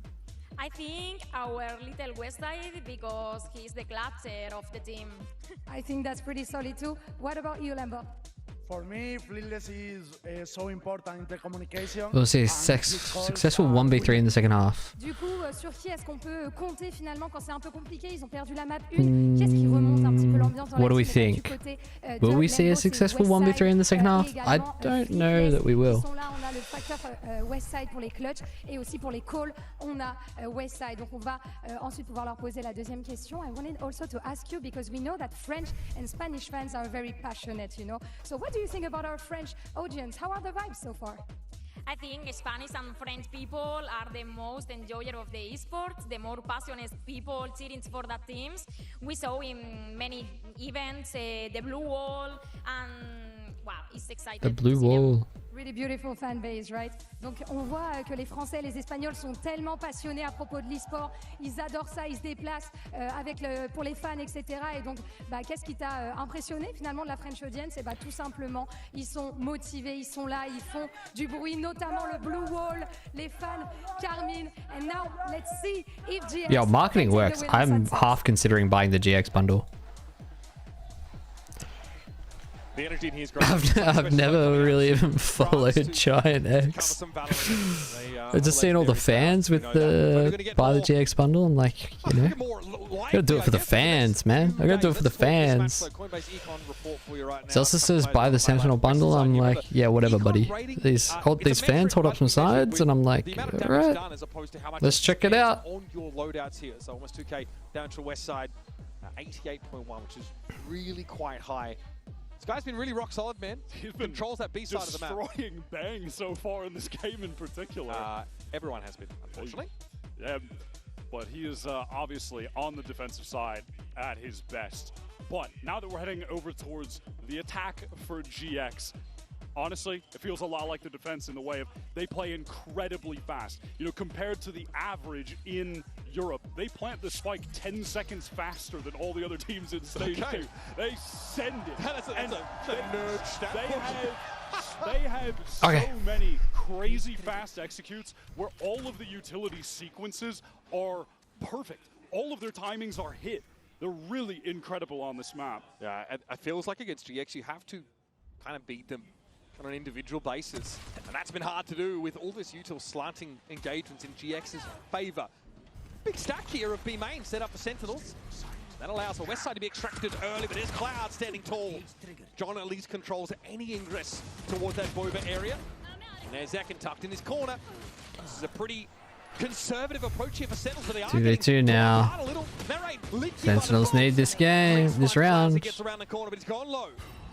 It's doable for Flickless. Narrate's low. He's so low. They're both low. German unable to win that last engagement. It's a much needed pistol round here for Sentinels. And it looks like nothing more than Look at this, the vibes. Sentinels fucking... from that first half. Yeah, I like their Narrate just wins the most important clutch that they could win in this round. No one celebrates. Try to refight elsewhere. Where are the vibes at? Where are the vibes at? Okay, maybe we just missed it. Maybe we just missed it. Okay. Okay. GX, no investment on this round 2. Maybe if Narrate can collect a few kills, Sen could work towards an early nightfall. GX been pretty proactive here, getting some information about mid, but that Tiles corner's been pinged already, and it'll be Bang to take contact. Conversely for GX, if they can try to maybe around the world get the orbs, they can get towards that Rolling Thunder early. They've been able to get Flickless the one so far. Economically, Sentinels never really able to get in the game on the first half. That's evidenced by Zekin leaving it with... See, look at this. It's already such a different approach. The eco on round 2, and then... Why would we do this? Eco on round 3, and why? The economy is cooked. We just learnt from Sentinels that that's a bad idea. Very default coded look here for GX, of course. Hoping for something to be offered up by Sentinels, who are pretty patient, but they're definitely more lean into the B direction. They'll have anchoring presences here, including John. We're going to... Whoa, investing paranoia here is crazy. Prowler from mid. That's now cleared. GX basically contained buddies. Util usage are now hitting a paranoia as they try and get out of market. John's there. Bulldog sings out. Good damage. Cloud on the side. Somehow able to win these very unlikely scenarios. But Yeah, I want to see what Grabinho can buy next round. How much money does he have? He might have enough. Caught on the side. Bang knows he's coming in. 3-5 plus plant. Will he have enough? Not if he has to buy Paranoia again. That'll be Sentinels convert. And Zekken has an outlaw. Right? So Zekken has an outlaw. Grabinho is going to be on light armor. Because he used Paranoia to try and win an eco round. That'll be used in this game. You'd have to imagine, right? So not too bad for them. I think this team has drawn criticism from some of the attack side calling from Cloud, and it's maybe some less experience being pointed out. Let's see. And this is not the Full armor. the attack side anyway. Now He's missing a teleport. What's cooking? What's under the dome for Cloud? See, I'd rather have two. It seems so minor, but I'd rather have 2 teleports here, because he has to use his first one straight away. So, GX could go for a bit of a refight what's up with that? Now he doesn't have a TP. Let's see if there's a moment in this round where Grabinho needs to use a TP. Or if it would have been beneficial. Now they can get more aggro with it. They just see him. Getting the information. Okay. So it's good reactive fault line that comes out from Flickless just to stop Sen pushing up. They really don't have any deep elbow. Sentinels util efficiency compared to Giant X is so much worse here. They're slowing things down, getting into elbow right now. They don't really have information at top mid. And look, they don't. At some point, they're going to have to start looking over their shoulders. They already give this up. Just giving that part of the map up. Honestly, feels uncharacteristically slow right now for GX. Hoping that someone from SEN will maybe overextend. That Prowler's going to get the information on Aura in the corner. I'm looking for decisive calling on this execute from GX. Waiting until, of course... How long are they going to wait? Yeah, they get that fault line back up, and now it's go time. Aura to the side, runs in and narrate first. It's going to be Bang, no credit with the kill. Bang gets ahead of that dark cover, and now the Paranoia comes out late. Oh, it was flashed. Drop on narrate, but he couldn't have been more wrong. The raid eventually falls, and there it is. Nice little flash through the smoke. Little two-piece from GX now. Assume control of the side. Westside peeks out, might be able to catch him. Second timing. Gets the opening with the outlaw. He gets him. Now he's only got an outlaw though. Tries to pick up a gun, slides. Cloud will hold his ground there on the side. 20 for 8 right now. Yeah, that's nuts. 15 rounds of play, right? 14 that rounds is nuts. That is an outrageous stat line. Thought it would be hard to beat Zekkens on map 1, but he might just do it. Yeah, see, but just look, even though they got wait, the observer did him dirty. They showed the highlights from the round. They show him missing his cab. Really intelligent stuff from him. Going from oh my god. Table in kickoff stage 2 to literal world caliber should be studied. GX, it's unreal how they've come alive. Now we're finally getting to see what they're made of in the second map of the series. John has the trip set up for backside control. We'll see if they try to make their way out at all. Second, I know John does get that catch. Yeah, Ara in the corner. Still a lot of side control for GX. Now they are deep. They can anchor in the post plant. Grabinho very mindful of a sort of off-timing push out of Boba though. And Zelsis, he does have that full kit to get back in. Narrate's still Prowlers to play with. The C's as well. Sen have all the tools. Harness Fury though. Cloud going to try and preempt this now and spots out Bang by the looks of things back towards spawn. John tagged out, has to dodge away. Some damage done. Sentinels are against the clock. Need to get in here. Stinger there for Zelsis. Looks like fault lines avoided by Flickless. He tries to get ahead of the game and so far not too shabby, but Zekken is up on the side and demanding some attention. Brought down by Cloud. And Narrate's got to step up in his absence. Does Bang. Tough job. Someone's going to do it.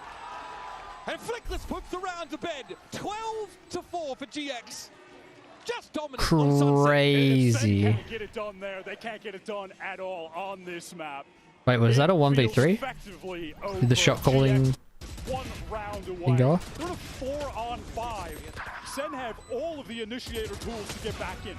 No, Hits 1v2. from both of them, and that's still not enough. Ooh. Even then, Flickless not in the ideal position for that one. But look at that, they go B. They go B and win. Crazy. No way. I feel like Haven is such a wild card map to look towards our third here. Sentinels have to have put in some extra work there. When GX get to control the tempo, they look head and shoulders above. SEN have just had no inroads on this map whatsoever. And it feels like the second they find some kind of advantage, GX just absolutely storm them in the round, and it is done. Their game plans on this map are just genuinely fantastic on both halves. It's going to work mid again. It's a nice play. Second opts to go out, look for something. The setup was there for him. Cam sees over the smoke for the stun. Taps him, cool. That is crazy. 8 and 16. They don't even get anything for it. Mid, GX is going to go back, meet up with the rest of their teammates in B main, and try to close this game out. Two pretty one-sided maps back-to-back if this round goes the way we expect it to. Some volatility has been introduced into this series. Okay, TP there from Bang, gets him set up in Boba nice and early. Johnny's in that corner, and Ara not able to fully clear it. Still suspicious, mind you. But John will have the drop on the site. Cloud with the plant now. Going to be forced out of the cubby by that after shot. John's going to have to get active. He puts two? No, it's the second one, yeah. But Ara and Cloud already racking him up. And John eventually falls. Delta's pees in, gets one with a rolling thunder will put him to bed. And Sentinels. Wowza. Well, they left the keys in the car. They didn't turn up the sunset, I'll be honest with you. Invisible. GX absolutely flatten them. Straight out of the gates. It's a code hanger that leaves. Wowza. Absolutely reeling. 360 ACS for Cloud, who drops 23 for 9. That is an outrageous performance from the IGL for GX. Their gameplay on that map was phenomenal on both sides. The game plans that they had coming into this are beautiful. Lot to talk about here. We'll go for a quick break, then we'll bounce back, and the analysts are going to get us ready for a map 3 decider in this opener. Yo, say nice try. Oh, we lost against Eco. Yo, sit down, sit down. Honestly, I want to start writing the script for this already. Whoa. What the f are we doing, boys?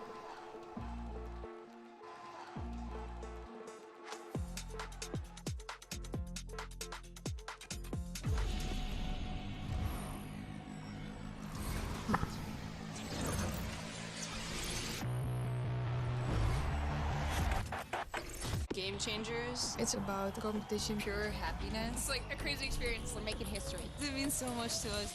It's good to be back. I guess what I've been looking for success. The beauty of gaming is it doesn't matter who you are. But as long as I'm good enough, Everybody's getting a 4K. I can go as far as I want. That's what I like to see, baby. 全世界都会知道我们的厉害。 Alrighty. Last map of the night coming up. Are your Valorant esports instincts next level?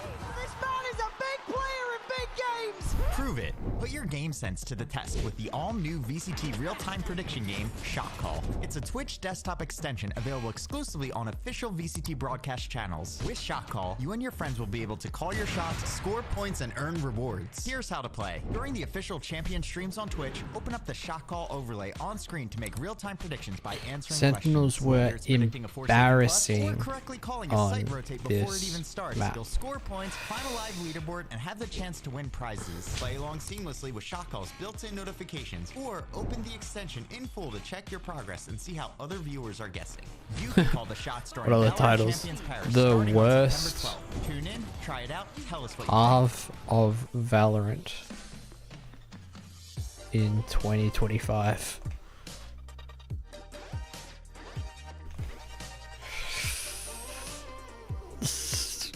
Sentinels looked like amateurs. Giant X made Sentinels look like amateurs.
Interesting. Interesting. I just realized I had double sound on. Oops.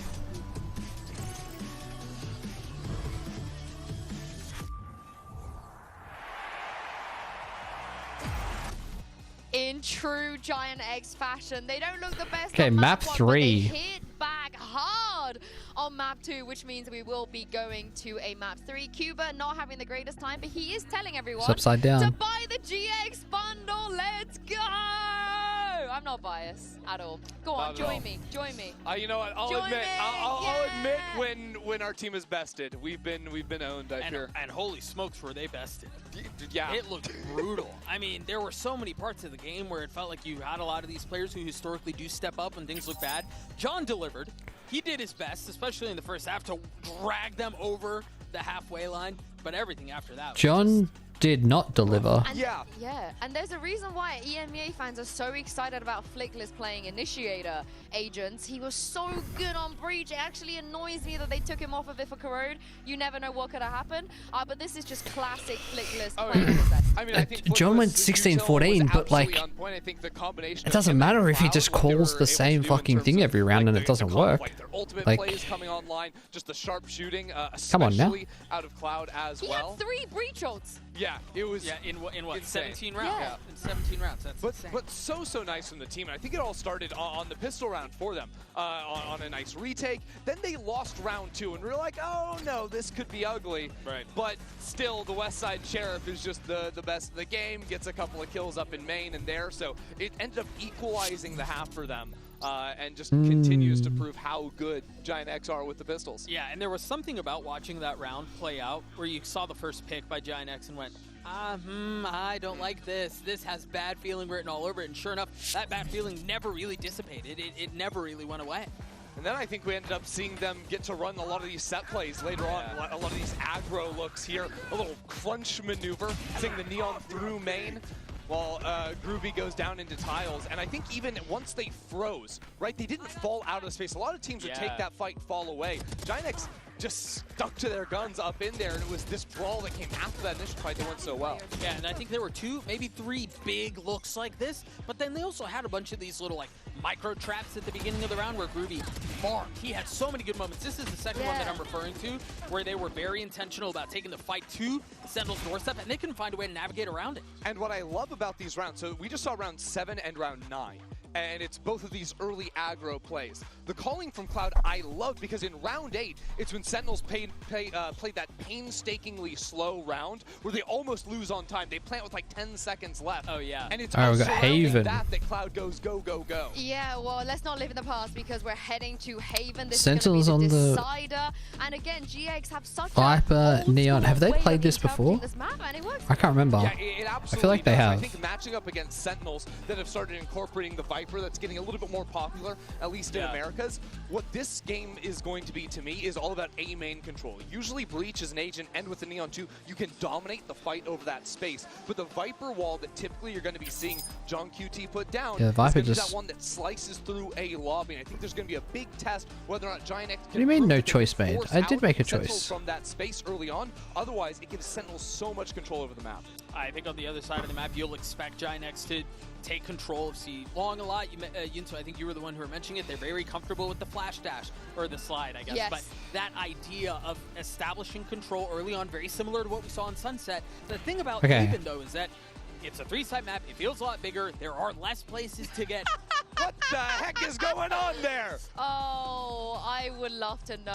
But all I'm going to say is, GX, if you can hear me, they're going to go B. They're going to go B. B for yes, Uber, please give us something normal. Save us. So how many times has Sentinels played this comp?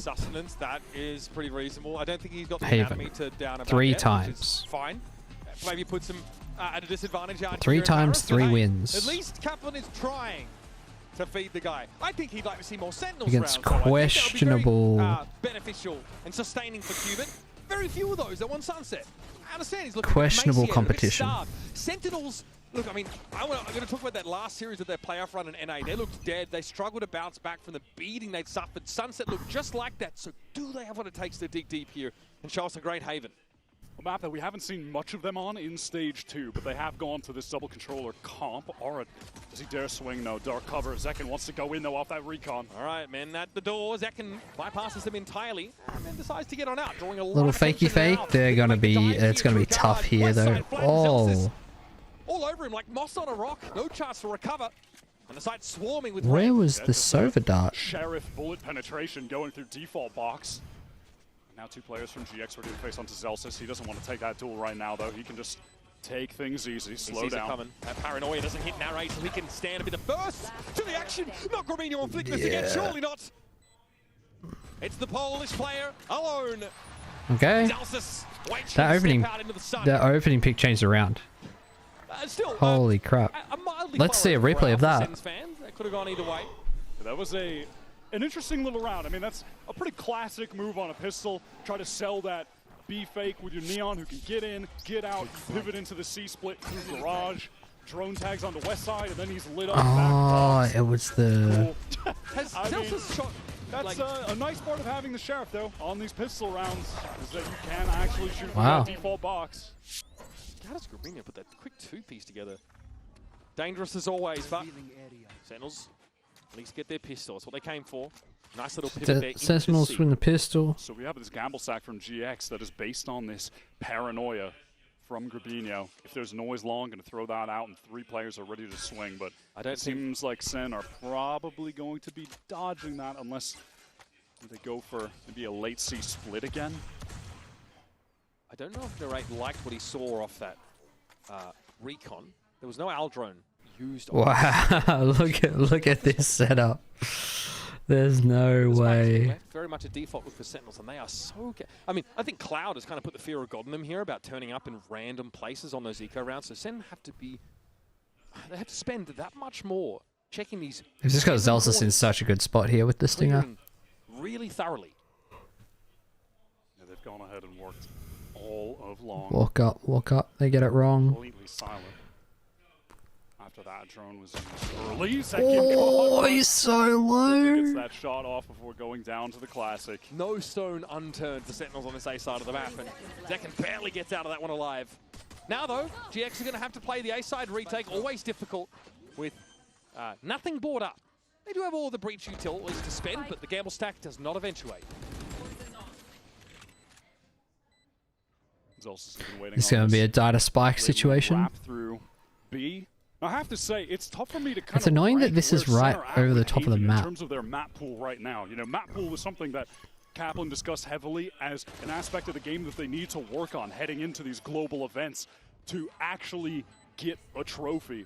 And they played Haven twice in the second stage. It was against C9 and 2G in the regular, you know, season part. They won both games, but just a very small sample size. So I feel it's very hard to evaluate where they're at the moment.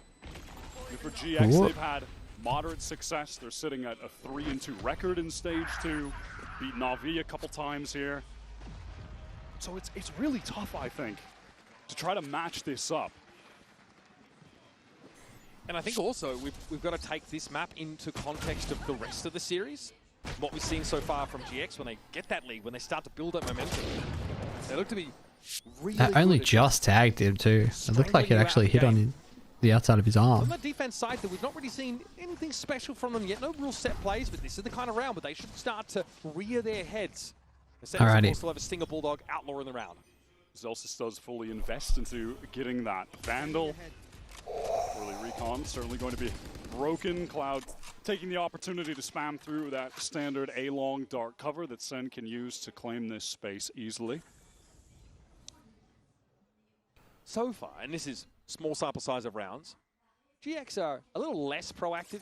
Again, it's a 3-site map. You're spread a little bit more thin. Losing a player on the extremity hurts a lot more than it would on Sunset, for example, where there's almost always someone else to back them up. Even like a 2-1-2 or even a 3-1-1. Eyes are down. SEN have maneuvered all the way back to this C side, which was vacant. Westside wants to get in backside. Will anyone actually be here in time to assist him, though? He wants to break the recon that might come in on that top left side, but it doesn't. It's just a drone, yeah. Just take the front of side. Are they... Okay, here's the flash comes in from backside, plus the dart. Such a delayed dart. So weird exec from Sentinels. And Cloud not inside. He is still making his way over. So strange. Making his way into C from defense spawn side. GX are able to rotate everyone into backside. SEN really slowed things down. Was Narrate's dart not up? That kind of played to their advantage. They get a lot of clean fights at the end there. Find him. Cloud even caught by Narrate. Lovely little kill, and is now just one away from getting that Hunter's Fury in terms of the orbs. Bonus round converted for SEN. Scanning ahead. Yeah, this late recon comes through. The late recon was very interesting. GX, they really, feels like they kind of try to overfight there, you know, with that double swing coming back default, and it sends patience getting into the site. What do you mean overfight? Like, what else are they meant to do? Just sit backside? Drone had given them front sight. PTSD? That's a deep cut, John. Any knowers? Okay, so sending out pretty slow. They work slowly enough that Ara's able to get in there as well. GX maybe just not ready for that tempo. On this round, GX looks like they maybe want to explore mid aggro here. Try something more. They don't even really look for it. For them so far on Haven, in They're just gonna contrast fall to the style back. that they had on Sunset. Understand the tendency. I'm not surprised to see SEN waiting for a push out. Yeah, Sentinels is gonna call. They're gonna drone garage. Trying to allot the correct number of resources. Try and bait rotates over. SEN's gonna land on as opposed to trying to get early info. They're gonna head C. So again, the weapons. Well, they haven't droned it yet. That's why. You get. They've made a gamble stack that looks unlikely to pay off for them. Here comes the drone. If for late drones, they can hit C straight away. This game as well, I will say it's an interesting clash of styles. A very that's a choice. Into this backside that should be cleaned up. Yeah, it's this but it works. double controller with the Viper that is really. Is this a choice to make? on anti-eco. Classic approach to running Neon on Haven, where you're running You could do that double exact initiator same with thing on a Breach full and gun round Sova. and get a lot of value out of it. People do have concerns when they But that's see actually- things picking Breach on maps that aren't Sunset right It's now. actually And I do think that's valid. a sick idea, though. GX have shown a real proficiency with that agent still, where their sequencing of utility is really effective. Their timings are usually impeccable. Honestly, They're like, certainly going to have to be if they want to win this map against SEN, who are going to be at 4. I think the KJ choice over the Cypher is an interesting one to examine. The turret lets you usually on the attack side watch for any pushes out of garage, and lockdown is pretty awesome to force retake circumstances on that A side especially, which is so hard to get back into. But GX here don't really see any way to make an inroads on the map. Cloud always seems to just particular way late in the round. Marker. No, Marker. but GX Where is it? perishing to the blast and hoping to hit the ground running in their second buy round. Stream marker. Do that. All right, let's see if GX can finally stop this run of rounds the Sentinels have been on. Winning both the pistol and the bonus obviously gives you a crazy advantage in the series. The economy has finally gotten to a place where Aura can pick up that operator. Okay. We definitely highlighted that on the previous 2 maps, how that is really a linchpin for this GX success on defense. Him just being able to control space somewhere so they can rotate elsewhere with the rest of the players. Now it is a little tough at times when you're playing against this Viper. Having to deal with the wall does make the angles on A bit more difficult to work around. I definitely feel like the texture of the game changes drastically when Aura has a scope weapon in hand. All right, that trip front sight going to be broken by the shock dart. Drone in first from there, right? Similar to what we've seen before. Slower They've got approach. 3 here. Drone, then recon has been the cadence. Backside, we're just going to see some of those corners cleared, and Sentinels have seen or not seen enough. Yeah, they want to slow things down. The rotate has been drawn very They've got fast. Neon in sewers to They deal obviously with. saw GX willing to do That that makes on a things previous hard. round when they sent that sequence of utility on the C site. So now they're going to maneuver their way elsewhere. I think this is some really good calling from John. This B site is pretty open. Cloud wants to get in there. Dangerous though. Yeah. Knew there'd be some utility to draw out, but Cloud overextends onto the side. It was ultimately a fake for SEN. Something that's been in their wheelhouse a lot in the past. GX though, convinced that was for real, and they get punished for it. Wow, they have just been baited into all of these angles. Aura is absolutely going to be saving this off. Really excellent calling there from John, I feel. Just activating that same early util on C that drew all the rotates on the bonus round that they converted. Oh, Wow, no he's even going to way. catch this kill on Wow. Aura. It's free, man.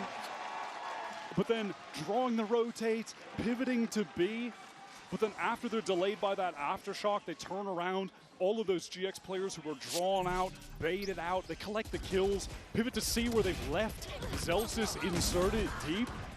This was a really excellent round from SEN. Whoa. Honestly, a decent Okay. time to Sorry guys, make the I'm fake falling asleep. play on B happen. Still the GX, maybe that's something that also like has come up to them in VOD review, because it is something that SEN likes to mix in. Just a point of tension in this game where, for whatever reason, they are convinced that it's worthwhile committing on. And they underestimate their opponents. Big punish as a result. So we get timeout. Definitely a lot And it's quieter. 5-0, right? 4-0? 5-0. Now needs to get the troops rallied as Pipson is going to dial in and see what needs to be fixed in this 5-0.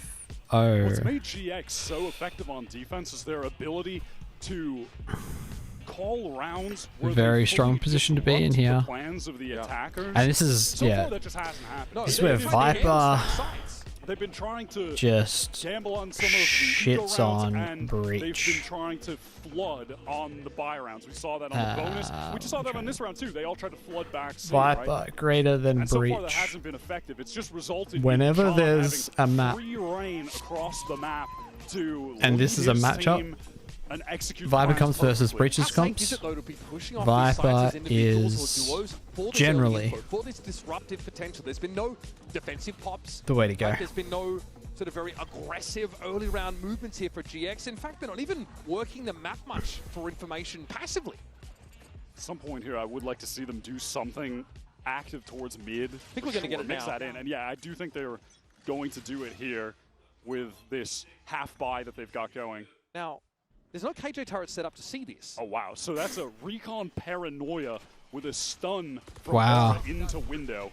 All of SEN, though, they're stacked up towards this C-side. They're going to be here quickly. Free. Yeah, him teleporting up top while second round. How fast that neon moves. They're going to have a lot of time for this retake. But they don't have... They've already used their util. This wall's too early. I don't think they're ready for it. There's KJ util that can obviously read it as it comes. This round is as good as done. Nice shot from second. NT on the ego. On such low HP. Ara and Cloud. Don't have a lot to say about this round, I suspect. Just as likely to disappear in a puff of smoke. Set up inside garage here, and once again there will be a player late in the round for Sentinels trying to punish this. But no one's looking in Zelsa's direction, and yet Cloud whips on him. Pretty unconvincing stuff for GX there. Set play attempted, no result yielded. Certainly not mad at the attempt, though. I want to see them go for plays like that. Yeah, but how does that condition them now? But a little insult to injury. That tells us even at the end there with a kill and the death, now has a lockdown for this buy round.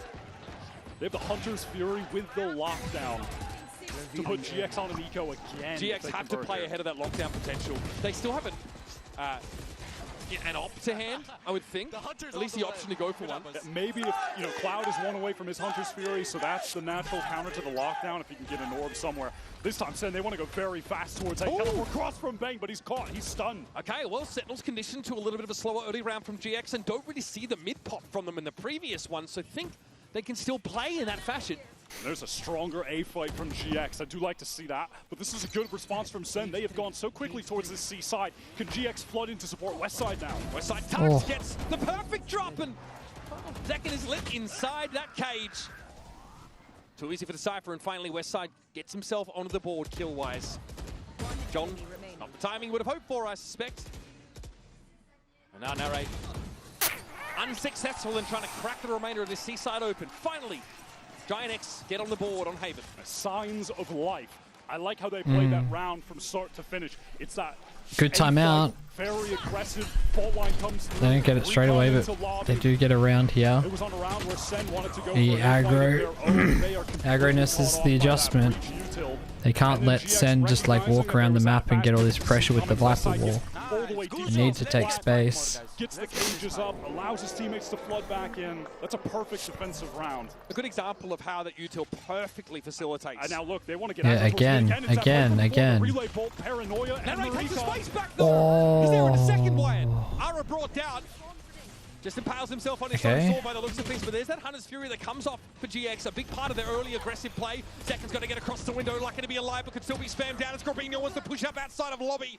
Chaotic early round, leaves Sentinels down to 2. The West Side stayed fully committed out of garage. Be nice if this ult came from like here, but it's hard with the dart. Oh, second won that round looking very can't do different. both. Let's just stun this.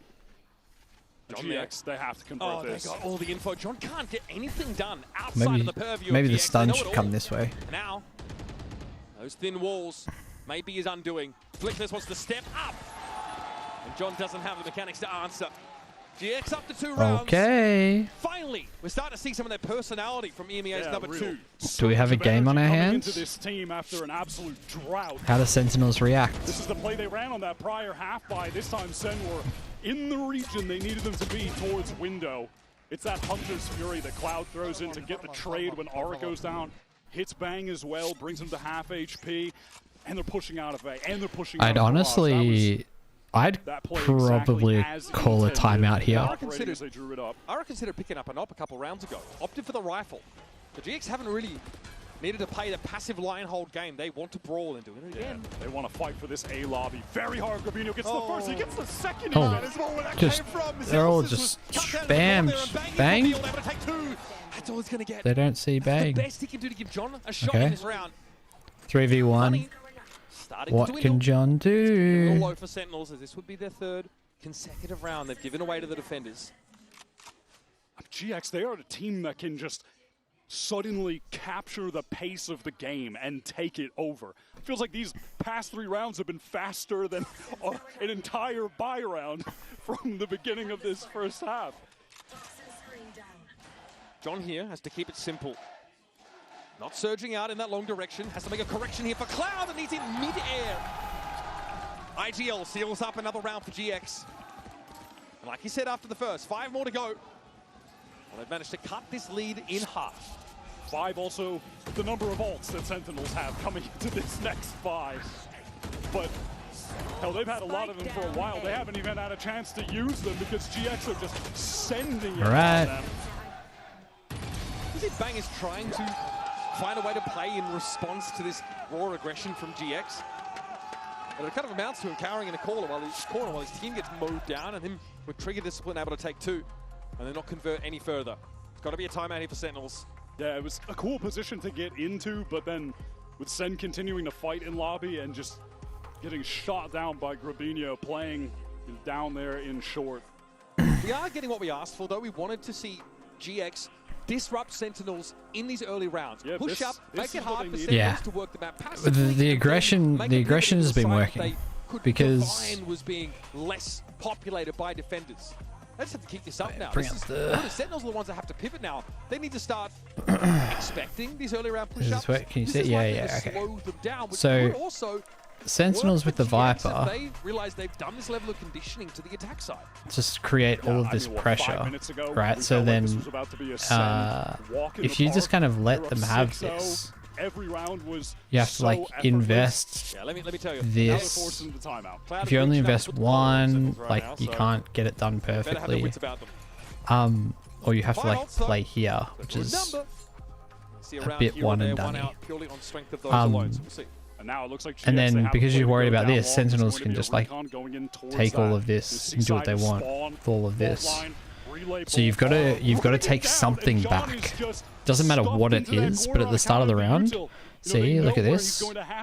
If you take this, now it's a lot easier to make these reads. Do we have map 3? That's an important correction to flick to the head. Downs the enemy Cypher. Now this A side starting to crumble. And if you hit shots like that, very important kills. It's 2v1. It's back to 2v2 now. They wait for the spike to be confirmed. Now it's a 2v1, an actual 2v1. Yeah. See, look. This is exactly what Sentinels want. This is exactly. Oh shit! Hang on. I didn't change the screen back. My bad. I'll show it on here now. But watch the full size replay. This is just what makes GX and such a cool team to watch. John is isolated on that C side of the map. Shots. He goes down, and then of course Sen feel like so this is the best situation for Sentinels to be in is A site plant and retake. This Viper orb here is crazy. GX get it quote unquote wrong and take C and push C, but they get a pick here and now they force Sentinel's hands. They can't create this pressure and like force the defense to spread and find the gaps. They're forced to make plays. And if Sentinels aren't patient enough to come back and re-clear and like poke and prod and don't play with the time, then that's how they'll lose. So the adaptation that Sen need to do is not start too passive so that they can still push against, oh my goodness, push against the aggression. There are 2 Sentinels players right now. John's going to die to this. Surely. John, please! Oh, he just doesn't know what hit him. Narrate there under extreme pressure as well. Zekin trying to respond. But if Hara gets out here, this is masterful. He can just leave. Look at the A site, by the way. There are 2 this Sen is players nuts. in there. How has that happened? GX were fully expecting a C-side hit. But they're not going to get to cross for free. They've got to get past Cloud, and then final boss Ara is waiting there towards mid-window. This is so bizarre. I mean, look at the... Do they know? They're aware. Yeah, they trade it. Now what? This is such a crazy round. And he takes matters into his own hands. Spike recovered, but a pivot, a wise one across the map will send them to see a site they've got little info, but can sort of Isn't there an alarm bot here? They know that it's gone down. No choice. Yeah, okay.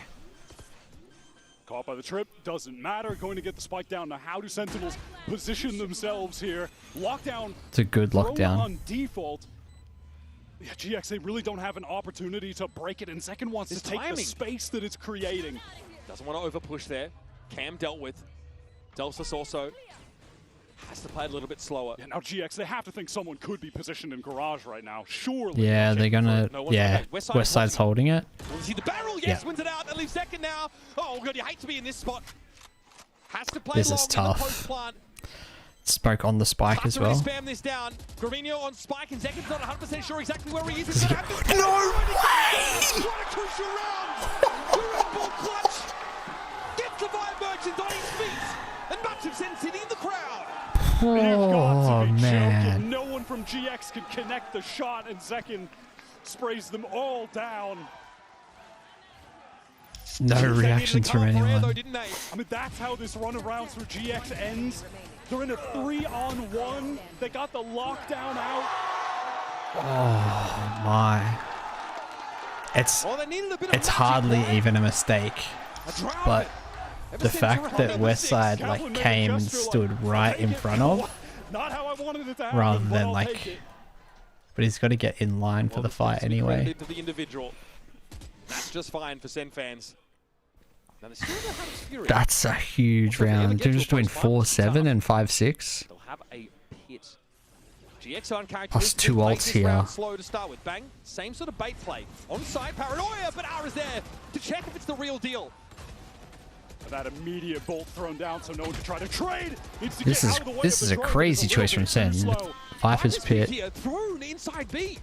Gravino now going to be decayed down if he lingers for too long. And Senna just headed elsewhere. Please go up. Please go up, garage. He's going to leave too. Westside on the angle. No, that's so box. And now we can use that cage. The fuck are we looking at? Wants to reposition, but a little bit too early. No one there to help. Wait, what is happening? And such strange decisions. Drift at the back of the side. The cyber cage wasn't enough to obscure him. John, low HP. Okay. Wins that out. Foot off the gas so far for Giant X. Serving this round over to Sentinels. And Cloud. Alright, just ult him. You're 1 HP and it's the last round. Yeah, now you got no ult. That much we've learned today. Just send it early, bro. This high-low setup out is all but impossible. Okay. Why is it people are not using their ults? Bro's like not like using their ults? Is the HUD bugged? Zekin saves their bacon. In that round 11. Crazy stuff so far and much to talk about, I'm sure, heading into the half. Let's take a quick break and we'll be back with more of this decided map after this. One enemy remaining. Scanning ahead. Good recovery on the HUD, baby. Good recovery.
Big second half required here. Big second half required here for Giant X. The second half of Haven about to come at you, folks. It is Giant X, the number 2 seed out of EMEA, versus Sentinels, who frankly limped into champions this year. A lot to prove after a 4th place finish last year and then a pretty significant roster change. I saw the infusion of some younger blood in the roster. Narrate had to hit the ground running with this team. Now, every round that GX win on that defense side, it's paired with an aggressive pop, a moment of unexpected volatility from GX, and Ara is able to get in there and catch Sentinels unaware. 4 rounds on the defense side is going to have to be enough. And that round 11 should have been a win for GX. That should have been their 5th on the board. They brought it down to that 3 versus 1. that Zekin won in Yo, look at miraculous this. fashion.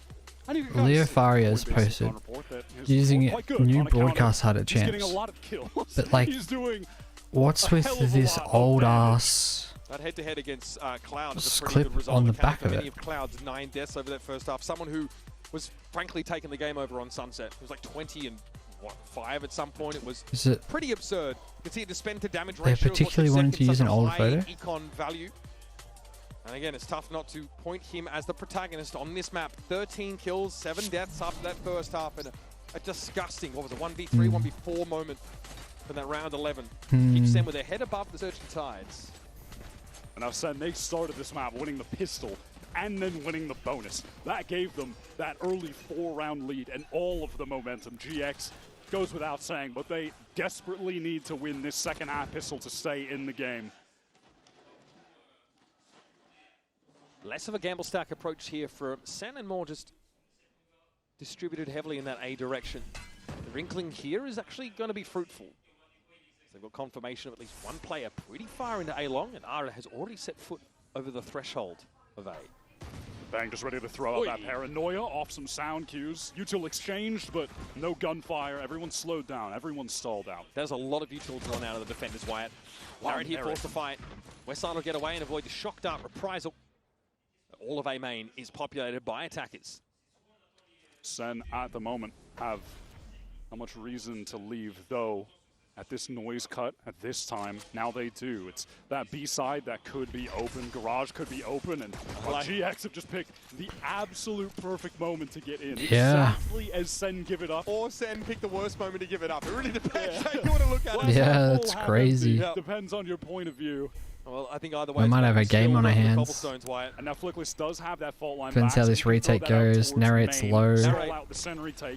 Bang's low. This, they're not winning this round. SEN having to play the retake after making the right call on the side. It's not too bad. Ara with the stopping power of back truck. Deals with Zekin at least, but Zelsis is there. Narrate here from up on high. Wait. Judging the peasants, he will drop down onto the box, but makes some noise. He gets a bit of damage on Flickless, but Hold. not enough to write home about. And it's John Hold. It's one shot in it. No time. He needs to step up. He sees the shoulder. I missed the timing. Robinho doesn't give him enough to work with. Robinho GX, get that just tucks in. They needed it with absolute desperation, and they got it. Perfect timing window to get into the site. SEN were staying on A, they were staying on A, they were staying on A, and after enough noise cut, had to be concerned about that B side. The moment they leave, it's taken by GX. Flickless posts up in hell with that standard breach util, that line with the, where you can throw the fault line into spawn. Let's take this shit. And by the time SEN get in, numbers are depleted, and all Grabinho had to do was even just waste time, and they would have won that out in the 1v1 clutch. Or, of course, with the Outlaw. Always has it that second round. And now, of course, we gamble stack. It looks like Westside and Cloud just down to Ghosts here to facilitate for their duelist. Be equipped as well as possible in the early stages. The double swing potential here as Narrate shows shoulder, but sees Ara coming. Might try and play off some of this util. And, well, the Outlaw does his job. Just flattens these Under Armour targets. Westside, yes, that's nice. And lovely little shot. That aftershock good as well to push Narrate out earlier. Fault line comes through a little bit too late, but yeah, don't think John will be getting away from this one. Now we call that taking responsibility for what we start. Bullload basically chunked him down to minimal amounts of health. Zelsis here will look to simply exit the round, hoping to get the some bundle. Value. Even trade himself up. Never not shilling. You got to respect it. Also, the homage to Sufat BB, his quote-unquote boyfriend, as was discussed in the press conference. He was expressed some, regret that Wolves couldn't be present here. And I think seeing how they showed up in Toronto, many of us would feel the same. Just going to wait out to go down to the spike explosion, unless maybe Ara does go towards that B side. Nope, just going to run towards spawn. Hold up, wait. Potential for an orb. All right, makes it a noise. There it is, Elsis. There he is, gets one on the way out. All right, now we've got a game on our hands, folks. This next round could be the winner of the game. This next round could be the winner of the game. Good util here from GX. Nothing unbelievable, but just the standard ways of Bang. getting players out of those angles into the open sight lines all works out. One enemy remaining. As clean as they needed it to be, they saved the crucial guns. Now on this bonus, we're able to buy up a rifle for Aura, Guardian for Westside. All things considered, not too bad of a bonus buy here. Cloud actually has It's the not outlaw too bad. trap. The solo A main player. GX were showing some real desire to get into that B site, but they slow things down. John forced away. There's an Nanoswarm in the default location that would also slow them up.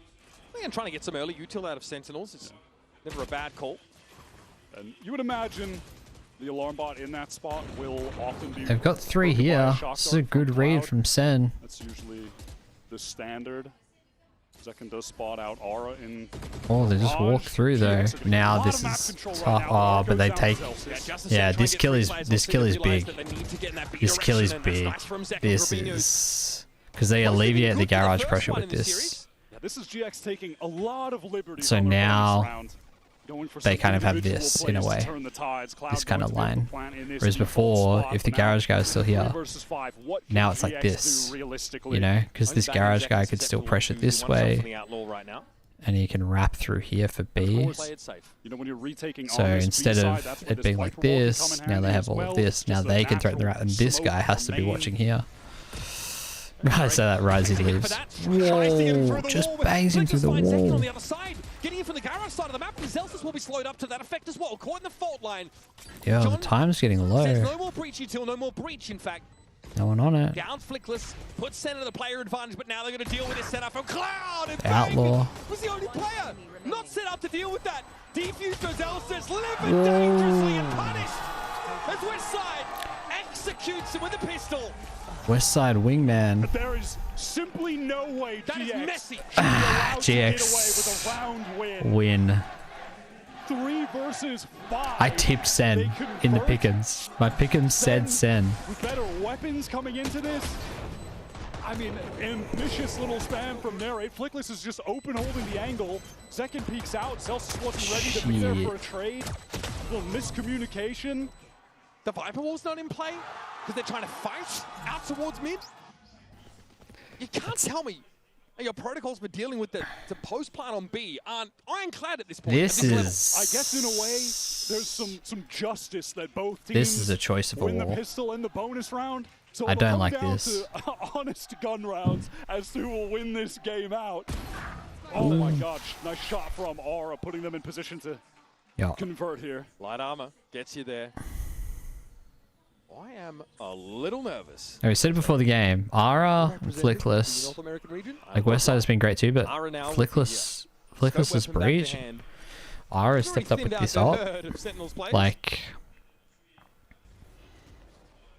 Now we'll move to take that mid. Thrown down top mid from Bang. Zekin working his way forward, wants to close the gap with that stinger, of course. No one actually in this B site. Drone over top will confirm that. Bang got in. Aura wants to just draw out a little attention, a little spam, maybe find out if someone was hiding wrapped around the drone's view. This garage spot's done. No one wants anything to do with A. As is a commitment here by GX towards the B side of the map. Bang sees Aura coming. That's a big pick from Bang. John, patient. Wait. Never mind. Oh, he body blocks him. He got in here and he body blocked him so he couldn't just like run through. Westside though in a safe corner. Grabinho has the line covered and Zelsus only has a classic. He doesn't have anything. Zelsus just no opportunity to upgrade too long. that weapon. Flank from Westside was perfect. Bang does a great job backside getting that first kill, and then Zekin hit a really quality relay bolt that connected onto multiple players. How many times has Grabinho got a stunned kill, by the way, in this series? Yeah, Westside up through, it's like the 3rd time up through garage again. The same. We spoke about that last round. This pressure here. Just don't miss. Yeah, the guy has been very resilient to any form of disruption. Right. GX, honestly, like a decent This is what happened. This is what they were trying to set up last round with this insert. As Westside comes through here this round. Spam being exchanged. Cloud, if he can get this orb, is going to have the Hunter's Fury. So GX, they want to get that C-long control, smoke it off, make sure they have that tool. Ara with a judge here. And the overdrive, of course. Yep. So yeah, I don't like this trend, like these walls that teams are like throwing with Viper. Like, give me G2 walls, give me like Gambit walls, where like we're doing this kind of stuff. Giving it to him. Okay. Ara says, well, that's probably a little bit more than I expected. Ways from the fast lane in place. He's got no interest in trying to recover that weapon. Overdrive will suffice for him late in the rounds when push ultimately comes Trying to retake like this. Like, what's the point? And breach utils used on A to try to draw these SEN players away from the C site, where GX are intending on going.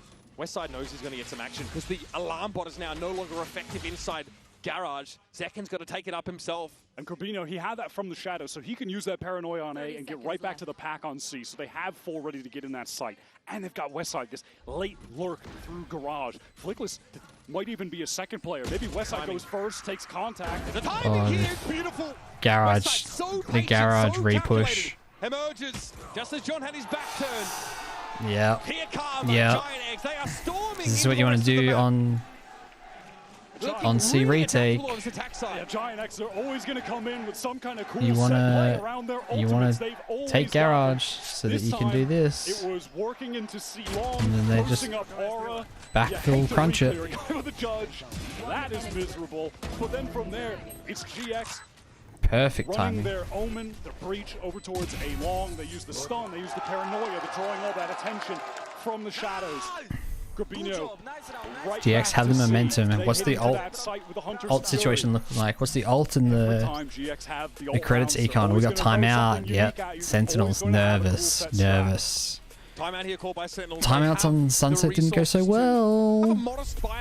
So what does Kaplan want to say here? Maybe not full util. This is about the round. This is as important as it gets for the North American squad. Can they reverse their fortunes now? That's the question. So far they've struggled to. That's the question. What GX are throwing at them. It's just a play style that they're a little unfamiliar with, as was evidenced with those 4 defense side rounds won by the EMEA squad. They just get completely worked across the map. I mean, they absolutely bought into that fake. Second was in Garage, sure, but he's just smoked off. He can't do anything. It's like GX are getting a lot of what they want here. The push up into Ara's position, 3 judge What pick. Viper wall are they gonna throw? What shitty Viper wall? This one? Yeah. Could actually, pull a player into Garage, further thinning I don't know about this. I don't know about this. So early. And they have basically fully invested into this. Not the best weaponry, not the best armor either. But they do have this Viper's Pit to just control all of that short A side. And GX, they could just try to heavily index and fight. We Viper wall this and pit this. Late into this round. So like, if the pit isn't deterrent enough for them to go A, then the wall is helpful. But any team, I'm playing Breach Neon. There's no way I'm pushing this. I understand that Sentinels do not want to have to retake But the problem is that like Sentinels, you mentioned, it can leave them a little like limited what they needed is they needed to put KJ turret to hold this or something, so then KJ could hold B, and then you have Neon Breach Sova playing on C.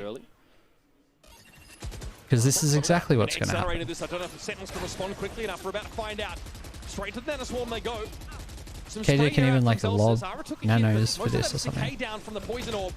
This setup makes no sense. I don't understand. Well, they're just playing for C retake, but like we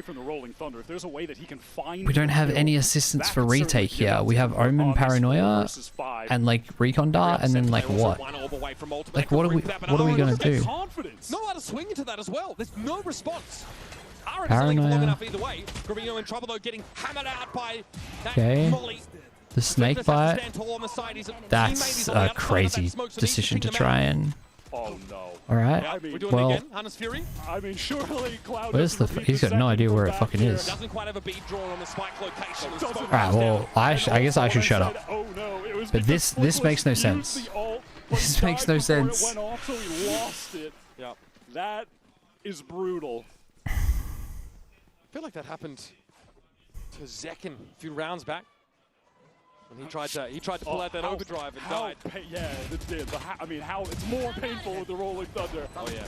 That is real rough for GX now. 6 snake bite in the corner. I think that forced. Yeah, that forces Grabinho out in the open. Yeah, he had a paranoia ready as well for the choke, but he just had to run out.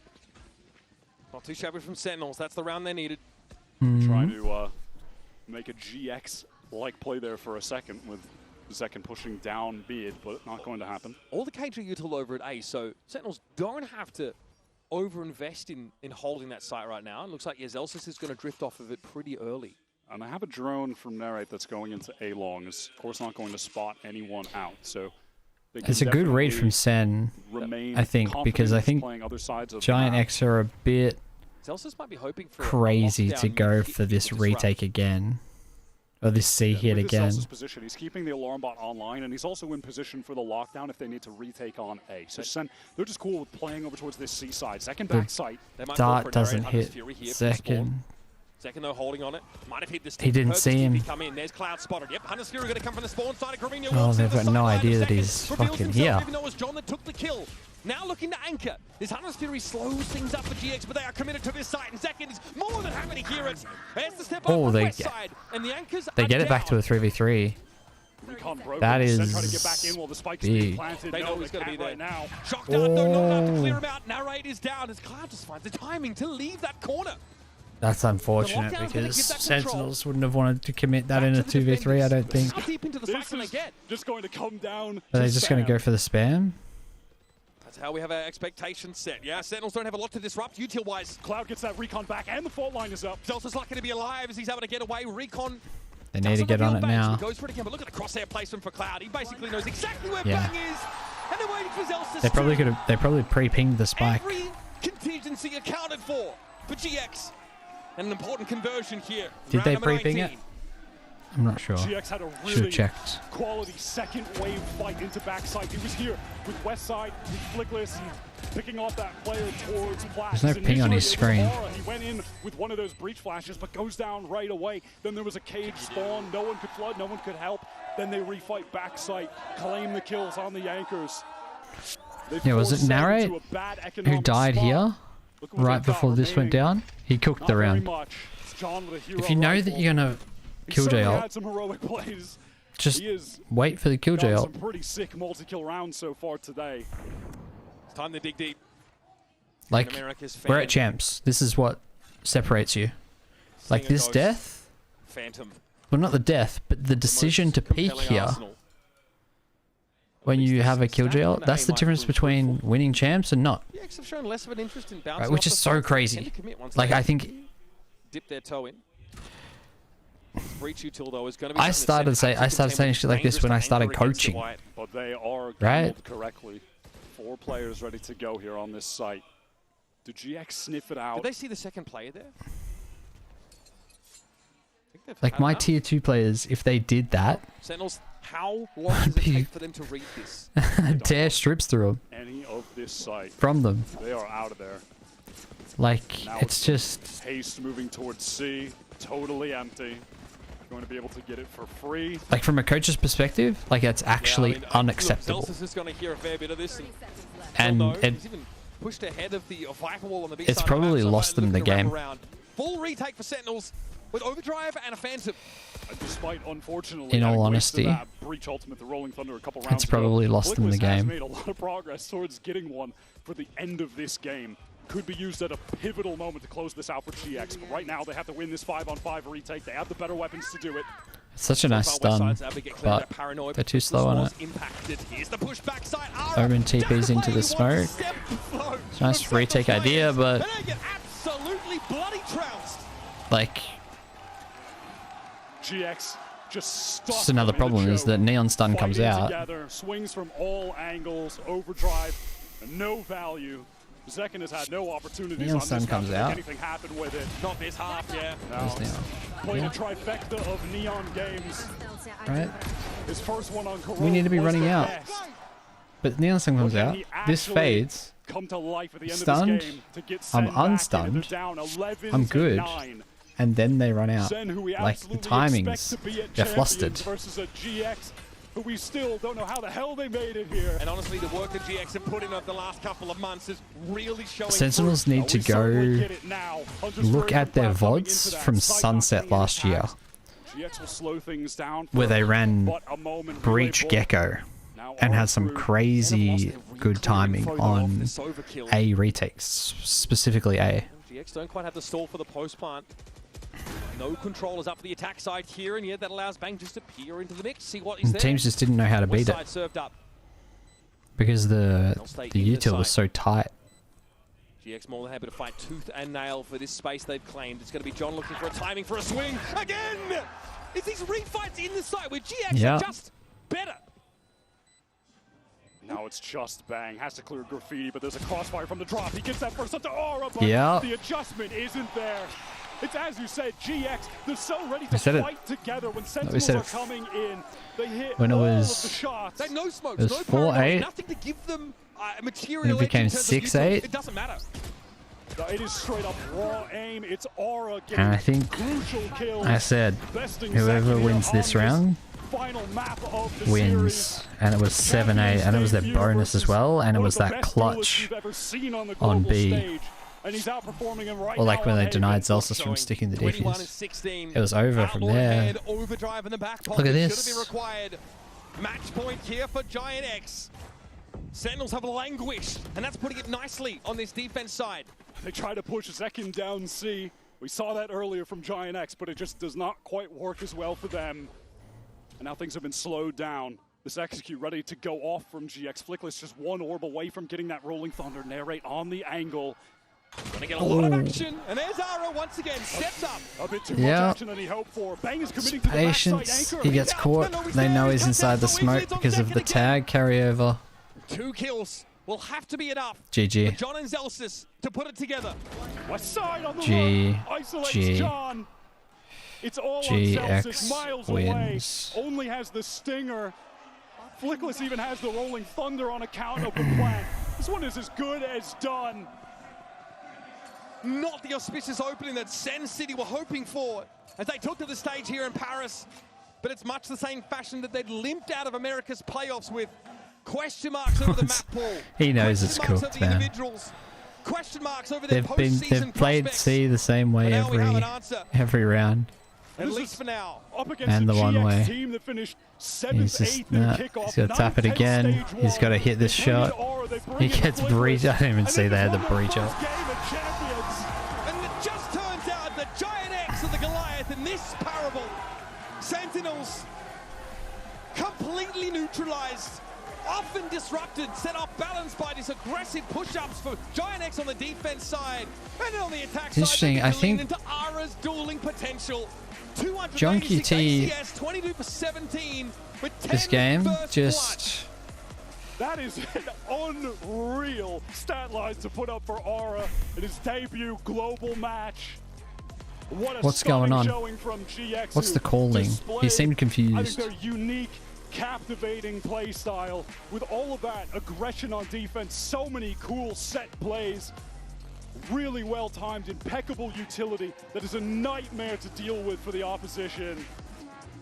Getting out of this group is far from a sure thing. I'm going to leave it there, guys. It's 4 a.m. for me. Thanks everyone who tuned in. If you are still around, if you're on YouTube, you know we've got a Twitch channel now. So go give us a follow on Twitch as well. Try and get those numbers up on there too.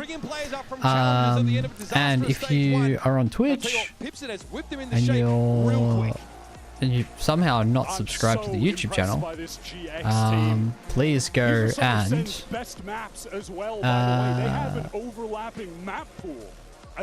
subscribe on YouTube.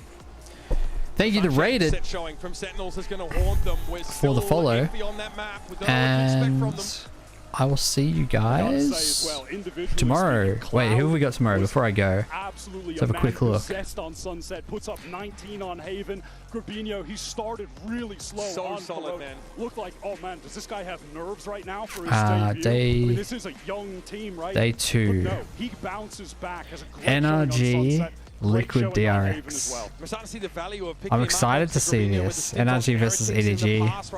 I think this will be a bit of a stomp. I think Liquid will probably roll over DRX, but let's see how we go. This should be a banger. This should be a banger as well. So at least every day has got a banger this for this first stage. Nice. Alrighty, I hope you guys enjoyed. We're gonna be covering champs. I'm gonna be up doing all this stuff. We're gonna be making YouTube content about it. I think we'll definitely make a video on that Sunset attack half, which was embarrassing for SEN, and was really the start of the end. It was really the start of the end. The Giant X took over after this.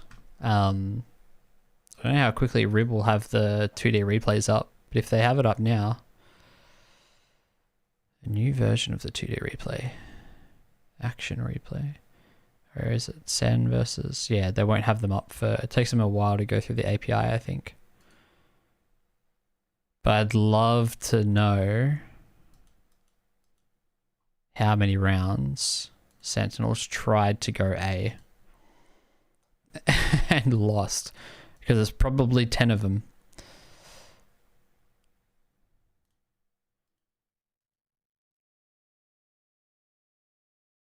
Yeah, okay. Alrighty. Good night, good morning, good evening, good afternoon, everyone. Hope you enjoyed the games, and I'll see you guys tomorrow for day 2.